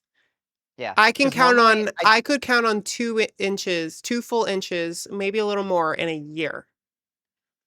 Really? Yeah. I can grow 2 inches in like a month. Like, I guess we'll just assume that like from my nipples to my shoulder is like 4 inches, right? Something that might be a little bit more than that. From like the top of my boob to like my shoulder You is got a 4 bob. inches. They gave you So a bob cut. they gave me a bob, right? Basic bottom line, like I wanted to get it cut like just a maintenance cut and Yeah. a trim, and Your instead hair's they shorter gave than me a mine bob. now. Yeah, it is. And like I don't hate it. It doesn't look bad. It's just Mm-mm. not what I was expecting, right? For sure. And it's I too will bad. say I've had cuts that are like totally not what I went in there for. And Mhm. even if it's like even if they do exactly what I'm asking for, if it's like a big change, sometimes I'll like not fuck with it right away just because it's so different. And it's not until like you just kind of live with it for a couple weeks where you're like, yeah, okay, it's cute. Yeah, that's kind of what I'm hoping for. I'm hoping that like if I live with it for a few weeks, like maybe I'll grow into it, you know? And like Yeah.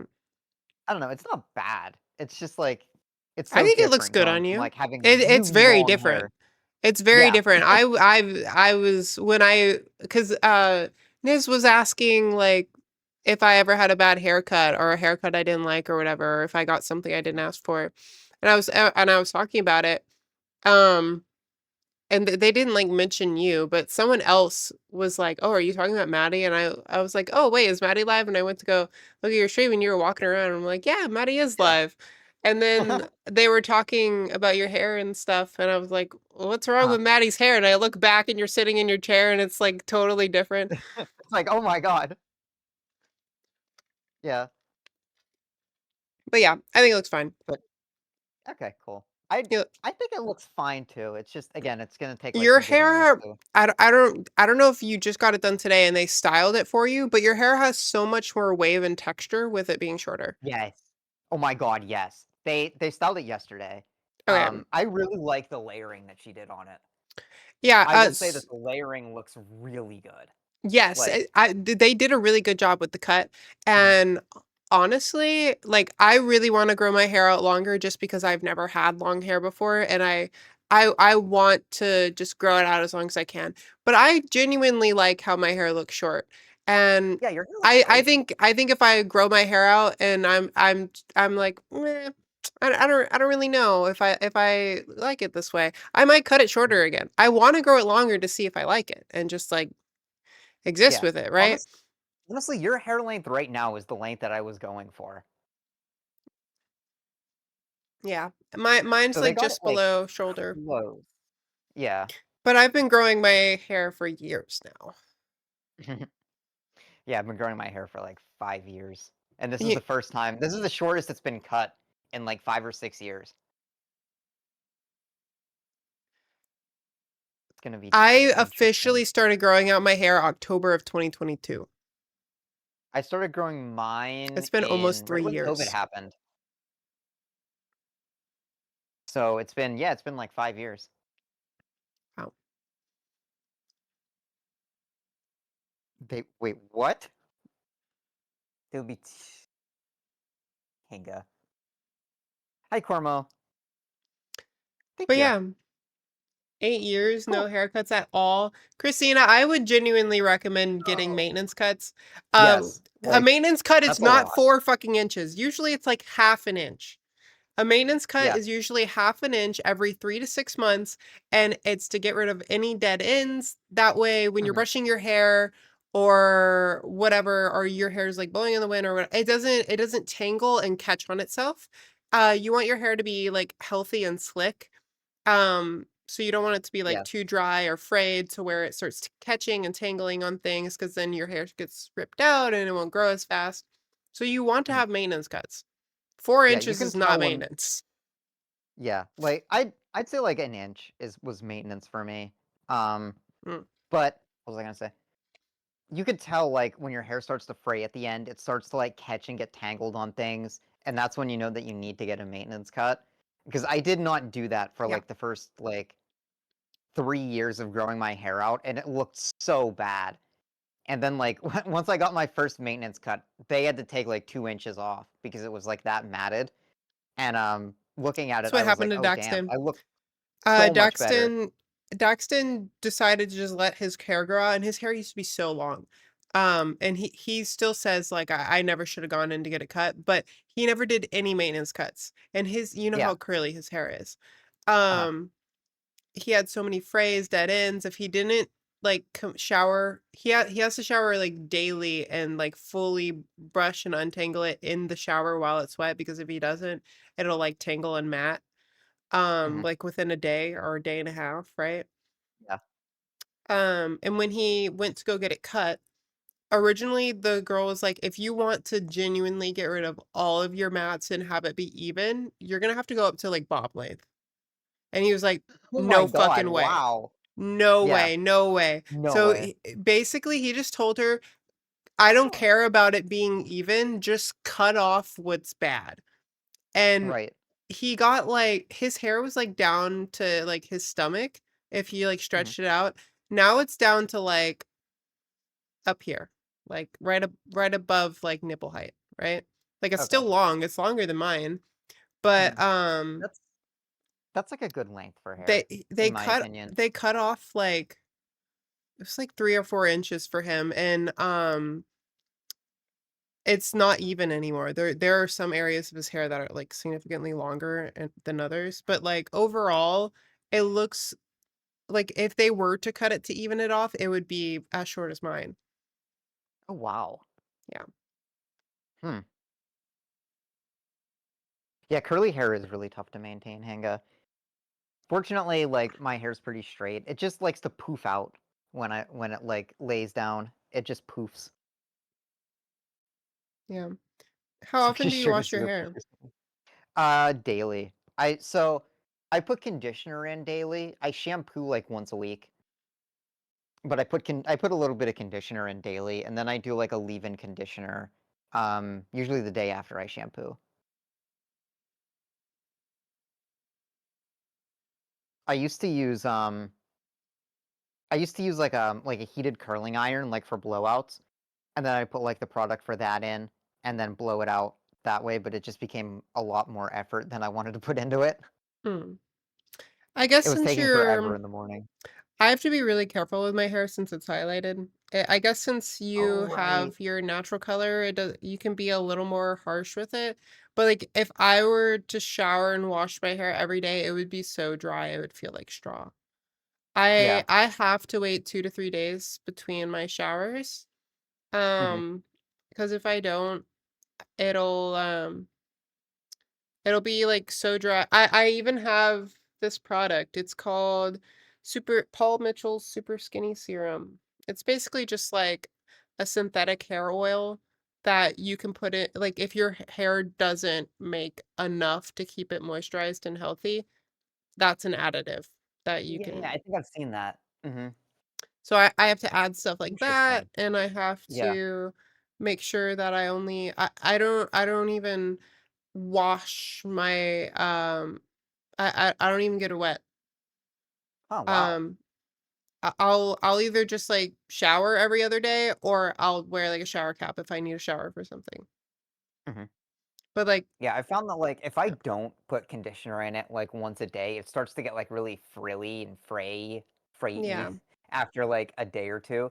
And then like I have to put like conditioner in it to get it to straighten out. It just looks too bad. I guess I just have really dry hair or something.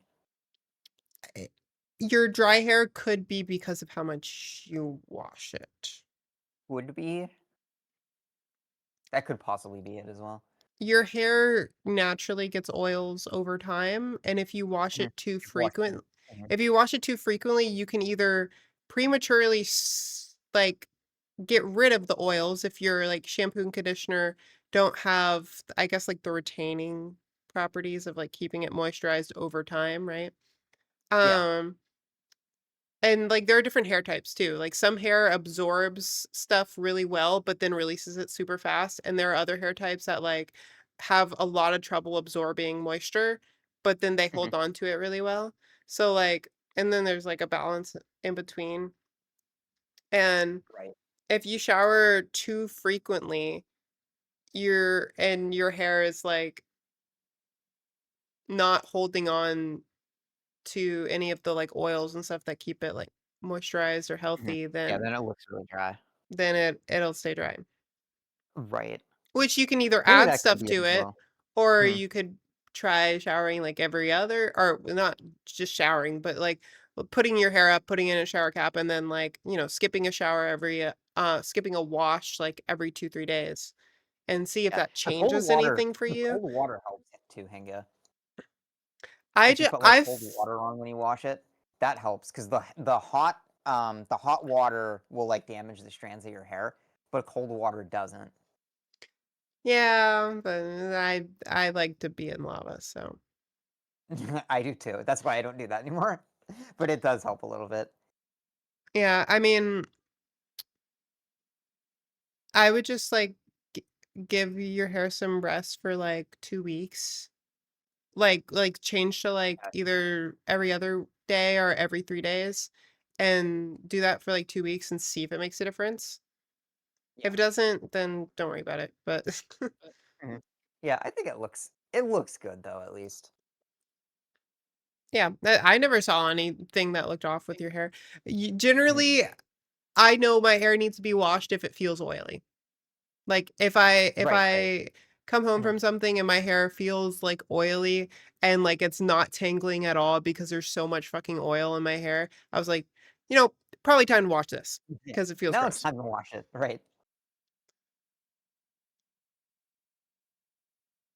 But hair, like just for chat in general, hair care is a lot like a skincare routine where it's dependent so much on the person. Like Yep. sometimes people You can't just can copy get away someone's with exact routine. right. Sometimes like your hair's super dry, other people have super moist hair. Like it's so like subjective depending on the person. Yeah, before I colored my hair at all, I was showering my hair or washing my hair every single day with shampoo and conditioner. And my hair would get oily so fast. And when I started growing it out, like before I got it colored, when I was just like trying to get it longer, um, I was told by my hairstylist to like cut it down to like every other day. Um, and I noticed that like instead of like you would think if you waited longer in between your showers, your hair would just get too oily and it would feel Right. like disgusting.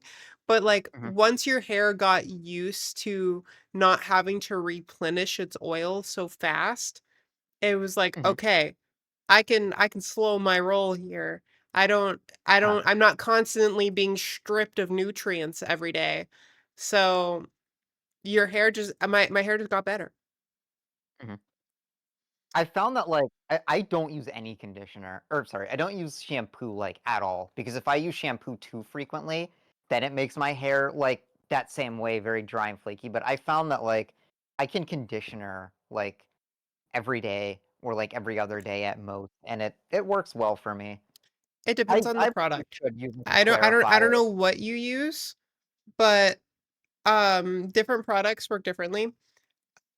Oh The yeah, shampoo and definitely. conditioner I use leaves my hair like I have very dry hair Mhm. and um I use and to negative be fair, conditioner. my hair is only dry because it's colored. When it's colored like this, it almost just kills the hair Yeah. and it has trouble making stuff, which is why it's dry. When before my hair was colored, I had really like oily hair and my roots get really oily. They're the first thing to get like gross is my Mhm. roots where my natural hair is. Yeah. Thank you for the follow. Korean coffee. Thank you. Cute pose. Mm, deuces. Hi, Thomas Thomp. I hope that suffices as cute pose. Great, Um, because Asher's PC died. after Astra's PC. thank you Died? for the raid, Astra. Oh no. The pseudo raid. Pinballer, what do you want me to do here, bud? 17 minutes? What does that mean? I'm supposed to be playing a song every 10 minutes tonight, and if I don't, my mods yell at me. Oh, I'm sorry to Like, I'm sorry I'm Pinballer, ruining I this. can take like a 15-20 minute break. It's dong night? What the fuck? Yeah, we call it dong night. I mistyped in a stream announcement that I made, and I said tonight is dong night, and it just has stuck. That's so real. Yeah, I'm supposed to be playing music tonight. I wanted to do like one night a week of like just playing music, and then like another night a week of like chilling, playing games, whatever. That'd be cool. Valve PSU? What do you mean, CRJ? Did she buy her PSU from Valve? Or does her PSU have valves in it?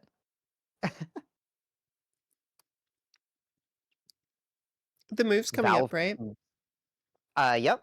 So I'm going to Georgia on Thursday. I actually started packing, chat, which was like very like packing everything up was like, whoa.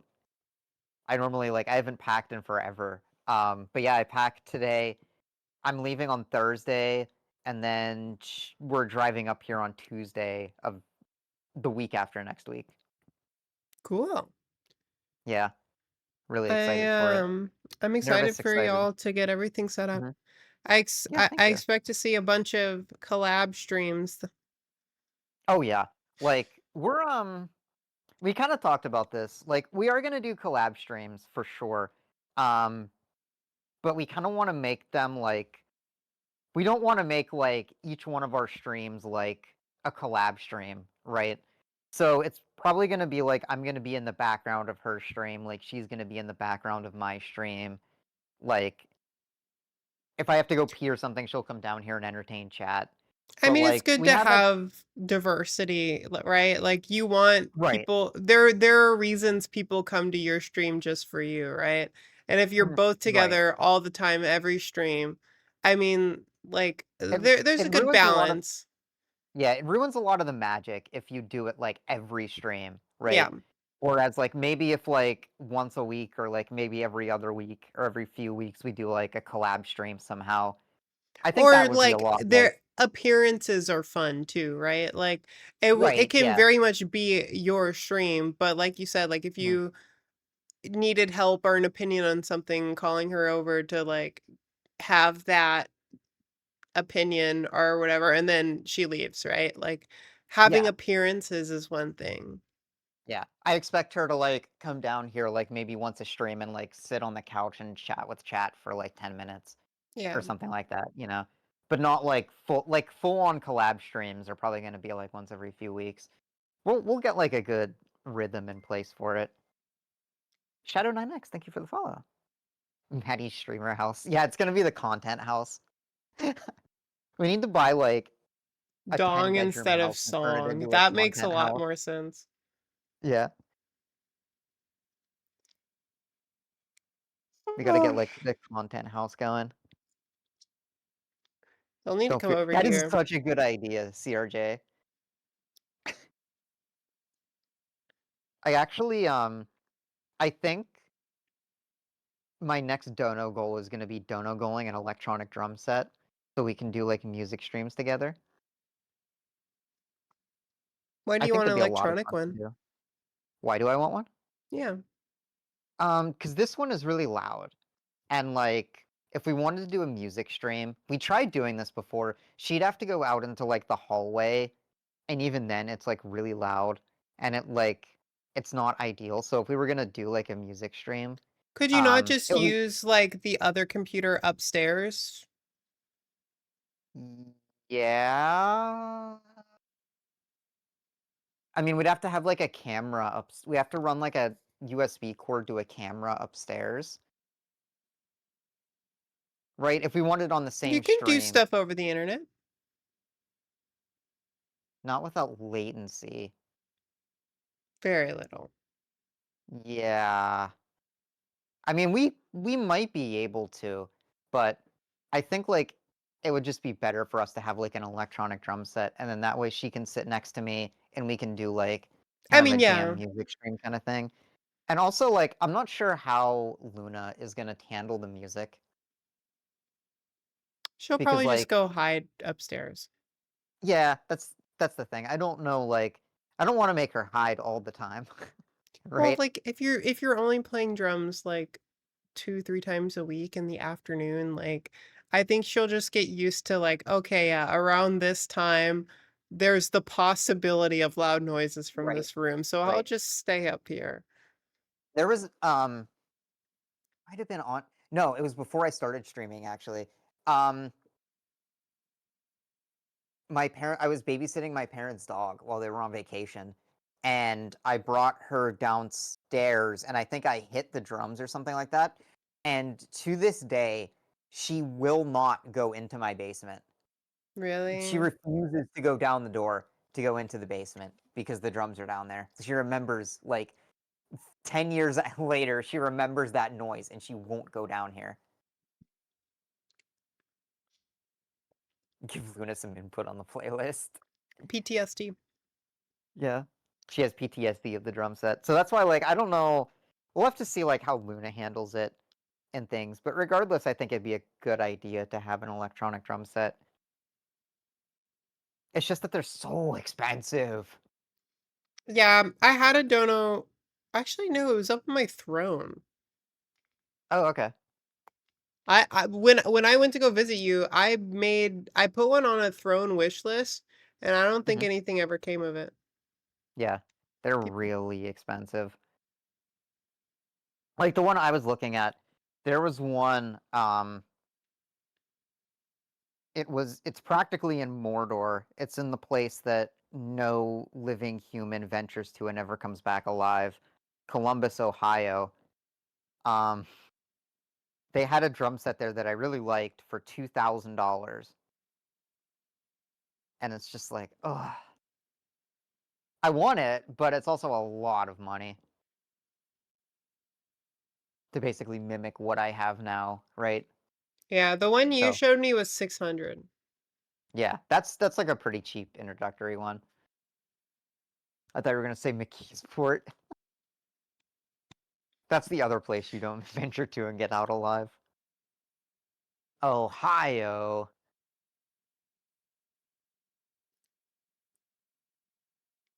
Yeah, I do hope she gets used to it How though. long is stream? I don't know. I don't know. I've been going for I think it's like 4 hours now. Oh shit. Friendly Oh, reminder, 25 minutes. I can't really see my stuff because my fucking Uh-huh. taskbar is in the way.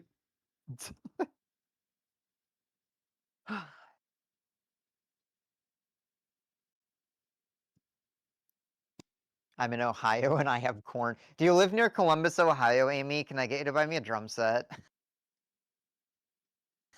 I'll pay you back.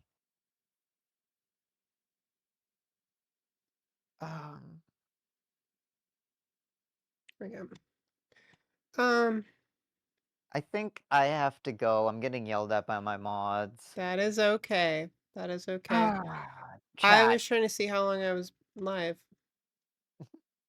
You know what? I There's a think you're way live for, easier like, way to do this. 5. Yeah, you can look at your Twitch. 4.5 hours. Your dashboard. Well, that's a good stream. I Turn it don't up know to if I 2. how much I want to do more. I still have more I can do on the painting. And Oh yeah, your painting was going really good. I have you on the upstairs PC. I was watching while I was thank putting my you. makeup on. Yeah, I was letting it dry and I was eating a snack. Uh-huh. So, but it's probably good enough to pick up again. Seems pretty dry. But yeah, it was nice chatting with you. Your hair looks good. Don't Alright, worry Peachy. about it. Thanks. I guess I'm just overthinking it. Thanks, Peachy. You're good. I You're don't know. I good. guess I'm just overthinking it. Have fun drumming. Don't let So, chat get mad at you. yep. I'll try not to. Bye-bye. I'm sure they will. All right, bye. Thanks for. Oh, I hung up too early. You're welcome. I hate when that happens.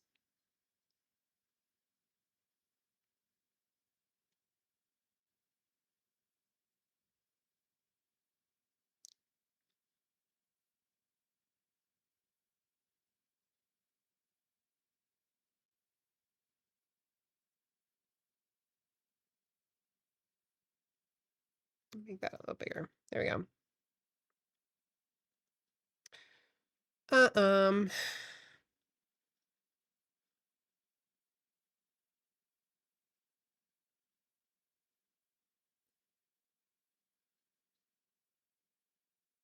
All right.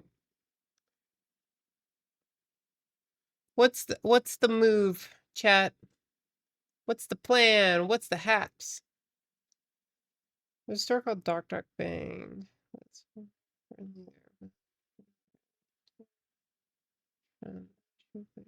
Lottery today. I finally got the chance to play. Dot Dot Bang is where I got the Big Chopper figure. I know them. Hi Mink, welcome. How are you today? I appreciate both the jazzing up about the current hair status and also letting her go to the drum. Oh yeah, I mean I don't want to stop her.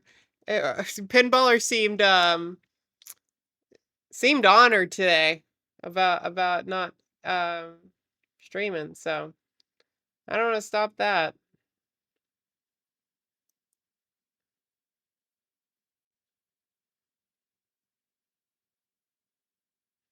Let's see. We need a Alcatraz prison escape. That sounds good. Wait, I wait to see Fat Wang. Yeah. The facts One from the day. case One file day, of Dingo. 1962 It'll happen Alcatraz eventually. escape are tangled up in evasions and cover-ups from the initial investigation. How's stream Telephone going? calls, Pretty good. I think we're about to get and back to letters were painting paraded as because evidence, we but they were took a little nothing break more to than a eat, masquerade. and I think Sightings I'm of ready to men go on back. rafts and men resembling the escapees in New Orleans, Washington D.C., Rio de Janeiro, and Canada Let's see. added to The the sky mystery. is pretty done. Then there were the mysterious Or at least veiled the women base for the and sky. bearded men who showed up at family funerals. All this and the enduring myths perpetuated by movies, urban legends, and rumors of boat pickups I by have all these accomplices clouds have made the 1962 and escape from Alcatraz one of the the most water enduring here. mysteries of the 20th century. Let me look at the reference So again. you'll ask, did they make it?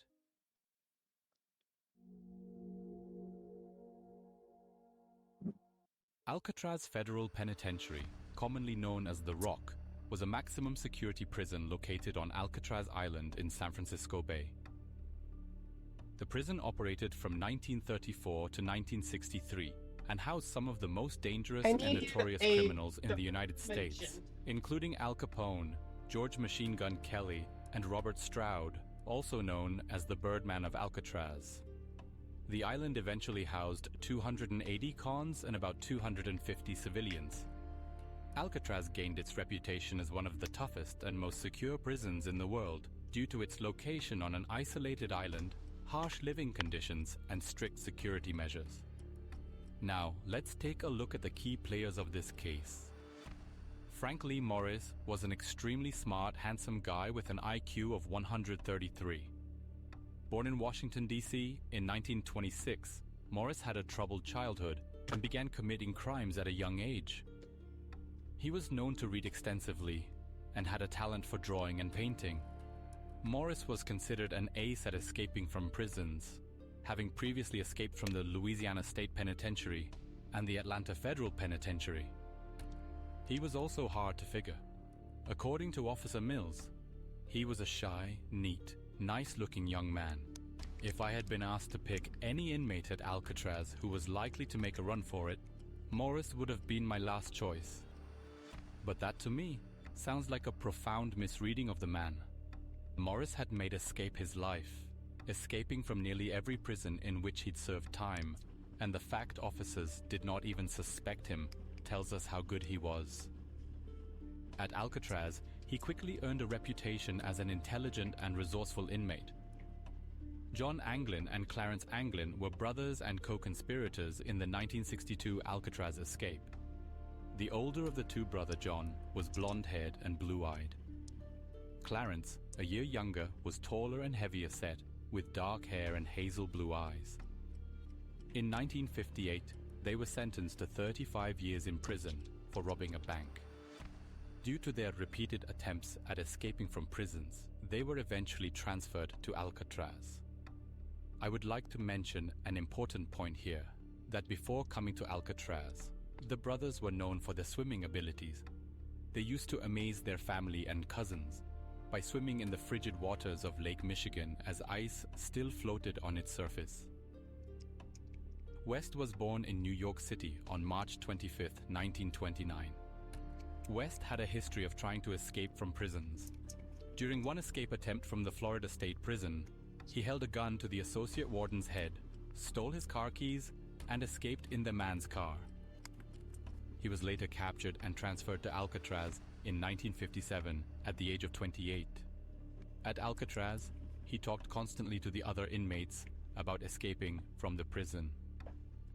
In June 1958, Alan West arrived for his second stint at Alcatraz. Good day, Peachy. Bye, Og. Have a great night. Frank Morris arrived at Alcatraz in the cell next to Alan.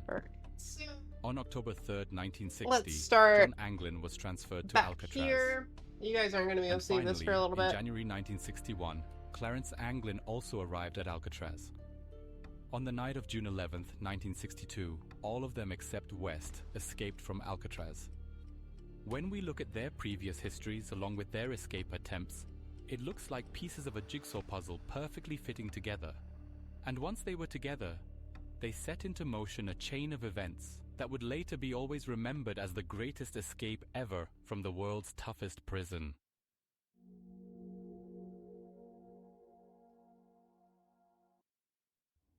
Morris, West, and the Anglins planned their escape for more than a year. After their escape, investigators wondered which one of them had masterminded the plot. Though West claimed responsibility for the idea, he was the only one left behind to tell his story, and had a reputation for bragging. Experts say that with West's 8th grade education, he probably would not have been able to concoct a plan as sophisticated as the one the men executed. Morris was the one with the highest IQ and a history of staging sophisticated escapes. Plus, investigators found articles on how to make life jackets and boats in Morris's cell, not West's. However, West was instrumental in arranging the resources because it was his second time at Alcatraz, and he knew a lot of the inmates and officers there. Whoever devised the plan, it started with the ventilator shaft. There were 8 of these ventilators in the prison ceiling, but only one of them was not cemented closed. Once the 4 men learned about it, they realized that if they could somehow climb up to the top of the prison and remove the ventilator cover, they could get out onto the prison's roof. West was assigned to clean up, after a plumbing crew installed hot water faucets in cells. While doing so, he saw water heating pipes that he thought could be used as a ladder because they extended all the way to the top. How would they open up the vents without any tools or any of the guards noticing? Morris's first thought was to burn through the concrete by using an electric cord attached to the cell's ceiling light socket. But it did not work. They realized they would have to dig the vents open. Every day during a happy hour between 5:30 and 9:30 p.m., the men began chipping away at the concrete around cell vents, using the sharpened ends of spoons they had stolen from the mess. They created tiny holes, which they later combined to form bigger and bigger holes. Once the men had made a few holes in their vents, they would use wet toilet paper, smoothed over with soap chips to cover them. After many nights of digging, the concrete was finally loose enough for Morris to pull out the grill, but that left a gaping hole. Using pieces of cardboard from the prison art supplies, he cut out a rectangle the exact size and shape of the grill. On it, he drew the precise crisscross pattern of the grill and painted it the same shade of green. When he was finished digging each night, he would simply slide the entire fake grill into place. Each escapee did the same with the grill in his cell. But just to be safe, Morris left his concertina case in front of the vent. John Anglin hung a long raincoat in front of it. The grills were finally big enough for the men to squeeze through, but they could not just leave their cells empty, and needed decoys. To make models of themselves required hair, which Clarence Anglin was able to steal from his job at the prison barbershop. The first dummy head the Anglins made was constructed of rags covered with soap. Clarence added the hair he stole from the barbershop to the top of the head and used it to form eyebrows and eyelashes. The half head was so ugly that men jokingly called it Oink! Next came Oscar, a more complete and human-looking head, molded out of toilet paper and soap to form a homemade plaster.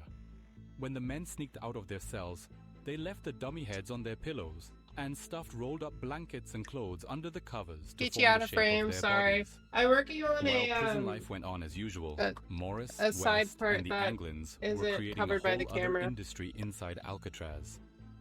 There, they made their very own workshop, where they assembled all of the tools they would need to escape. To get off Alcatraz, they would have to survive the frigid waters of the bay, which meant they would need boats and flotation devices. Morris had read an article in Popular Mechanics magazine that taught him how to make a life jacket. He constructed the life jackets, as well as 2 6 by 14-foot rafts using the waterproof 55 Navy raincoats that they had traded with other inmates. To inflate the raft, Morris removed the keys from the concertina he bought from the prison and used it as a bellows. To steer the raft, Morris crafted wooden paddles. And to enhance the durability of the life jackets and rafts, Morris applied a technique developed by Charles Goodyear in the 1830s, known as vulcanization, which uses heat to toughen rubber and render it more resistant to tears.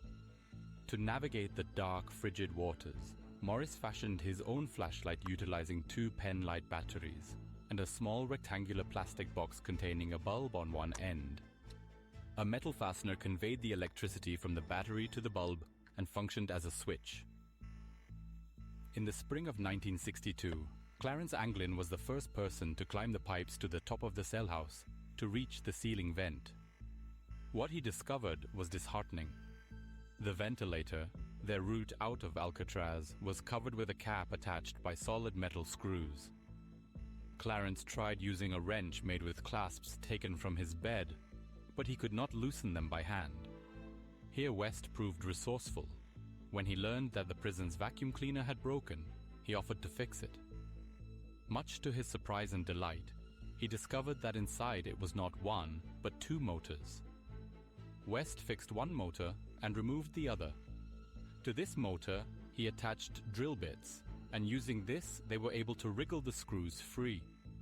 On the night of Sunday, June 10th, 1962, Morris sent word out to the rest of the men that tomorrow was going to be their day of escape.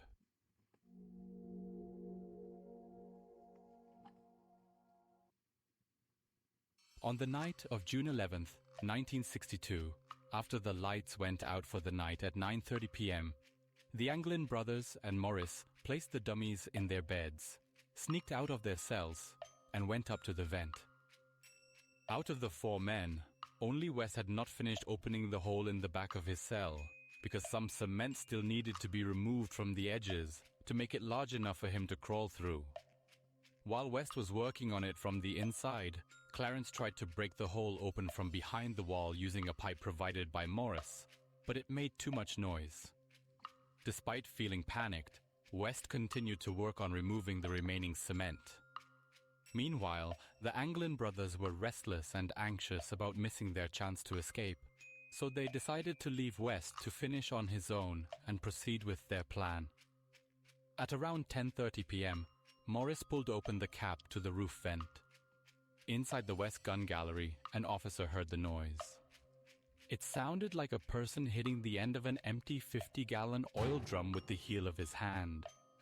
The officer reported the noise to the lieutenant on duty, who went to investigate inside the prison but didn't find anything. They rushed across the rooftop, but in their haste, they dropped one of their paddles and left behind a spare life vest and raft. When they reached the other end of the roof, they descended a 45-foot pipe on the outside wall of the prison kitchen, but John swung too hard, causing a second loud noise heard by guards at 10:45 p.m. By 11 p.m., Morris and the Anglins likely reached the water's edge, where they assembled their raft, inflated their life jackets, and waded into the water. After loading their supplies into the raft, they pushed off into the darkness. West continued to dig furiously at the back of his cell. Finally, at around 1:45 a.m., he was able to break through, and upon reaching the roof, he found it empty. West stood there for a few moments, possibly thinking of what could have been done. Then he climbed back down the shaft, Bro got crawled back ditched. into his cell, and got into bed. He had been left behind. At 7:15 a.m. on the morning of June 12th, Officer Lawrence Bartlett did his routine head count along the B block. When he tried to wake a sleeping Clarence Anglin, the prisoner would not budge. He yelled for Lieutenant Bill Long. "Lieutenant Bill, I got one. I can't wake up." Long went down to Anglin's cell to investigate.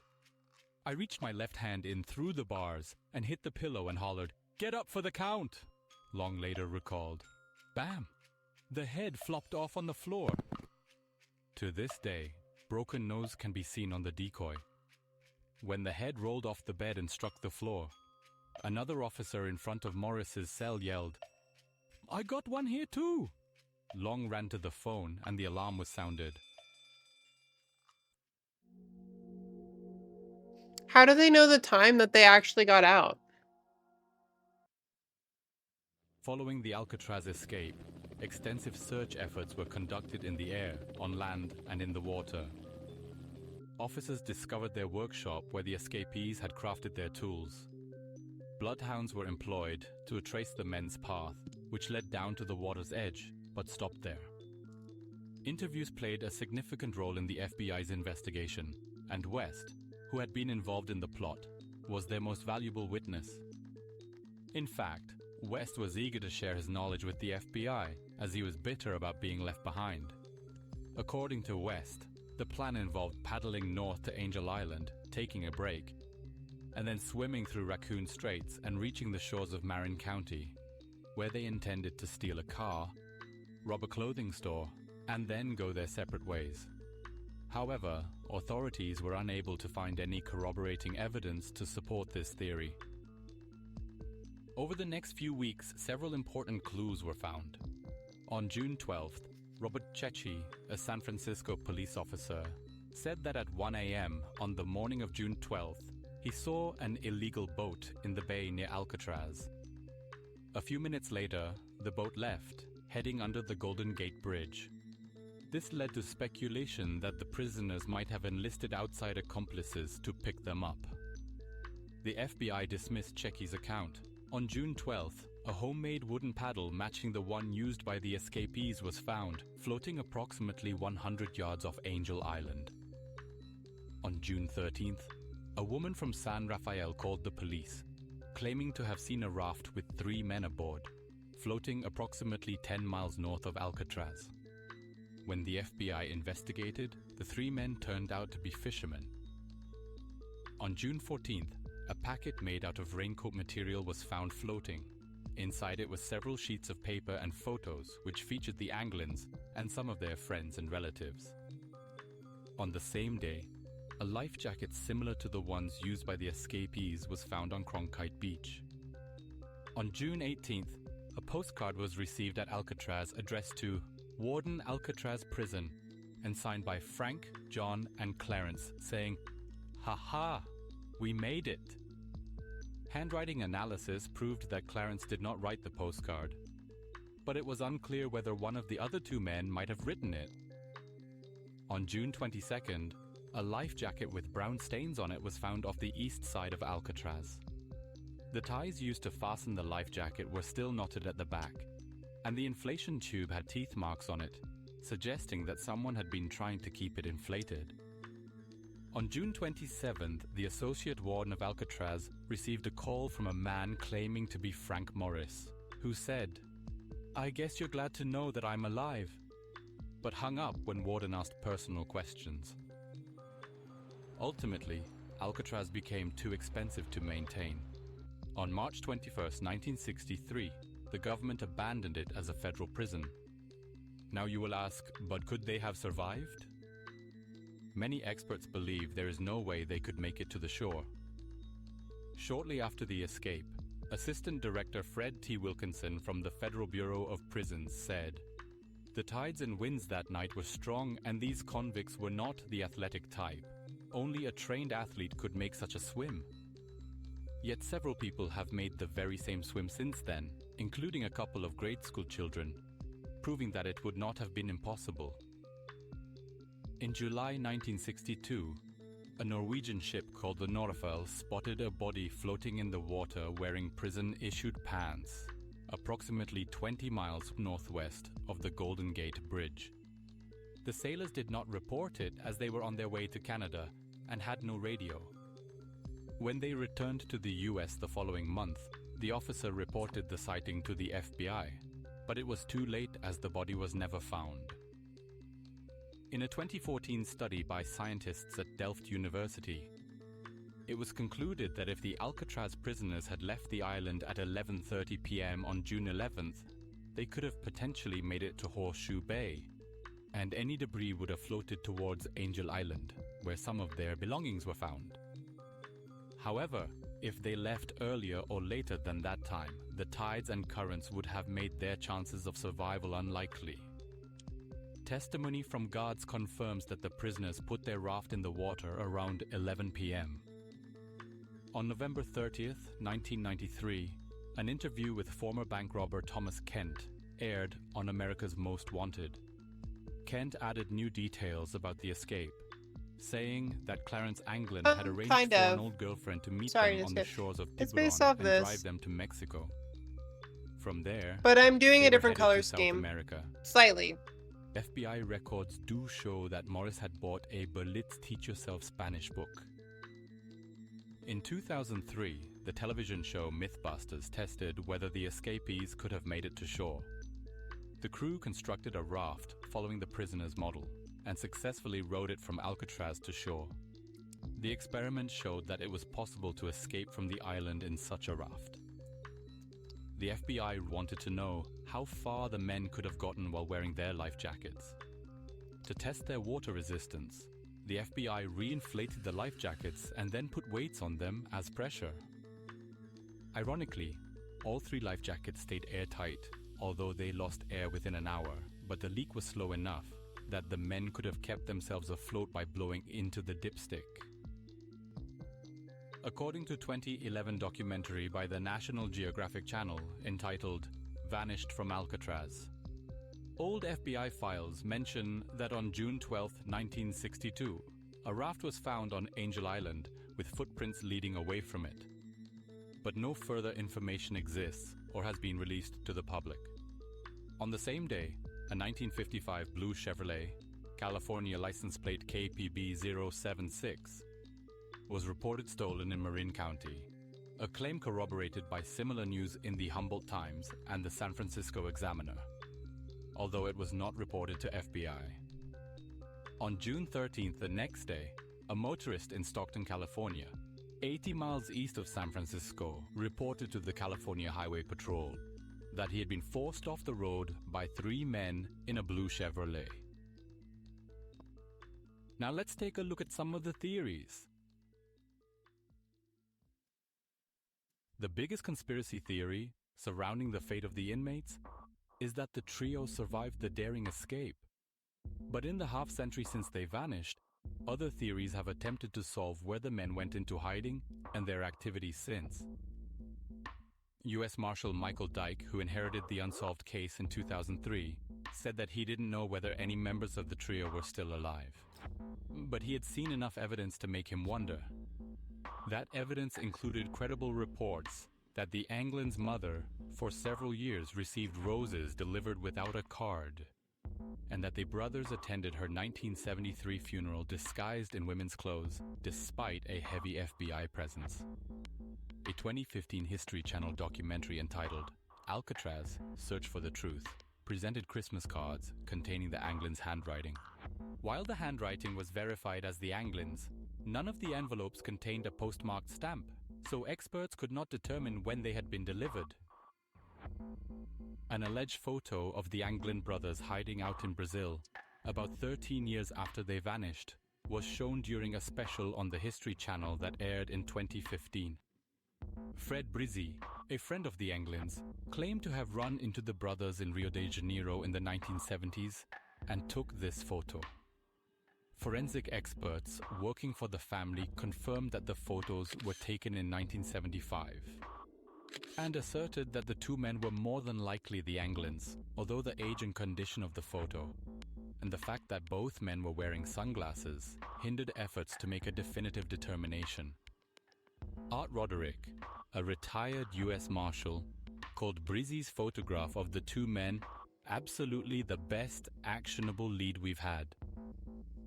In January 2020, an Irish creative agency and AI specialists at Identvi used facial recognition techniques to conclude that the men in the photo were indeed John You have and a Clarence gallery of Anglin. photos of all the things you did.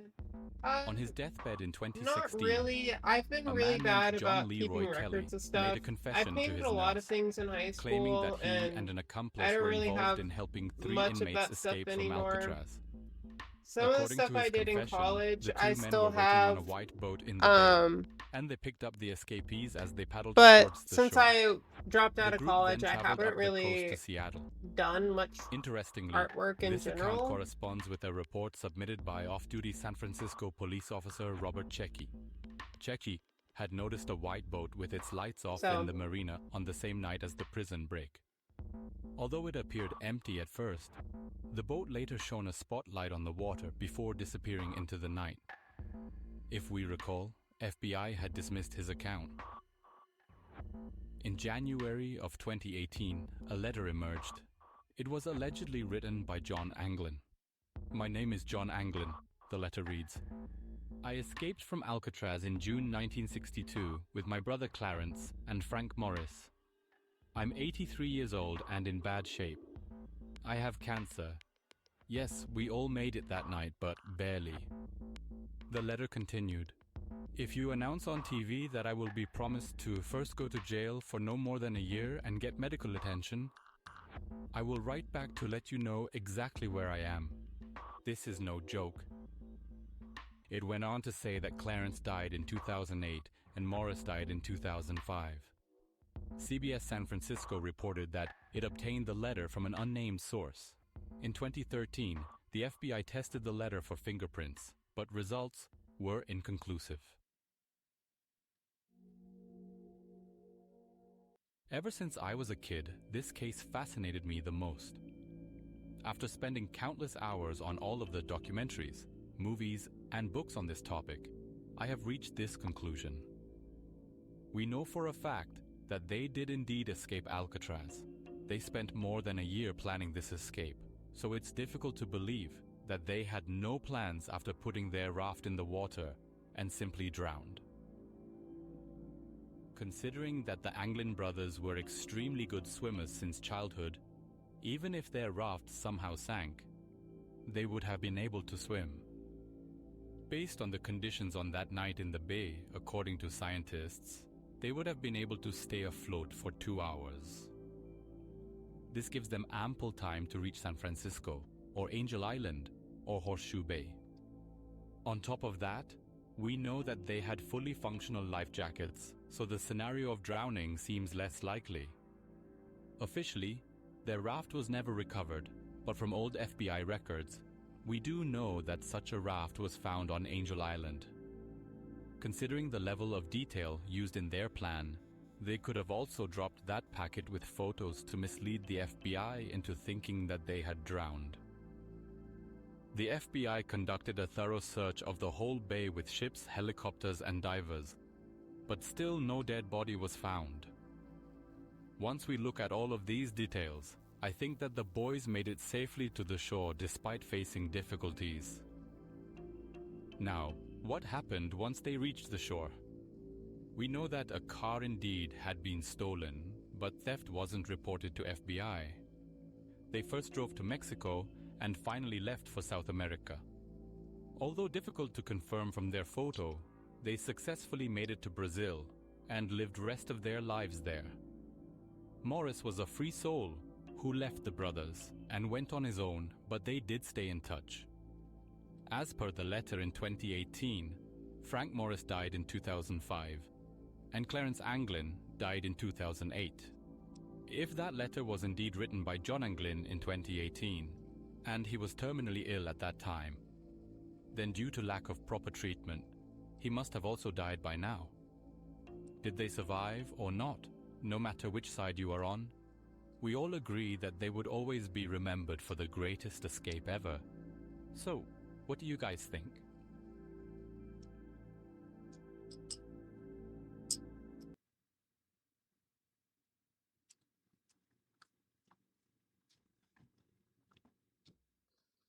Okay. Hi, Blossom. Oh my gosh, so much. Such a pain. She is quite absorbed. Sorry. Yes. What size canvas? It is 24 by 36. It's pretty big. Yes, and it's a scene from Steven Universe of the mountaintop with the statue in the house.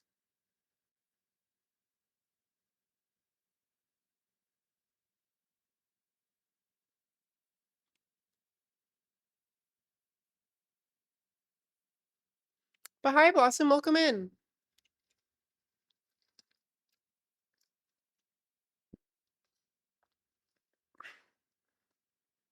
It's coming along kind of slowly, but I'm working on it.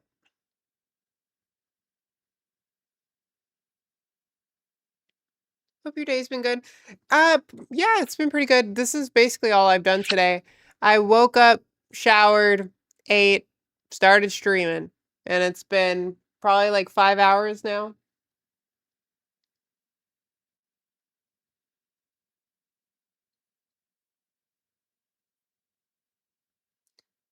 Thank you, Tamarine, or Tamarine? Tamarine, did I say that right? Thank you so much. Also, welcome in.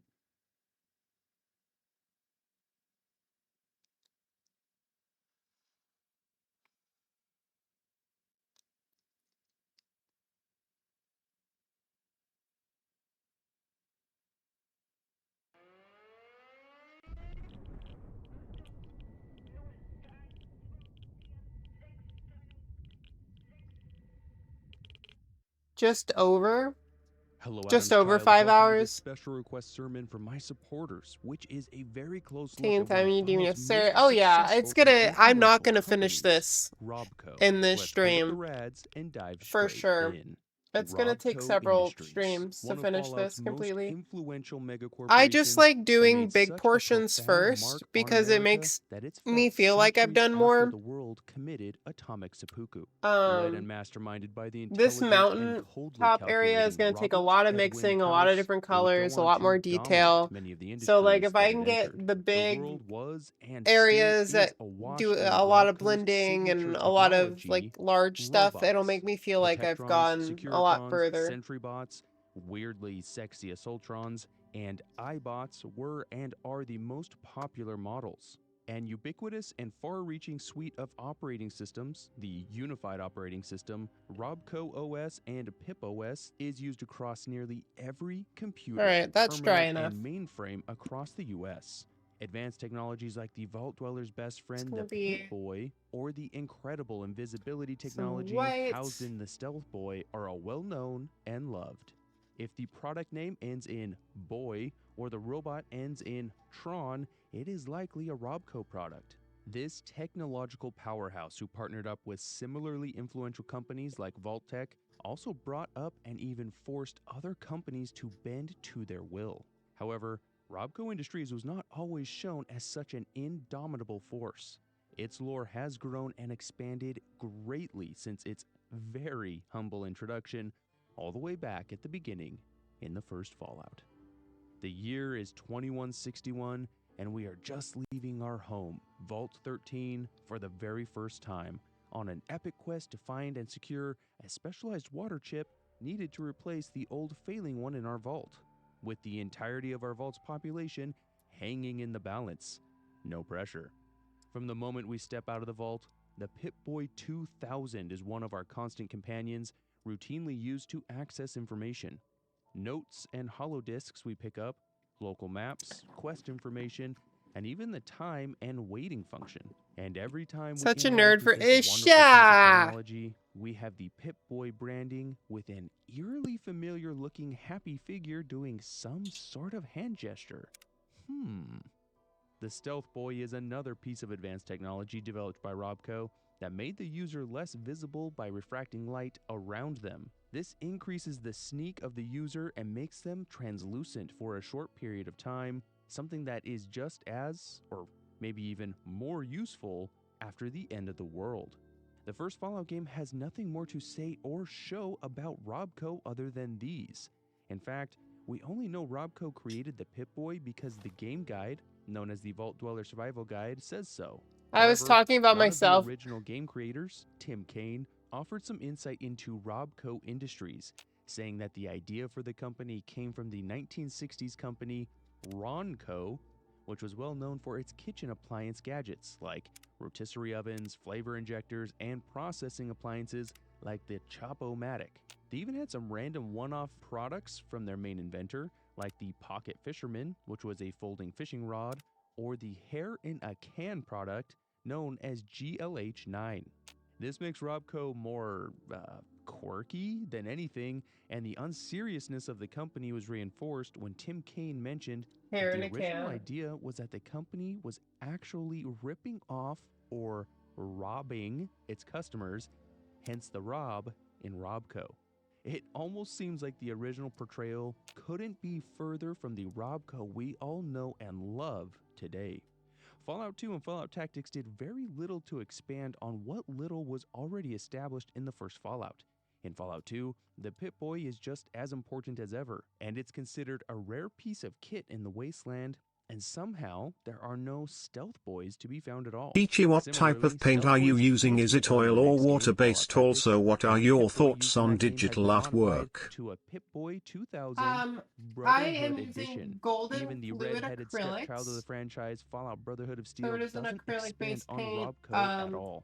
It would which remain a is rather small and it's like relatively plastic with obscure its own pre-war solvent, tech but water company can be until used as like a 2008's solvent, but Fallout 3, it's not watercolor. Bethesda's first crack at the series as they became its new owners. It's its own In thing. the Capital Wasteland, RobCo is But everywhere. it In addition to the Pip-Boy and Stealth Boy, which were both RobCo products, Bethesda but decided it's that my the favorite Rob brand in of acrylic RobCo paints. actually The pigments are stands very, for very nice. robotics. The Arguably the capture most from this webcam widespread, doesn't popular, do the and color diverse of justice. all pre-war robots It is looks the a lot better in humble person, Protectron, and I'll a get better two-legged, photos of it kinda whenever shambly robot that can do the time anything from comes, perform obviously. building security to acting as a town's In deputy, terms of digital or work, even wearing a powdered wig and impersonating signers of the Declaration of Independence. First introduced in Fallout 3, digital Protectrons artwork's are totally fine. impressively It's not diverse up and up adaptable, my and alley apparently too well made much. enough to survive to the end of the world and still Not operate. that 2 like I centuries later, dislike it, tricking for right? Like it's Metrotechists just and not. zapping rad roaches I don't know. with their tiny little I just hands prefer and even doing tinier little feet. physical Look at those stuff. things. RobCo saw I to it to find it program multiple more personalities, easy to things control like for me. vault It's just helpers, I guess office more of helpers, what I'm used utility to. helpers, factory assistants, and even sewer helpers, where they act as vermin exterminators. Protectrons, though, were not But the people can only make some really cool robots in their stuff catalog, digitally not that by you a like just long can't shot. make iBots are with Sputnik satellite-looking traditional robots mediums. that are able to levitate and And I fly think around that's by cool. some unseen technology. This impressively advanced tech enables iBots to traverse over nearly all terrain, broadcasting messages, both audio and video, and tuning into all sorts of communications channels. It was not built for battle with its weak armor and rather anemic offensive weaponry, but it's an undeniably useful platform for communication and is therefore still used extensively by post-war factions like the Enclave. The Sentry Bot is the opposite of the iBot. Heavily armed and armored, this highly effective robot was designed by RobCo for those with deep pockets that wanted some of the best automated security that money could buy. This usually means that they are found in military installations or corporate headquarters, where they went to great lengths to keep their secrets from seeing the light of day. Between these three models, RobCo seems to dominate the robotic industry in Fallout 3, as they handily outnumber the offerings from their biggest competitor, General Atomics. And all of these could be ordered from RobCo's very own catalog. Now, RobCo is now a robotics giant, perhaps the robotics giant, and it also apparently has an absolute stranglehold on a different but somewhat related industry, computing and software. I've been Especially listening to a operating lot of systems Fallout have lore been a stuff. massive I think it's success super for RobCo. interesting. fire up nearly Because, like, any terminal whenever in I the play the wasteland, games, and I've up at the never top been will able be to, the like, name obtain a lot of RobCo, this lore. often using their term-linked I like protocol playing, to connect to and mainframes where a their lot of times, unified like, unless operating you play system, very specific or quests or read a lot UOS, of, like, seems to power nearly everything. side Business books or computers, whatever, like, personal you don't really terminals, get government the and whole military story. mainframes, you name it, So and it's it really likely runs interesting term-linked to and or UOS. learn more about RobCo this seems stuff. to be analogous to the real-world Microsoft Windows, seemingly everywhere and unavoidable, powering computers and mainframes from the smallest and least consequential to top-secret military installations. RobCo is also developing firmware that is likely similarly widespread, like the MF Boot agent, Retros BIOS, and specialized software like the Trespasser Management System that interfaces with defense systems, utilizing networks of robots and turrets. These defense terminals also run a less widespread operating system, RobCo There we go. OS, and although there is no confirmation, it wouldn't be surprising if the automated turrets guarding facilities throughout the wasteland are made by RobCo as well, since they integrate with their robots and trespasser management system. RobCo was obviously in the business of making computers and other advanced tech, since from the very beginning they were responsible for both Pip-Boys and Stealth Boys, used almost exclusively by Vault-Tec and the US military respectively.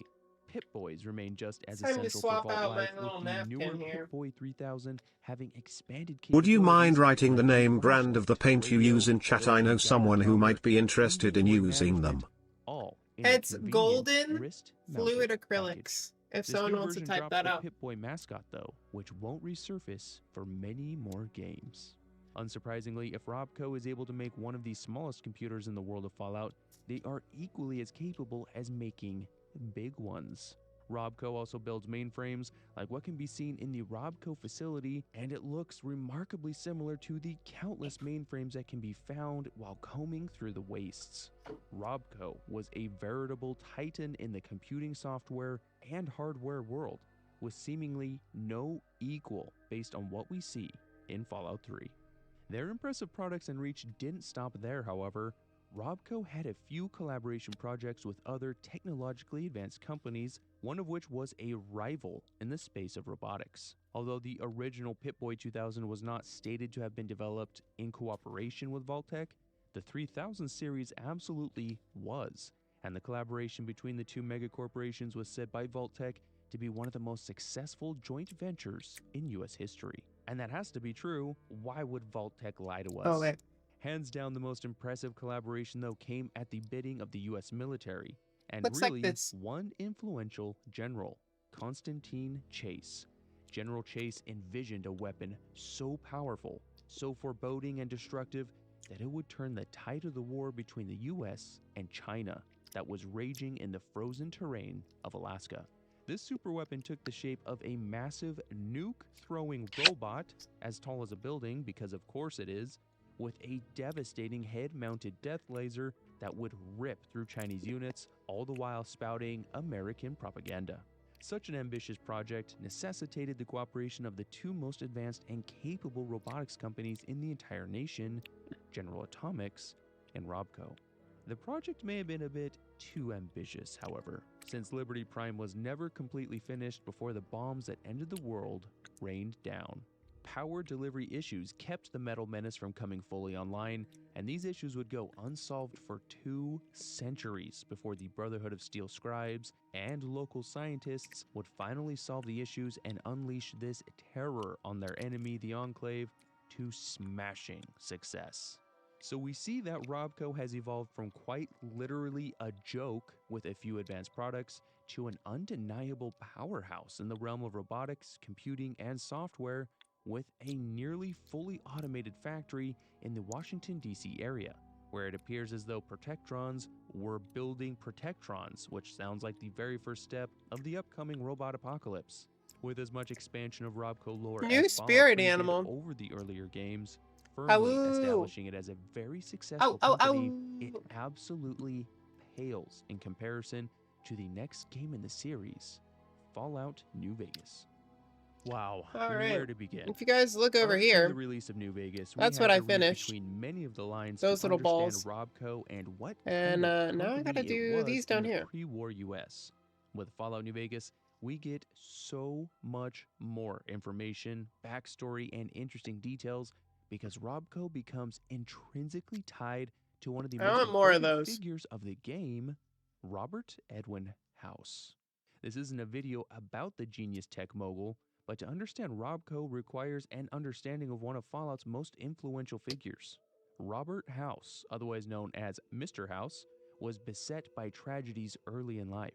Orphaned at only 2 years old, his older half-brother, Anthony House, would squeeze Robert out of the family's inheritance before he came of age, resulting in Anthony's total control over the family business, a tool and robotics company called H&H Tools. This might have beset anybody else, but for Robert, it seemed to only fuel his ambitions. This intelligent young man would graduate from MIT at a young age before it had switched its name to the Commonwealth Institute of Technology, and at the ripe old age of 22, he officially founded RobCo Industries in the year 2042, only 25 years before the Great War. Perhaps aided by the technical and business knowledge that he could have picked up through years of close proximity to the family business, Mr. House would put his new company on the map. And within only 5 years, it would become one of the most valuable pre-war companies. Described as a genius and a superstar, Raul Tejada claims everyone knew who Robert House was and that he had his pick of Hollywood starlets whenever he was feeling romantically inclined. It isn't clear what the company's initial offerings were. It is likely one or more of their very successful lines of robots is what established RobCo as a household name. The key to RobCo's success is, of course, Mr. House, the businessman, engineer, and genius who built his company in such a way that somehow there was a little bit of room between him and RobCo. RobCo, as huge as it was actually a subsidiary to a parent company called House Industries, and it is therefore curious and unknown exactly how Robert House was able to obscure his ownership of and direct involvement with RobCo. But he is the genius here, not me. While House's true ambitions appear to be well beyond the scope of RobCo and its technology offerings, as he had predicted the nuclear ending of the world, had built a unique defensive system to protect his beloved Las Vegas, and laid the groundwork for humanity's survival in the post-war, RobCo continued to churn out products and expand through acquisitions, cooperation, and sometimes even a little hostility. Staying true to a pattern that many robot names have followed, namely the ending in Tron, another series of robot was developed and appears to mainly have been deployed I in just the wish it Las wasn't so Vegas buggy. region known as Securitrons. This mono-wheel design can be more expressive than ever with a dynamic television screen, and this robot was designed with security and peacekeeping capabilities first and foremost. They were initially designed with 2 offensive weapons, a Gatling laser and a 9mm submachine gun built into the arms, with a later, more capable and deadly Mark II planned and nearly implemented before the world ended on October 23, 2077. The concentration of Securitrons in the New Vegas region so many years later primarily shows 2 things. The first is that it was not a widespread design, either meaning that it was a newer series and therefore did not have as much time to catch on around the pre-war USA, or that House preferred to reserve the Securitrons almost exclusively for his own use. They were an important part of his plan to establish order and retain control of Las Vegas after the Great War, as he had pre-built an entire army that is hibernating in a hidden bunker. Secondly, it would appear that House retains some production capabilities in the post-war, meaning that it is one of a few robot designs that is still reproducible so many years later. RobCo was not satisfied merely with inventing whole new products themselves. They were actively pursuing partnerships or acquiring companies whole cloth where they saw great potential, or were doing things of particular interest to Mr. House. Repcon Aerospace was one such company which specialized in propulsion systems and rockets. It had a long history of creating successful rockets like the Delta family of rockets that successfully launched multiple payloads into space before being retired or retooled as nuclear delivery systems. RobCo became interested after Repcon suffered a series of setbacks, failed projects, and environmental disasters that made them more susceptible to a buyout. RobCo's initial interest in RepCon is said to be technologies related to deep space exploration, where RobCo would be able to extract and harvest useful resources from other planets. RepCon was initially resistant to accept RobCo's first offers, at the insistence of its vice president, although a handful of board members disagreed. Resourceful as ever, RobCo had a plan B and began to buy up shares of RepCon, gradually over time acquiring more with the intent of gaining a controlling share, at which point they could initiate a hostile takeover. The higher-ups within RepCon sounded the alarms and started to rally in order to remain independent, but there were traitors in their midst. Julia Masters was the RepCon CFO whose mouth was watering at the potential buyout that she and many others on the board stood to benefit from if RobCo went through with the acquisition. In the end, Julia was able to convince enough board members to issue a vote of no confidence in Vice President Leonard Steeple, forcing him to step down, even after promising him that she would help him. And with that, the last vestiges of resistance to RobCo would disappear. RepCon would be acquired, and RobCo would begin research and development into unmanned space exploration, leveraging RepCon's engineers in its own military contracts. The exact date of this acquisition is in dispute because the main source of information comes from a Mr. Handy tour guide at the RepCon headquarters building who says both that RepCon was acquired in 2075, but also in late 2076. This acquisition would eventually bear fruit though with the production of the secretive Q-35 matter modulator, a considerably more advanced and lethal version of older plasma rifles used by the military. Another company came within RobCo's crosshairs, although this one was personal. The H&H Tool Company, the company that had been owned and operated by Mr. House's family for decades, which had been stolen away years prior by his half-brother, came under corporate siege. RobCo was aggressively buying up shares of H&H, causing upper management to begin to panic, and sending Anthony House, the CEO and Robert's brother, into a manic psychological tailspin. Extremely paranoid that his brother Robert was out to get him and his company, he began to implement stricter and more insane company policies at the H&H Tools factory in Las Vegas, like forcing employees to submit their DNA that would be screened for a so-called traitor gene. He installed automated heavy turrets in the office area and banned employees from looking at him directly in the eyes so as not to steal his thought energy. All of these measures were for naught, though, as Anthony descended further into madness, distrusted everybody, and eventually locked up the H&H Tools factory in Las Vegas as a last stand against his brother. But RobCo was apparently successful in its bid of a hostile takeover. Although it is not known when this ultimately occurred, it had to have been close enough to the time of the Great War that the factory in Las Vegas was still sealed up and only one product was created from this new acquisition, the previously mentioned Securitron. Perhaps the most humorous of all these corporate relationships is between RobCo and the famously brilliant but completely unhinged scientists at the Big Mountain Research and Development Center. Who bonked me? 200 years after the bombs dropped and the scientists transferred their brains Baby out from Huey. their craniums Thank and you into for the some bonk. robots, effectively immortalizing themselves, they will lash out in anger and disbelief when they see the courier walk in with a piece of RobCo technology, our Pip-Boy. It is obvious that the scientists envy Mr. House as they threaten to destroy the Pip-Boy, accuse the courier of having some secret agenda, or say that we're trying to show off and remind them just how great Robert House is and how enormous his companies are. The scientists didn't stop at merely detesting RobCo and its president, Mr. House.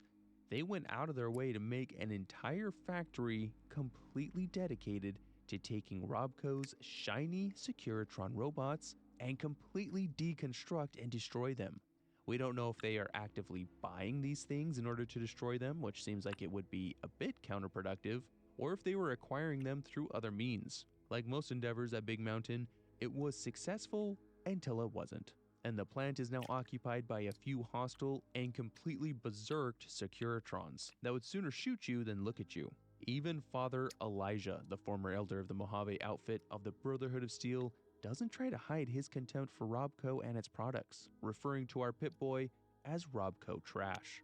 House and his products and endeavors seemed to strike a chord with other brilliant and technologically minded individuals in the pre- and post-war. Not everything was hostile takeovers and ill-disguised envy of House and his enormously successful company, though. We learn of a new and little-used RobCo product called the Reflectron, which is used at the beginning of the game during the character creation scene. This contraption's purpose was likely to show a user how they may appear with different modifications like facial features, hairstyles, or even a different race or ethnicity. This was like Fallout's version of filters in a world where smartphones and social media didn't exist.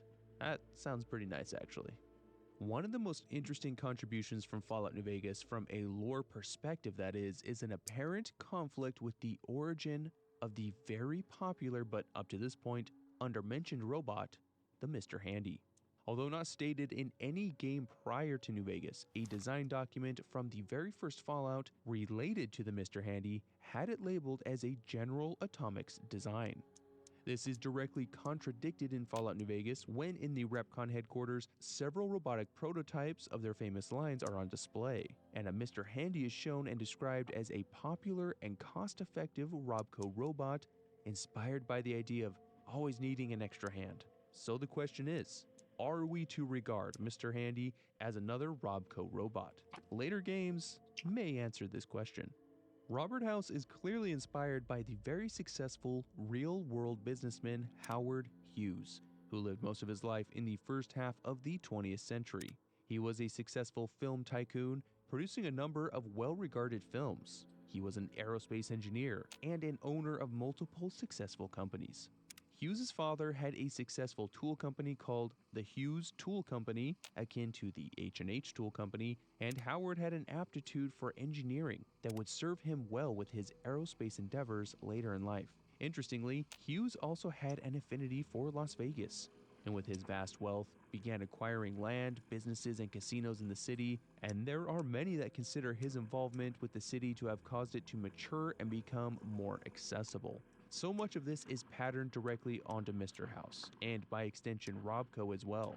RobCo is one of the most valuable companies, led by one of the most famous pre-war men, and is not afraid to get its hands dirty by playing hardball with other companies, forcing capitulation and acquisition through a variety of means. You almost could not get any more different from the initial concept from the early Fallouts, and this really puts the finer points of lore that was already being established in Fallout 3. Although no game fleshed out RobCo and its genius mogul CEO more than Fallout New Vegas, later games continue to expand our understanding of the titular company established in that game. Unsurprisingly, or perhaps surprisingly, depending on how you look at it, we are introduced to a brand new series of RobCo robots, the unusually feminine and unreasonably sexy Assaultron. Whatever thirsty engineers put this robot into production created quite a terrifying automaton.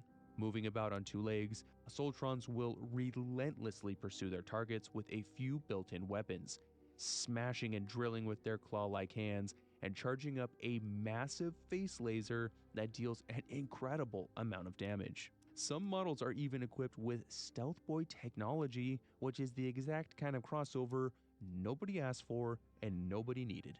Assaultrons seem to be a later model since they are not particularly common and seem to be primarily found on the East Coast, with only one known example on the West Coast, and occupy a position between the Protectron and the Sentrybot, being more deadly and agile than the Protectron, but less tanky and bulky than the Sentrybot. We also see Protectrons with extensive hardware modifications, depending on what kind of job they are meant to execute. Before, it was mostly just a personality that made a Protectron adopt a certain set of responsibilities and protocols, but now they'll also look drastically different. The Medic has built-in defibrillators that it can use offensively to shock targets. The Fire Brigadier has cryo attachments that aid in fighting fires, a utility version that is meant to aid with construction, and has some sort of dual nail gun configuration, and finally a police version that has a stun gun for keeping the peace. Perhaps one of the more unexpected robotic-related developments was a collaboration of sorts between RobCo and General Atomics, specifically around a long-standing robot in the Fallout series, the RoboBrain.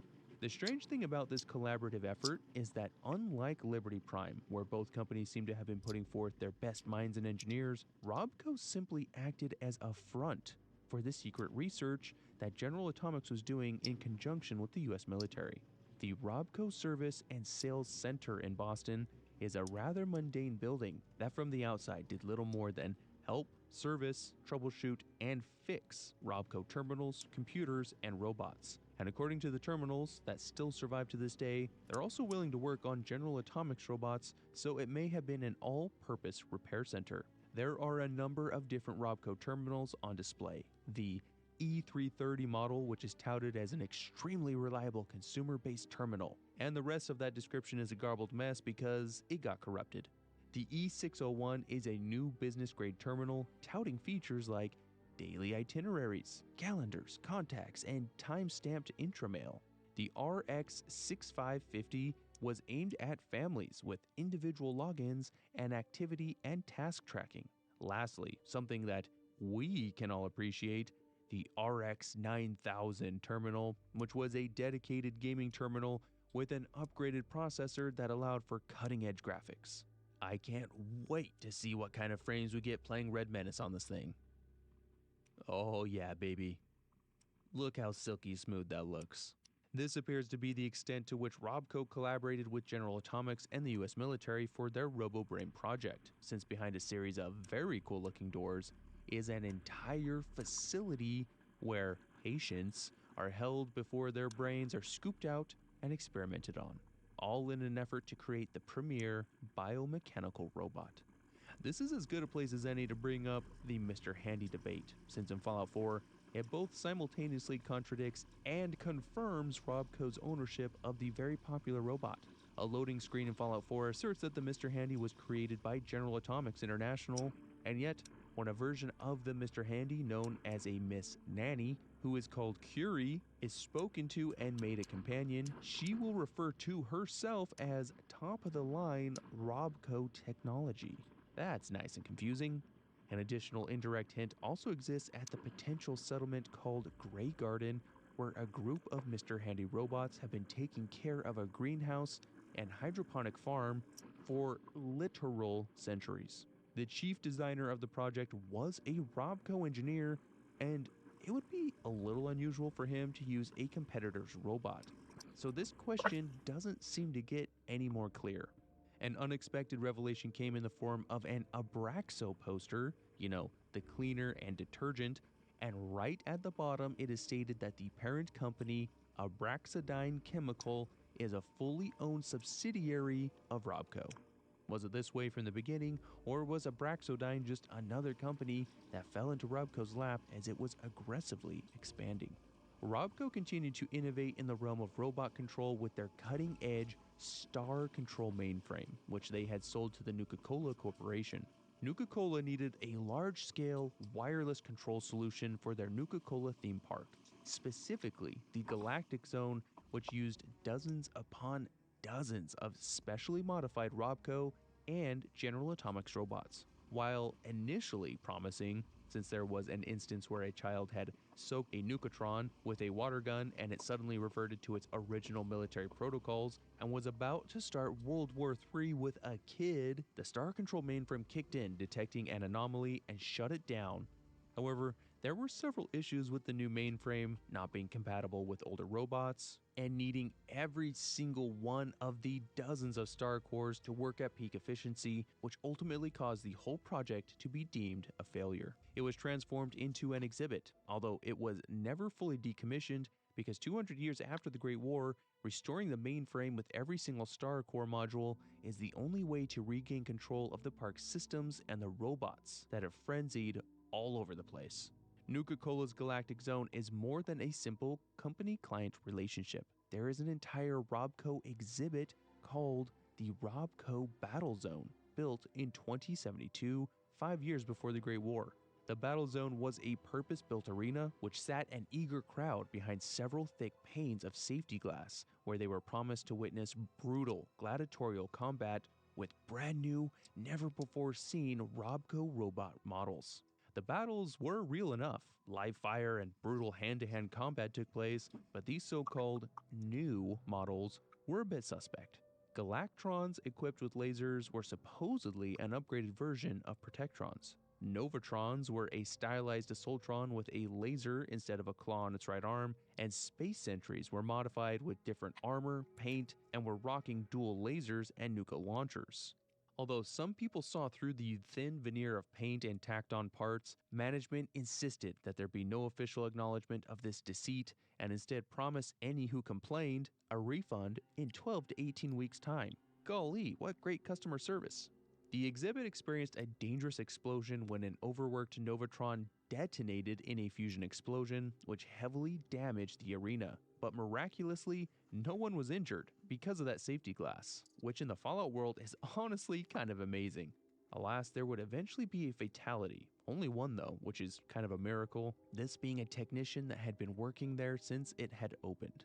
We don't know the details, but he was killed by one of the performers, since they are literally decked out in weapons and live ammunition. Outside of this sketchy battle zone though, several unique versions of RobCo robots are walking around this theme park, and being, well, honestly just as violent as anything in the battle arena.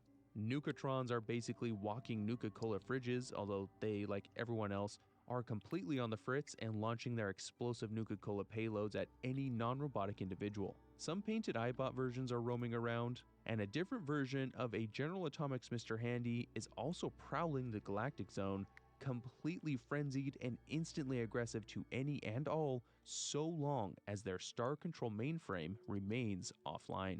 We also get confirmation for the very first time that Pip-Boys, the most beloved RobCo product by most fans, runs on its own operating system called Pip-OS, an operating system similar to and highly compatible with their unified operating system, since they can both launch and play the same program or game from any holodisk.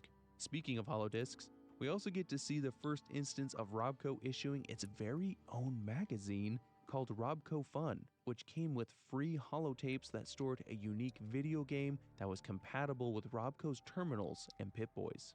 It should come as no surprise that the giant corporation that is RobCo would be engaged with business as diverse as video game magazines. And we also get the first I'm mention munching of on the Sweet existence of Tarts. RobCo Enterprise Solutions and Sweet RobCo Tart Mini Customer Chewy. Support. You know, the boring One of my part favorite of running candies. a business. Fallout 4 didn't introduce anything groundbreaking, with the greatest addition being a new robot model, the Assaultron, Abraxodine Chemical apparently being owned by RobCo, and new collaborations between the likes of General Atomics and Nuka-Cola. Fallout 76 expands our understanding in a similar manner to Fallout 4, but there are also some fun little surprises. Appalachia was going through something of a revolution, where it was the testing bed for full automation. Workers were being replaced, entire cities were being automated down to the trash removal, and even the leaders and mayors of some places were run by an artificial intelligence, courtesy of RobCo Industries. This is the first time we have confirmed Thank you, creation of Thunder. an AI by RobCo, although given their prowess in robotics and computing, this is not a surprise at all. RobCo was personally responsible for at least 2 AIs, the voice of Watoga and the mayoral artificial intelligence assistants, or Maya. Combining previous work, including Protectrons, iBots, and with some help from General Atomics, the voice of Watoga became a pleasant, helpful guide to all those within the city. This could be especially helpful to newcomers because Watoga was the nation's first, as far as we know, fully automated city, so there could be a learning curve, let's say. There was a small kerfluffle when an engineer began to program the voice to mimic their recently deceased mother, but management put a quick stop to that. Maya was more important, however, because she was tasked with using her vast stores of data to assist and give the most useful and accurate advice to the mayor. A well-resourced AI was exactly what was needed to help understand the automated city, as well as send and receive communications to make sure things worked as intended. However, RobCo engineers chafed at the request to make a mayoral assistant, believing that they should just go whole hog and make an AI mayor and cut the humans out altogether. But for some reason, this request was overridden. There may be many more RobCo produced AIs in Appalachia, or the Wasteland for that matter. There are some units that look exactly like Maya, yet their origin is unknown, and in some cases they are known to have been produced by Vaultec, hinting at yet maybe another collaborative effort between the two corporate behemoths. Of course, RobCo stood to make a tremendous amount of money selling their numerous robotic models to West Virginia as it underwent sweeping automation changes, and the project to fully automate Watoga was done in partnership with the local company Atomic Mining Services that literally used nuclear detonations to try and mine at more extreme depths. Perhaps that is part of the reason why they built a RobCo research center nearby in Virginia where they could develop these artificial intelligences along with many more questionable things. In Boston, RobCo acted as cover for the secretive RoboBrain research project, but in Appalachia, they are full sending it, dedicating an entire division at the research center for RoboBrain research. One engineer was so disillusioned with his work on the RoboBrain project that he abruptly disappeared and joined an anarchist anti-government group called the Free States. And you know what? It's kind of hard to blame him. Not only were they scooping out people's brains for RoboBrain research, they were actively developing an enhanced interrogation robot that was nicknamed Mr. Torturer. RobCo vehemently denied these allegations, although a torture testing area can indeed be found in the facility. It is interesting that they would opt for a name similar to the Mr. Handy, although it's possible that this was intentional misdirection, since if information leaked out about the robot, most people would think General Atomics was responsible. The facility was also involved with building military prototypes of an unknown nature, but all of this would come back around in a way that only karma can pull off.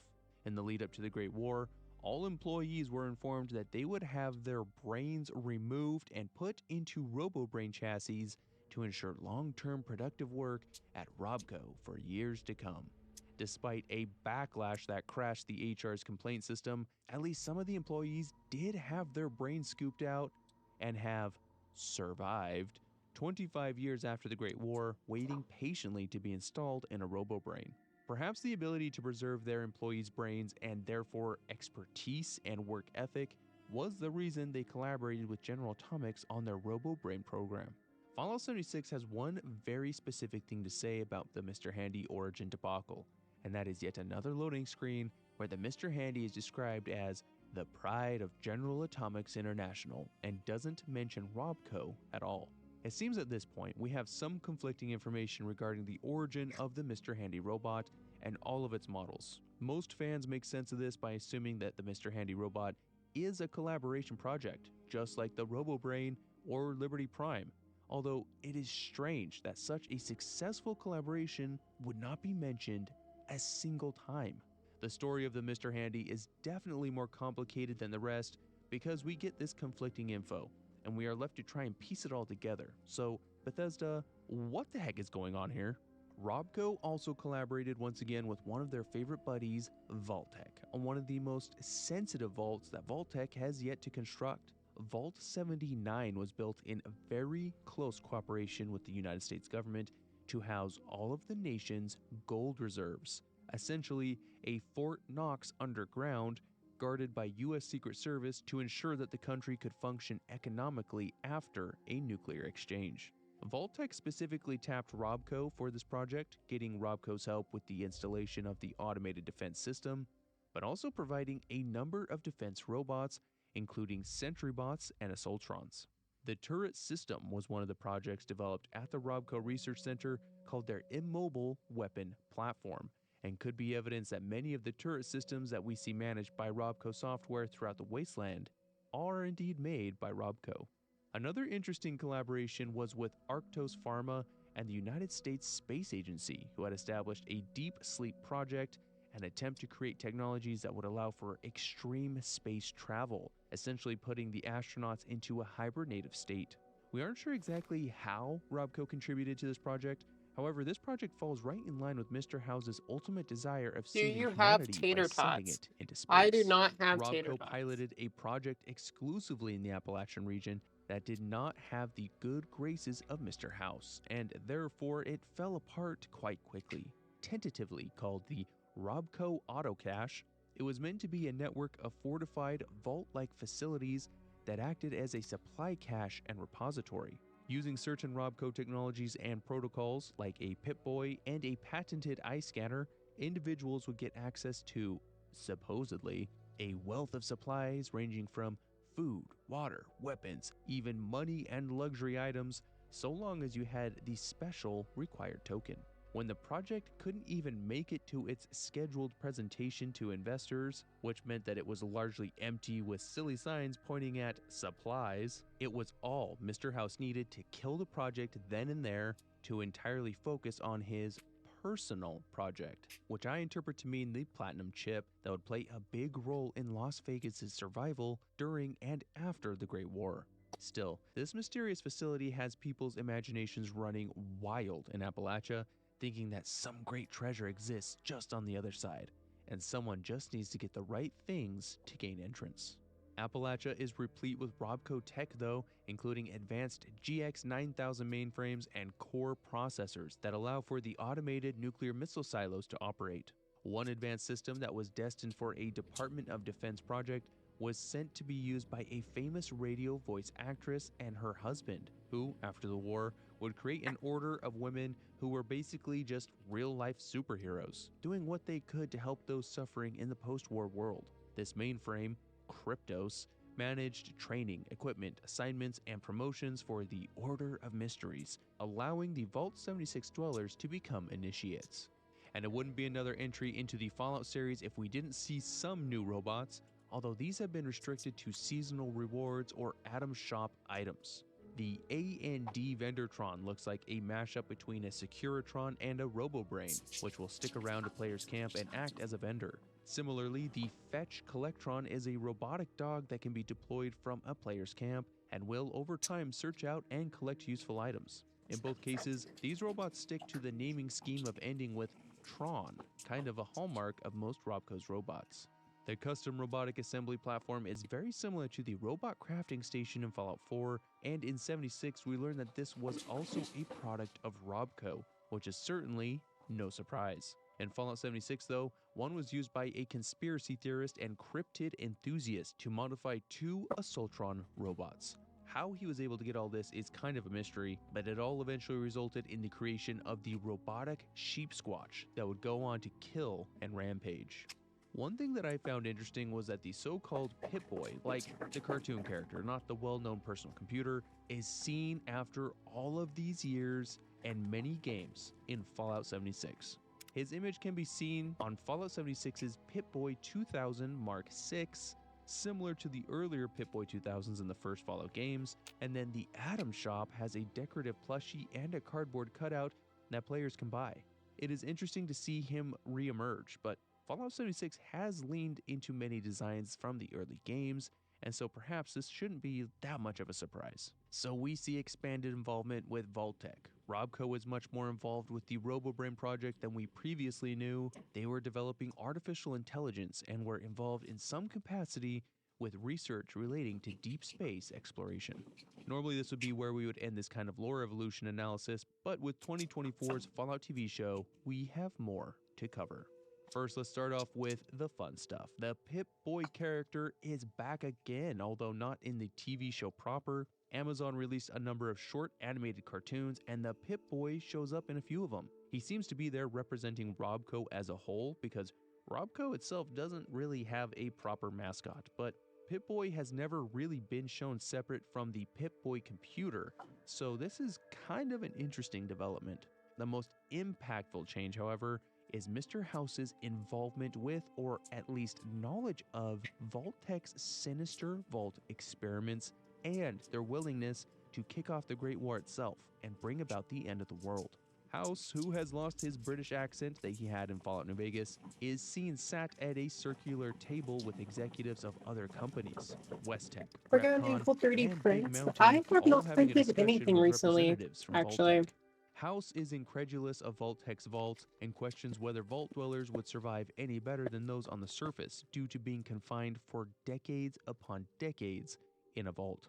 When Vault-Tec informs these executives that in turn for a substantial investment into Vault-Tec, they will allow each company to run an experiment of their choosing within some of the vaults. Mr. House finds this idea I think I used too intriguing. much powder. He does mention that he thinks there is a lot of earning potential with the end of the world, but he wants to know how they can be assured that their investment will bear fruit. In other words, how can they know that if they gave Vault-Tec money, that they would in return get the vaults that they can experiment with? And it's at this moment that Barb Howard, executive of Vault-Tec, states that they will drop the bomb themselves to ensure that investment. At this point, we have no idea what House thinks of this, and we likely won't learn until the second season of the TV show, but it could have ramifications for RobCo. Also, part of me wonders if this meeting is where House met Julia Masters of RepCon and maybe convinced her to go along with RobCo's eventual acquisition of her company. And that brings us to the end, but you better believe RobCo's story is far from over. I'm interested to hear your thoughts related to RobCo. What do you think of the original concept of some sort of scam-like company and how that changed to one of the biggest and most well-known companies in the series, led by one of the most brilliant men? What are your thoughts on the Mr. Handy? Is it RobCo, General Atomics, or both? And the Pip-Boy character, not the computer. What's the deal with that? Thank you for sticking around to the end. Your support is always appreciated in whatever form that takes. For some, that means joining my YouTube member or Patreon for extra support. Just like all of these lovely people on screen now, I would like to extend a welcome to new supporters, Patrick B and C Nice 1234511. And to all of you that rejoin, I see you and I appreciate you. As always, a special spotlight for the top tier Alta Adam supporters: Acrid B, Gardner Minshew Simp, Dominic White, Tapey Papey, The Breadman, Tyler Eaton, Owen Balzer, N94, The Love Mummy, Shallow Fire 13, Phantom Inc., Tater Anus, and Ibis the Owl. Tater Adam Anus. is pleased. That's so Please, tough. everyone, take care of yourselves and all of Adam's creations, and I will see you soon.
All right, what's next?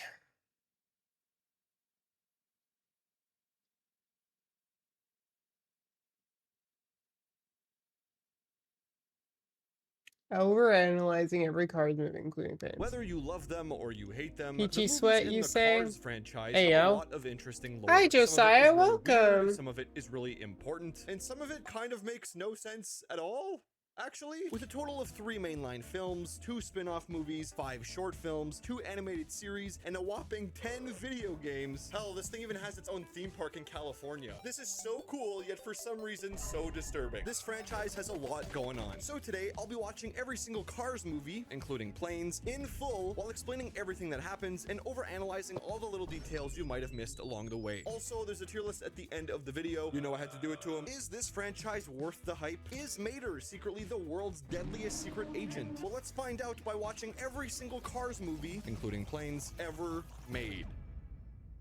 This movie begins with exactly what you'd expect from a movie about cars, with an extremely important race in a stadium that's at maximum capacity. Just look at all those pixels. Rocket League would be so proud. In case you don't know, somehow, the world of Cars is 100% inhabited by talking, sentient cars. There are no humans in this world at all. I subscribe to a theory that there was actually humans at one point, but once Elon Musk built the first sentient Cybertruck, every person decided to leave Earth immediately out of sheer disgust. Anyway, this race is actually super important because it's the finals for something called the Piston Cup, which is actually the very first Minecraft reference ever. There's obviously a bunch of cars racing here, but really there's only 3 characters you need to know about. There's the King, who's like the veteran racer. He's about to retire, and this is his last big hurrah. There's Chick Hicks, who's kind of the main bad guy. He doesn't really do anything that crazy, but he has an ego, and he's How'd you get the outline of the drawing on the canvas? McQueen. I talked about this earlier. I found this really, I got advertised, or not advertised, but I saw a girl using this on TikTok. There's an app for the Quest. I used my Quest 3, like the AR function on the Quest 3, and you're able to, like, if you're working on like a big canvas or you're doing like mural work or something, it's a dedicated program that basically allows you to like overlay images and sketches and stuff on top of whatever in like AR, right? So I was able to like overlay the sketch that I wanted for this image over here to do the sketch. VR. I know, it was so fucking cool. I was putting this project off for so long because I didn't want to like grid it out or fuck with a projector or something to like get the sketch up, because that's always like the most annoying part. And I saw this program on, I think it was on TikTok. Someone was like showing it off on TikTok. I'm like, this is so fucking cool. And it like inspired me to want to work on this. He eventually does stop in the pit, but only for more gas. I know, right? His tires completely. Of course, he almost immediately regrets this decision, because right as Lightning McQueen is about to finish the race, in the first place, might I add, one of his tires pops and he's forced to do this skipping thing to the finish line. It looks like he was playing Fortnite and just hit the emote wheel on accident or something. It's quite literally a photo finish when Chick Hicks, the King, and Lightning McQueen all cross the finish line at seemingly the exact same time. While the results are being examined, it's important to mention that Lightning McQueen's squad, the people who change his tires and stuff, all quit because they're being mistreated. Lightning McQueen's pretty cocky at this point in the movie. He thinks it's all a one-man show. He doesn't realize yet that it takes a village to raise a child. Not sure that quote entirely applies here, but you get the point. We quit, Mr. One-Man Show! Are those pit stop cars forced to change tires their whole life? Imagine being born in this world and you're a Fiat 500 or something. Anyway, Chick Hicks talks trash for a bit, the King speaks words of wisdom for a bit, and finally we get the results. Turns out, and I'm not kidding here, it was somehow a 3-way tie. So all 3 of these characters technically won the race at the exact same time. Like, to the millisecond, apparently. Obviously, that would make for a very entertaining movie, so it's announced that these 3 cars will participate in one more race, just the 3 of them, to decide the true winner of the Piston Cup. This race will be happening in 1 week's time, so it gives everyone the opportunity to practice some more, or something. I don't know. Do cars have muscles? Like, does training even matter here? Honestly, I have so many questions about the world of cars. Like, do cars eat? Do they have seats inside them? How do they control the cameras that they're using? How do they put the headsets that they have on? Answers we may never know. Anyway, there's these 2 girls that are mega fans of Lightning McQueen. They quite literally flash him, which is kind of funny if you're older than 13 years old. There's also this funny bit where McQueen is doing the sponsored segment for an anti-rust ointment, they call it. He shows up in this room and talks about his sponsor for a bit. At this point in the movie, Lightning McQueen enters his travel trailer so he can make his way to California, which is where the actual final race will be held. Not sure why he doesn't just drive himself, like he's a car, but whatever, it doesn't matter. This is when the song Life is a Highway by Rascal Flatts plays. This is probably the most iconic song of the entire movie. It's a banger, I won't lie. Also, I guess the creators of this movie really wanted to get their money's worth because they play this song over a travel montage that lasts almost 2 minutes. That's 2 minutes of just random scenery shots playing over and over again. After that, Lightning McQueen gets a phone call from his agent, I think. This guy's named Harvey. We never actually see him. He mentions how McQueen is able to invite up to 20 friends for the tiebreaker race thing, like front row tickets or something. But when he's asked, Lightning McQueen struggles to name even one friend that he has. This is a very sad moment and actually a reference to every Apex Legends player ever, but none of that matters because Lightning McQueen just wants to get to California as quick as possible. So he tells his trailer guy to keep driving all night despite him being really, really tired. Not sure that's a good idea. I'll stay up with you. All night? That's the craziest cut I've seen in a while. Yeah, man, don't worry. I'll stay up with you. Lightning McQueen falls asleep and has the craziest dream of all time. Seriously, he just starts downloading mods and destroying everything. It's a wild time. To make a long story short, the trailer guy and Lightning McQueen are both asleep, which is when McQueen slowly slides out the back and gets woken up by oncoming traffic. Why did the transport's door slowly open up? How did the transport not notice a sudden shift in weight? Why does Lightning McQueen have so many bobbleheads of himself? Some questions are just never answered. Anyway, the big problem here is that Lightning McQueen gets separated from his travel guide, so he has no idea how to get to California. Basically, he's lost and alone, which immediately triggered my PTSD of that one time I lost my dad at a local Walmart. In this situation, Lightning McQueen does what he does best and decides to drive really fast down the nearest road in hopes of maybe finding something to guide him. I know this movie was made in 2006, so maybe not like every car had a GPS inside it, but I'm sure maps exist in this probably, or like road signs. Hell, just like ask someone for directions. I don't know, there's a lot of them here. You'll figure it out, dude. Okay, just take a breath. Anyway, while McQueen is speeding down the How highway, much does a cop PT starts original chasing go him for to these pull him days? over. I don't really sell anything I make. So because everyone in this universe is a A lot of the and stuff I actually made in the college, equivalent I of a just gave cop away to running people. after you for sprinting too fast on the sidewalk. Kind of weird when you think about it. The And movie like abruptly this cuts is to a being 2-minute made clip of a specifically small to give to community doing Daxton. nothing at all. It's really quiet and completely disrupts the flow of the film, in my opinion. One goofy chase scene later, and Lightning McQueen somehow ends up tied in some electrical wires in that small community we just saw. Not sure how they're gonna get him down from there without any hands, to be honest. This is when we cut to the next day and find out that there's huge worldwide panic as Lightning McQueen is deemed missing. Not only is everyone in California freaking out, but for all you anime fans, we also get a Japanese segment. No idea where he is.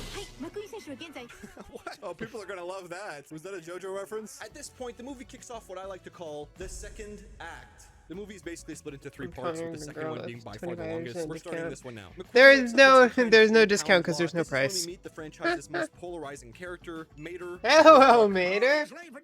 This character is a bit all over the place. He's a bit dumb. He has an extremely southern accent, yet the most British teeth I've ever seen. But none of that really matters because his heart is in the right place, at least for now. We cut to a courtroom where Lightning McQueen is meant to defend himself, I guess. He was speeding and ran through this town last night, so naturally the people in here are pushing for the death penalty. Work hard, play hard. That is what they say. This is when the judge and the leader of this town rolls in, and it's a guy named Doc Hudson. This guy's kind of a stubborn boomer, and that's all you're really supposed to think of him at this point. But just wait, okay, he gets cool. Turns out Doc Hudson is kind of racist and immediately orders Lightning McQueen to leave the town once he notices that he's a race car. This actually ends up being pretty chill because McQueen wants to leave the town anyway. But then a Porsche named Sally shows up, and McQueen immediately starts flirting with her. Wait, Sally is a Porsche? Doesn't do a very good job. Like, she's not really that interested, obviously. I've been told this is what the Roblox gamers call El Riz. Turns out the town we're in is a small place off the highway that no one really visits. This is kind of bad because it's supposed to be like a tourist town, I think. It's in a rough spot because the roads are all banged up and broken. Sally somehow convinces everyone to force McQueen to do slave labor instead of being let go. And just like that, McQueen has to stay until he repaves the entire main road. Get dunked on, bozo. I know this may be a bad time right now, but you owe me $32,000.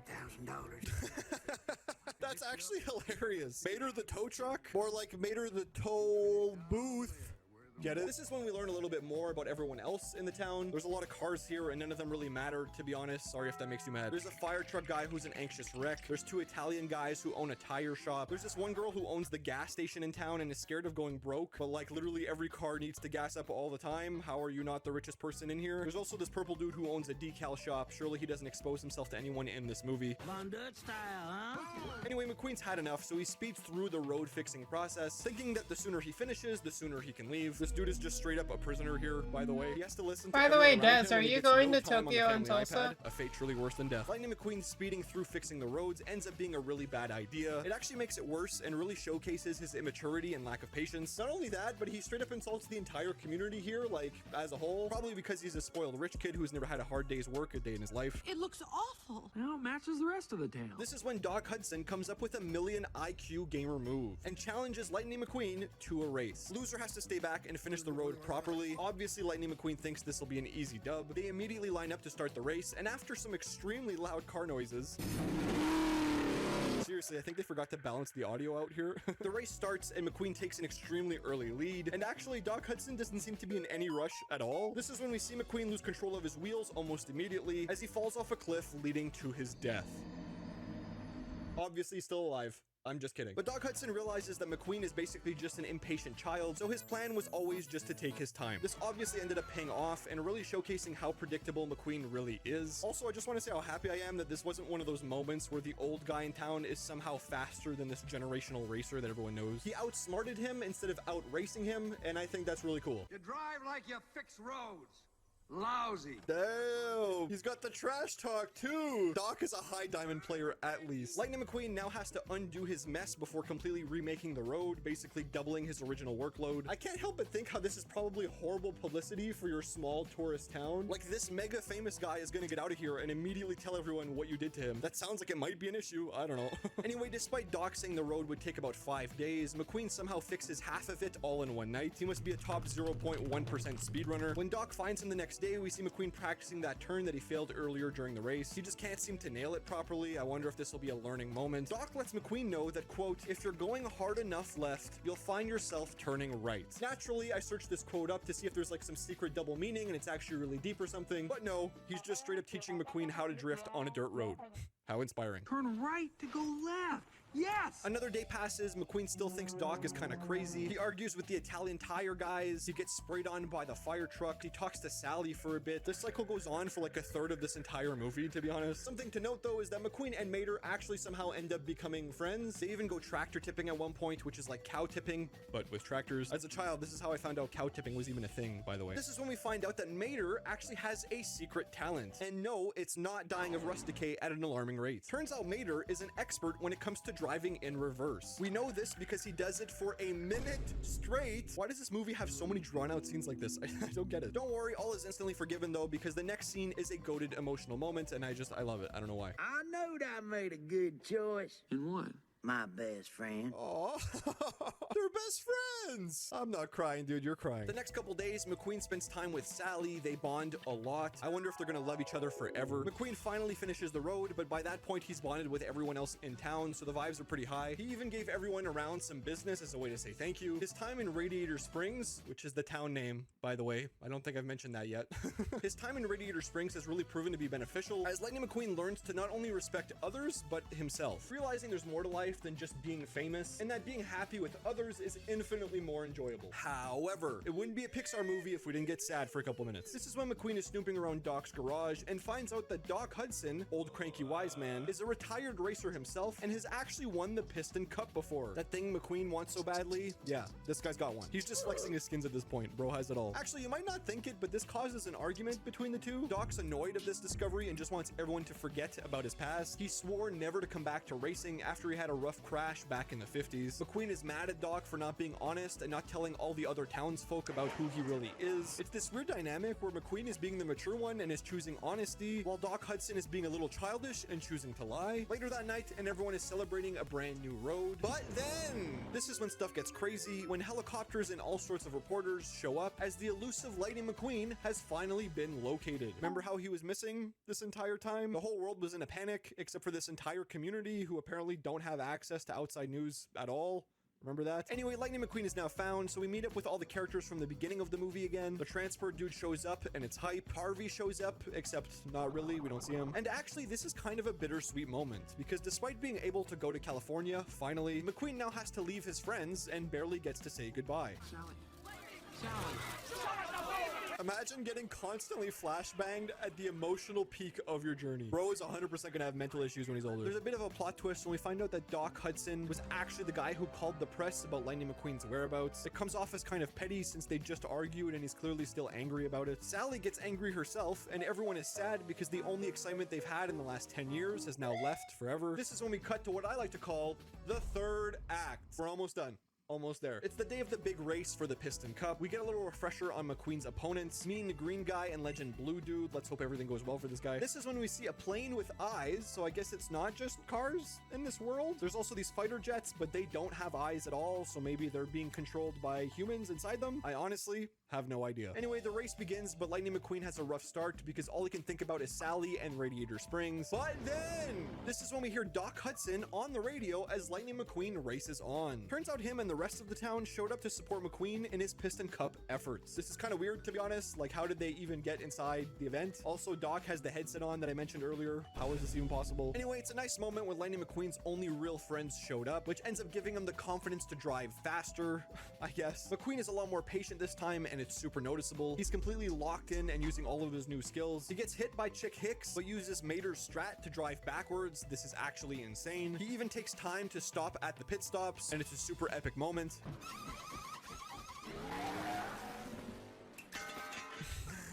This movie is so good, dude. I'm like tearing up. It's so good. Eventually, McQueen is straight up about to just win the race, which is when Chick Hicks pulls his bumper tap move on the King and makes him spin out uncontrollably. Dude takes a really rough bump here, like I'm sure he's really injured, and it basically forces him to leave his last ever race unfinished. That is, until Lightning McQueen remembers the horrible crash Doc Hudson had and how that affected him years later. McQueen stops moments before the finish line, turns around, and helps the King finish his retirement race. During this, Chick Hicks wins the race and wins the Piston Cup. But an empty arena echoes, and the focus is completely on McQueen and the King. Crossing the finish line together, the final results are Chick Hicks, the King, then Lightning McQueen. But perhaps even greater than any trophy or any Piston Cup, Lightning McQueen gains the respect of his friends and the countless signs of maturity. Also, he totally impresses Sally, which is like a massive W. Doc Hudson is extremely impressed, the crowd cheers, and despite not winning the thing, McQueen gets offered some brand new expensive sponsorships. It's the next day and the gang is back in Radiator Springs, this time with a lot more tourism in town because Lightning McQueen promoted it heavily after the race. We get a little moment of Mater being silly, and then McQueen and Sally are together.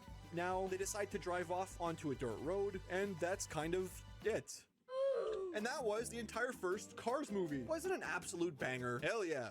This movie rocks. It's always nice to watch a movie that's clearly aimed at younger audience, delivered to adults as well. There's so much to this movie. There's so many complex themes that help it be interesting. Sure, there's a lot of scenes that drag out, and a majority of this film is in a town no one really cares about. But at the end of the day, this movie was never about the Piston Cup, racing, or even about cars, really. This movie is a love story. It's a journey about self-acceptance, and honestly, it's a movie about finding happiness. It might always be remembered for its unhinged memes, but for me, it'll always be remembered for its character development. You enjoy the laugh, I enjoy the cry. We are not the same. Our adventure begins with a secret agent dude sending a message out asking for backup. He says he found something very important, but because the message was delivered over a 240p Zoom call, we don't really know what he's talking about, and we get a very epic title card. If you're someone who's ever used a free trial of Blender before, you must be very excited. This is when we cut to the middle of the ocean where we see a boat talking to another much larger boat. For a movie literally named Cars, there sure are a lot of things that aren't cars in this movie. So actually there's this car who's another spy, and he somehow manages to sneak onto the larger boat that we just saw. He used what looks like the hook shot from The Legend of Zelda. How is this possible? Buddy? What am I even looking at? Bro thinks he's Tom Cruise doing his own stunts. As the boat approaches an offshore oil rig, the spy car activates its magnetic wheels to climb up. While sneaking around, the spy car shoots out these wires so he can glide around above everyone. Between I that, miss the the wall days of climbing, spy and the web attach movies. from earlier, this dude is basically just Spider-Man. I wonder if he also delivers pizza or something. While being sneaky, the spy takes a bunch of pictures of what seems like a shady deal going on. The bad guys are looking at this high-speed camera. We also see one of the spy's co-workers crunched up in a cube like that one scene in Monsters, Inc. It's just here to show us that these bad guys are the real deal. This car is now dead forever. Anyway, long story short, the spy that's alive gets noticed and we get a really cool escape scene. There's lots of action, explosions, and even more death. This is a clear contrast to the first movie where literally none of that happens at all. Like the first one was just a bunch of dudes talking for 2 hours straight. Anyway, the getaway is very epic. The spy car is equipped with every gadget known to man, so he's able to sneak away into the ocean while faking his own death. You might know this as the scene that Rick and Morty would shamelessly copy just 9 years later. Cars 2 walked so Rick and Morty could run. This is my truth. Anyway, the bad guys think the spy is dead, which is when we cut to something more familiar. We see Mater helping a broken down car on the side of the road. In case you don't know, this guy's whole thing is that he's a redneck and kind of an idiot. It's great, just trust me. There's actually a bunch of really important information in this scene here. We find out that these broken down cars are called lemons. Turns out that's a term used for a defective car. We also find out that Mater never leaks oil. This is important, you'll see. And then finally, we learn that since the last movie, Lightning McQueen has won a total of 4 Piston Cups. You know that thing that he wanted so badly and was one of the main focuses of the first movie? Yeah, he wins those first 4 off camera. We never see those races at all. That's what I like to call a very interesting creative decision. This is when we finally see Lightning McQueen alongside all the other familiar faces in town. We're almost 10 minutes into this movie and finally get to see the main character. Oh man, you ain't gonna believe. Are they doing like a tire handshake? Why does it sound like that one dodgeball sound effect every time they touch? Is it this one? It sounds exactly like this, doesn't it? The movie slows down for the first time here when McQueen shows Mater his newly won Piston Cup trophy. I These might, things if have tickets actually are been still renamed to the available, Hudson and I'll Hornet probably Piston Cup to go honor for Doc either. Hudson from the They're first movie. available If you're still, wondering where Doc Hudson and is, I by believe the they way, get get more ready for an expensive like explosion-sized punch to the next gut. week. Listen, I'm not kidding here. It's revealed that Doc Hudson died off camera. This super beloved car in the first movie that played a huge role in developing Lightning McQueen's character, yeah, he's just gone now. We have no idea how he dies. All we know is that we'll never see him again. So after a bit of research, it seems that the reason Doc Hudson was killed off is because his real life voice actor, Paul Newman, tragically passed away in between the first and second movie. So instead of recasting the character, they just decided to retire Doc altogether. That is a really honorable thing to do, so I can't get too mad about it. But I won't lie, having the character die off camera with no explanation in the movie itself is definitely a very interesting creative decision. R.I.P. Paul Newman, you will be missed. So enough with all the sad stuff now, because we get a quick montage of McQueen and Mater spending the day together. McQueen then has a date with Sally later that night. This dude has talent, friends, and love. I'd imagine there's a bunch of incels on Twitter that hate him for being so perfect. This is when there's a random news update on the TV, which dumps a bunch of exposition on us for like 2 minutes straight. That's nearly 3% of the entire movie, by the way. We learn about a billionaire named Miles Axelrod. There's this long backstory about how Miles almost died after running out of gas one time, so he turned electric and created this brand new all-natural fuel. This dude used to own a bunch of oil companies, but he sold them all after turning electric, and now he's hosting a racing tournament for some reason. This seems a little sus, and there's a lot of information here. Honestly, even the movie kind of speeds through it all. From a gas guzzler into an electric car and has devoted his life to finding a renewable. Why is he talking so fast? Like, I talk fast, I understand, but this guy's got to be on like his 4th coffee of the day or something. Miles talks to the host of the show, explaining that after this World Grand Prix he's hosting, everyone will see how great his fuel alternative is, and no one will be using regular gasoline ever again. I can't help but make the comparison between Miles and another billionaire who's also trying to make a fuel alternative for cars. Thankfully, this one has no arms to salute with. Anyway, these two talk for a bit. Another car joins the call. I guess he's like super fast and famous or something. This dude, who's named Francesco, talks trash about Lightning McQueen for no apparent reason at all. It's just random internet beef that doesn't really mean anything, to be honest. Also, I have to mention how the host is wearing glasses. How did he put them on? How is this even possible? So because Francesco is talking trash to McQueen, Mater calls into the show and tries to defend his friend, White Knight style. If Lightning McQueen had a Discord server, Mater would definitely be a Discord mod. This all leads up to McQueen himself joining the Xbox party chat and having a heated debate. Eventually, McQueen confirms that he'll enter the World Grand Prix, which is cool, because for a second there, I thought this movie would have nothing to do with racing at all. That would be super unfortunate, right? We get another 2-minute long sequence, this time a montage of McQueen, his pit stop crew, and against his better judgment, Mater, all traveling to Japan, which is where the very first race of the Grand Prix will be held. Nothing really of note during this, except for one scene where the boys watch some anime. Eventually, the gang ends up in some super fancy gala thing, where a bunch of the racers and wealthy cars show up. I'd be very careful if I was rich here. I saw someone named Luigi enter the building. Not even 30 seconds in, and it's clear that Mater doesn't really fit in with anyone else here. It's sad to say, but McQueen is a little embarrassed by him. The two end up meeting with Francesco in person, the Italian trash talk guy, you remember him? Mater says that Sally, who's officially McQueen's girlfriend now, is a huge fan of him. I don't really know how to explain this, to be honest, but Francesco, I think, is insinuating that he's gonna steal Lightning McQueen's girlfriend. It's basically just more random trash talk. These two don't really like each other, if you couldn't tell. I dedicate my win tomorrow to Miss Sally. Eventually, Francesco shows off his back decal that says Ciao McQueen. Getting your opponent's name essentially tattooed on yourself is definitely a choice. A little later, and McQueen is speaking with Miles Axelrod in front of everyone. This is the guy that made everything, remember? Of course, Mater shows up and embarrasses McQueen some more. Not only that, but he ends up leaking oil on stage. This is kind of weird, since Mater explicitly said that he never leaks oil, but of course, there's a first time for everything, and he just happens to do it right next to the most important guy in the entire world.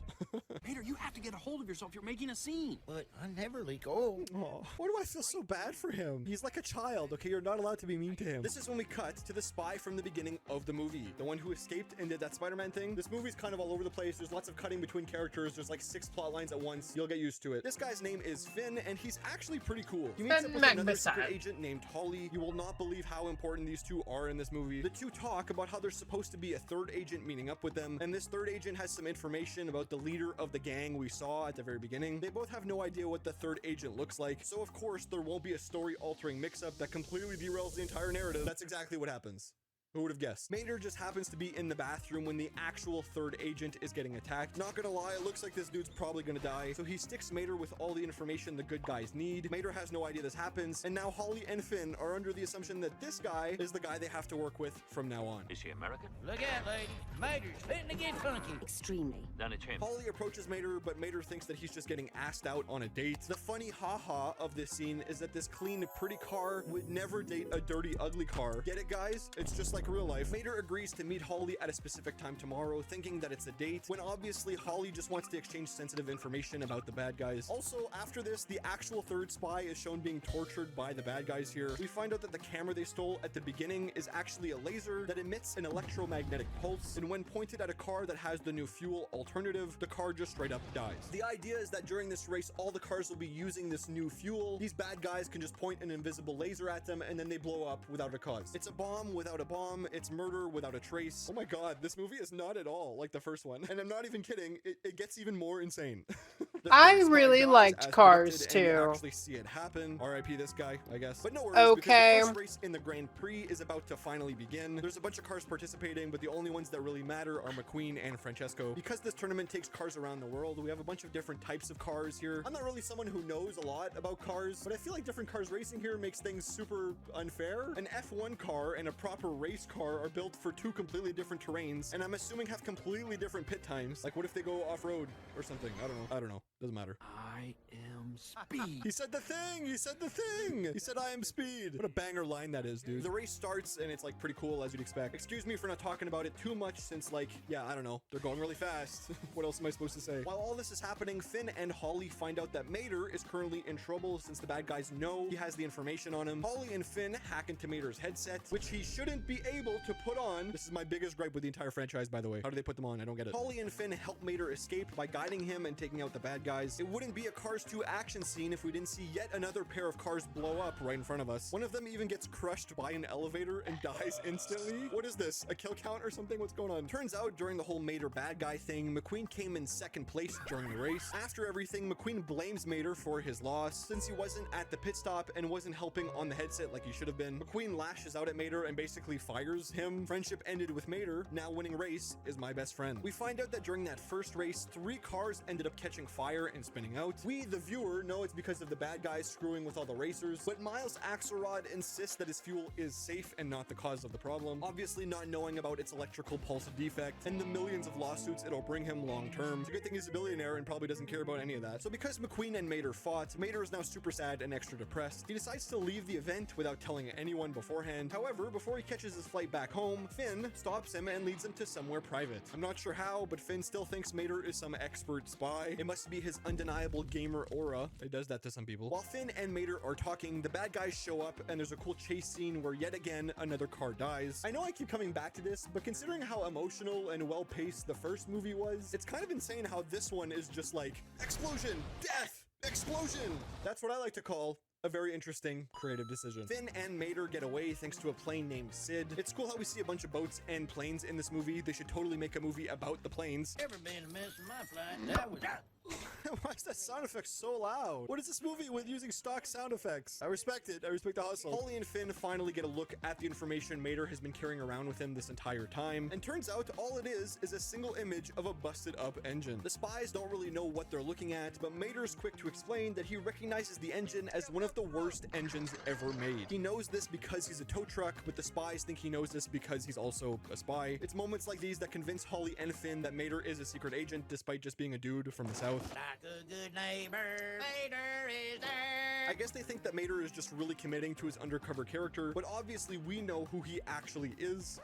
Wait a minute. Isn't this movie supposed to be about Lightning McQueen? Or racing? Or something? During all this Mater's way more and the important. gang read a note left by Mater explaining that he's essentially flying back home out of sheer embarrassment. Nothing really happens with this, but everyone here is kind of sad about it, so I thought it'd be important to mention. Also, how did he handwrite this? Do they use their mouths to write? They don't have arms, obviously. Some answers we may never know. Finn, Holly, and the main character Mater, are all in France now to find some black market parts dealer they know. They're trying to track down the engine in the image they saw earlier. After a bit, the gang talks to the dealer and gets a lead. And it's a good thing they traveled all the way to France to talk to this guy, because almost immediately they have to travel to Italy to find more clues. This is why it's always better to enter the town as you travel. Fast traveling saves a bunch of time in the long run.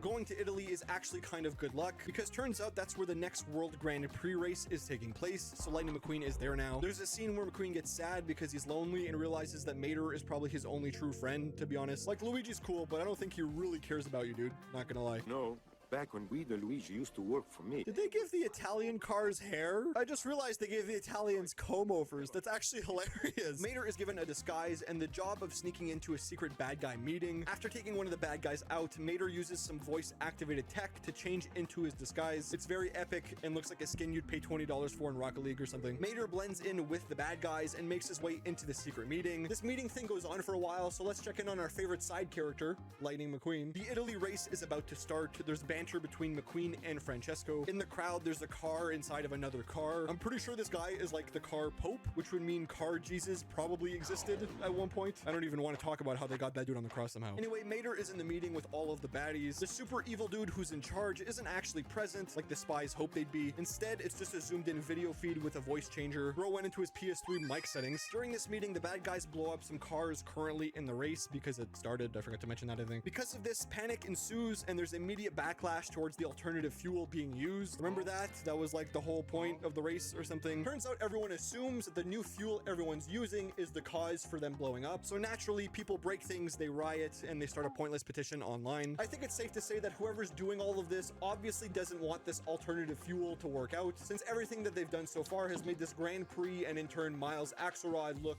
really bad. Finn and Holly somehow find out that the laser gun is responsible for all of this, so Finn goes full Mirror's Edge and starts making his way towards the bad guys. As soon as he's about to stop them, a helicopter with a magnet actually stops him first. How did he not see the helicopter coming? Finn gets taken away, more cars explode, and it causes a huge blockage on the track. McQueen and Francesco, who were in the front, finish the race because they're the only cars that matter in this, and turns out this time McQueen actually snagged first place. Now obviously this sounds super incredibly hype. If only the Grand Prix mattered at all and it wasn't just some random side story for this Mission Impossible fantasy to continue. Ka-chow!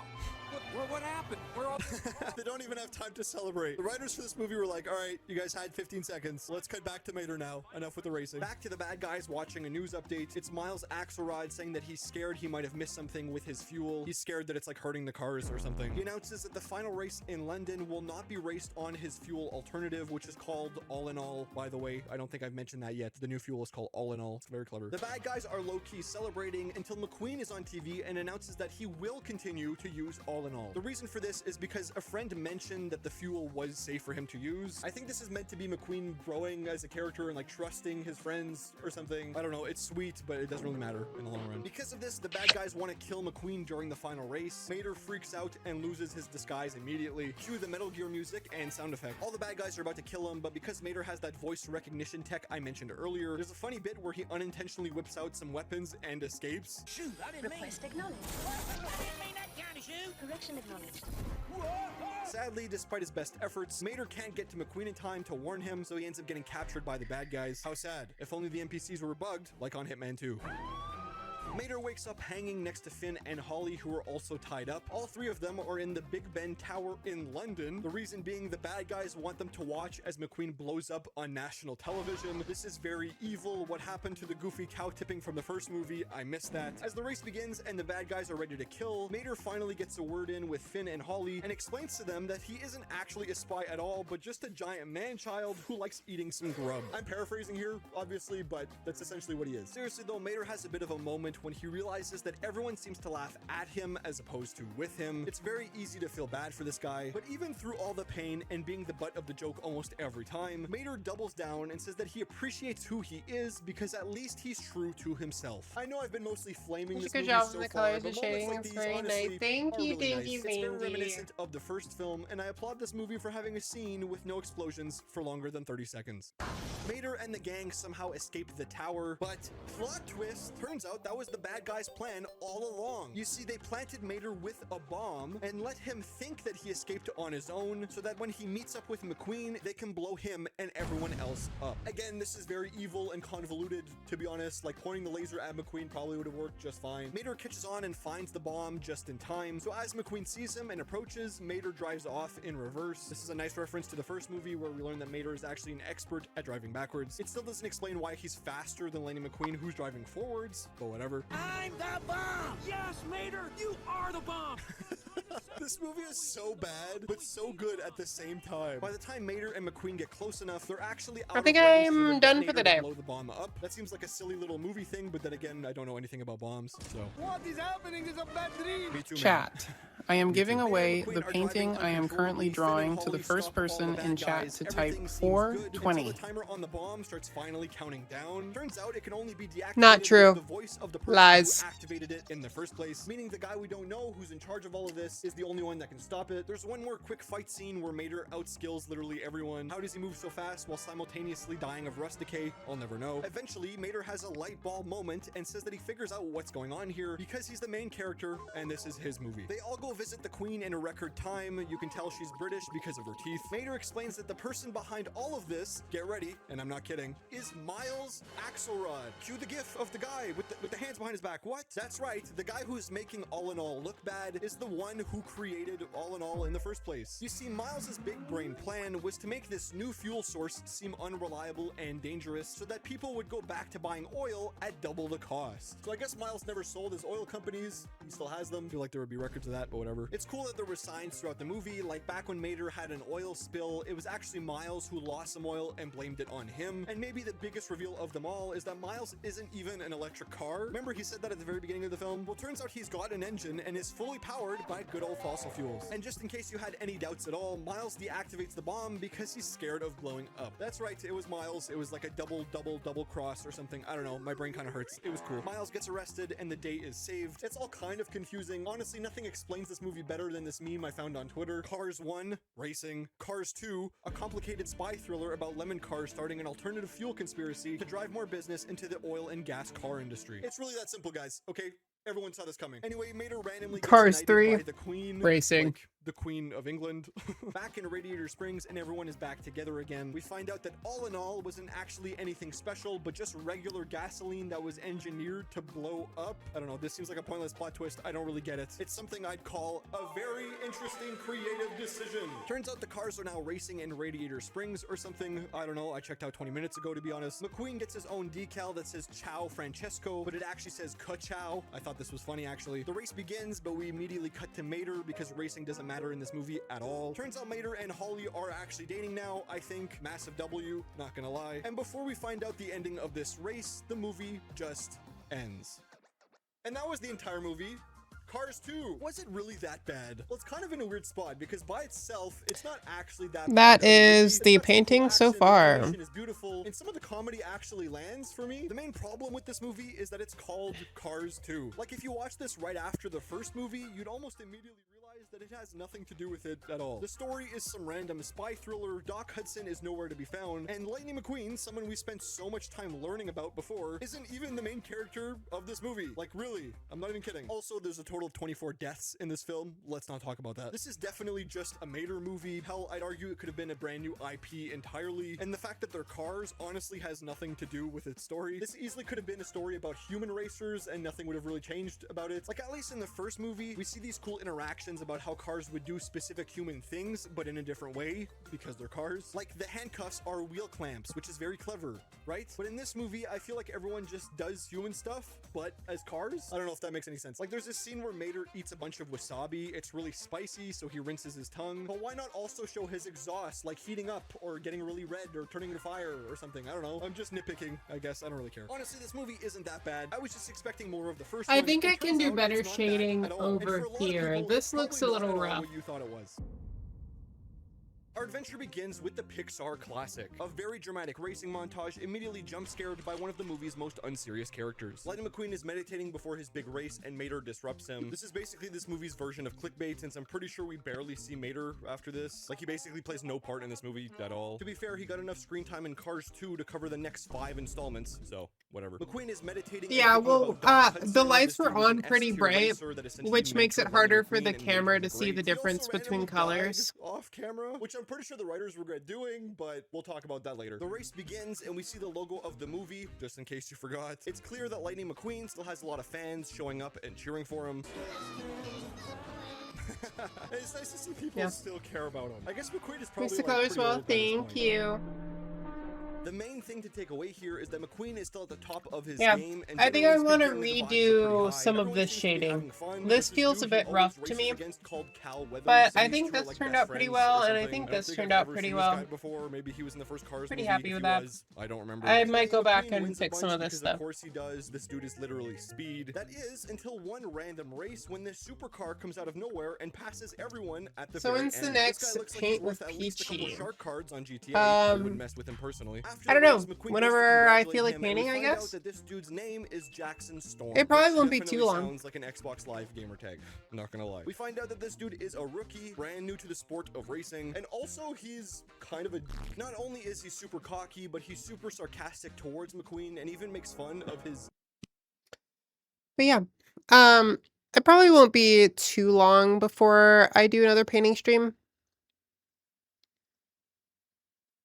You're gonna do the rest on stream? Yeah, I'm probably gonna paint everything on stream. I don't know. Maybe I'll have the urge to want to work on it and not be live, but like realistically, I'm probably gonna stream it. I don't know how long I was. Yeah, it's been almost 7 hours of painting today. So I'm ready to just chill for the night. I think I'm gonna play some games and stuff and just relax.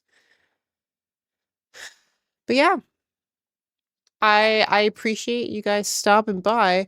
Is Maddie still live? Let's see. Yeah, Maddie's live. We're gonna raid Maddie. Everyone go give her some love.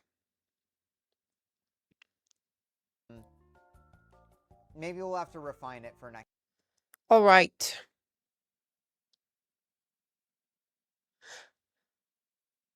I love y'all. Thank you for just hanging out with me, honestly. I mean, I didn't really do much today besides paint. So, I appreciate you guys just chilling. Means a lot. Love you, and I'll see y'all soon. Bye-bye.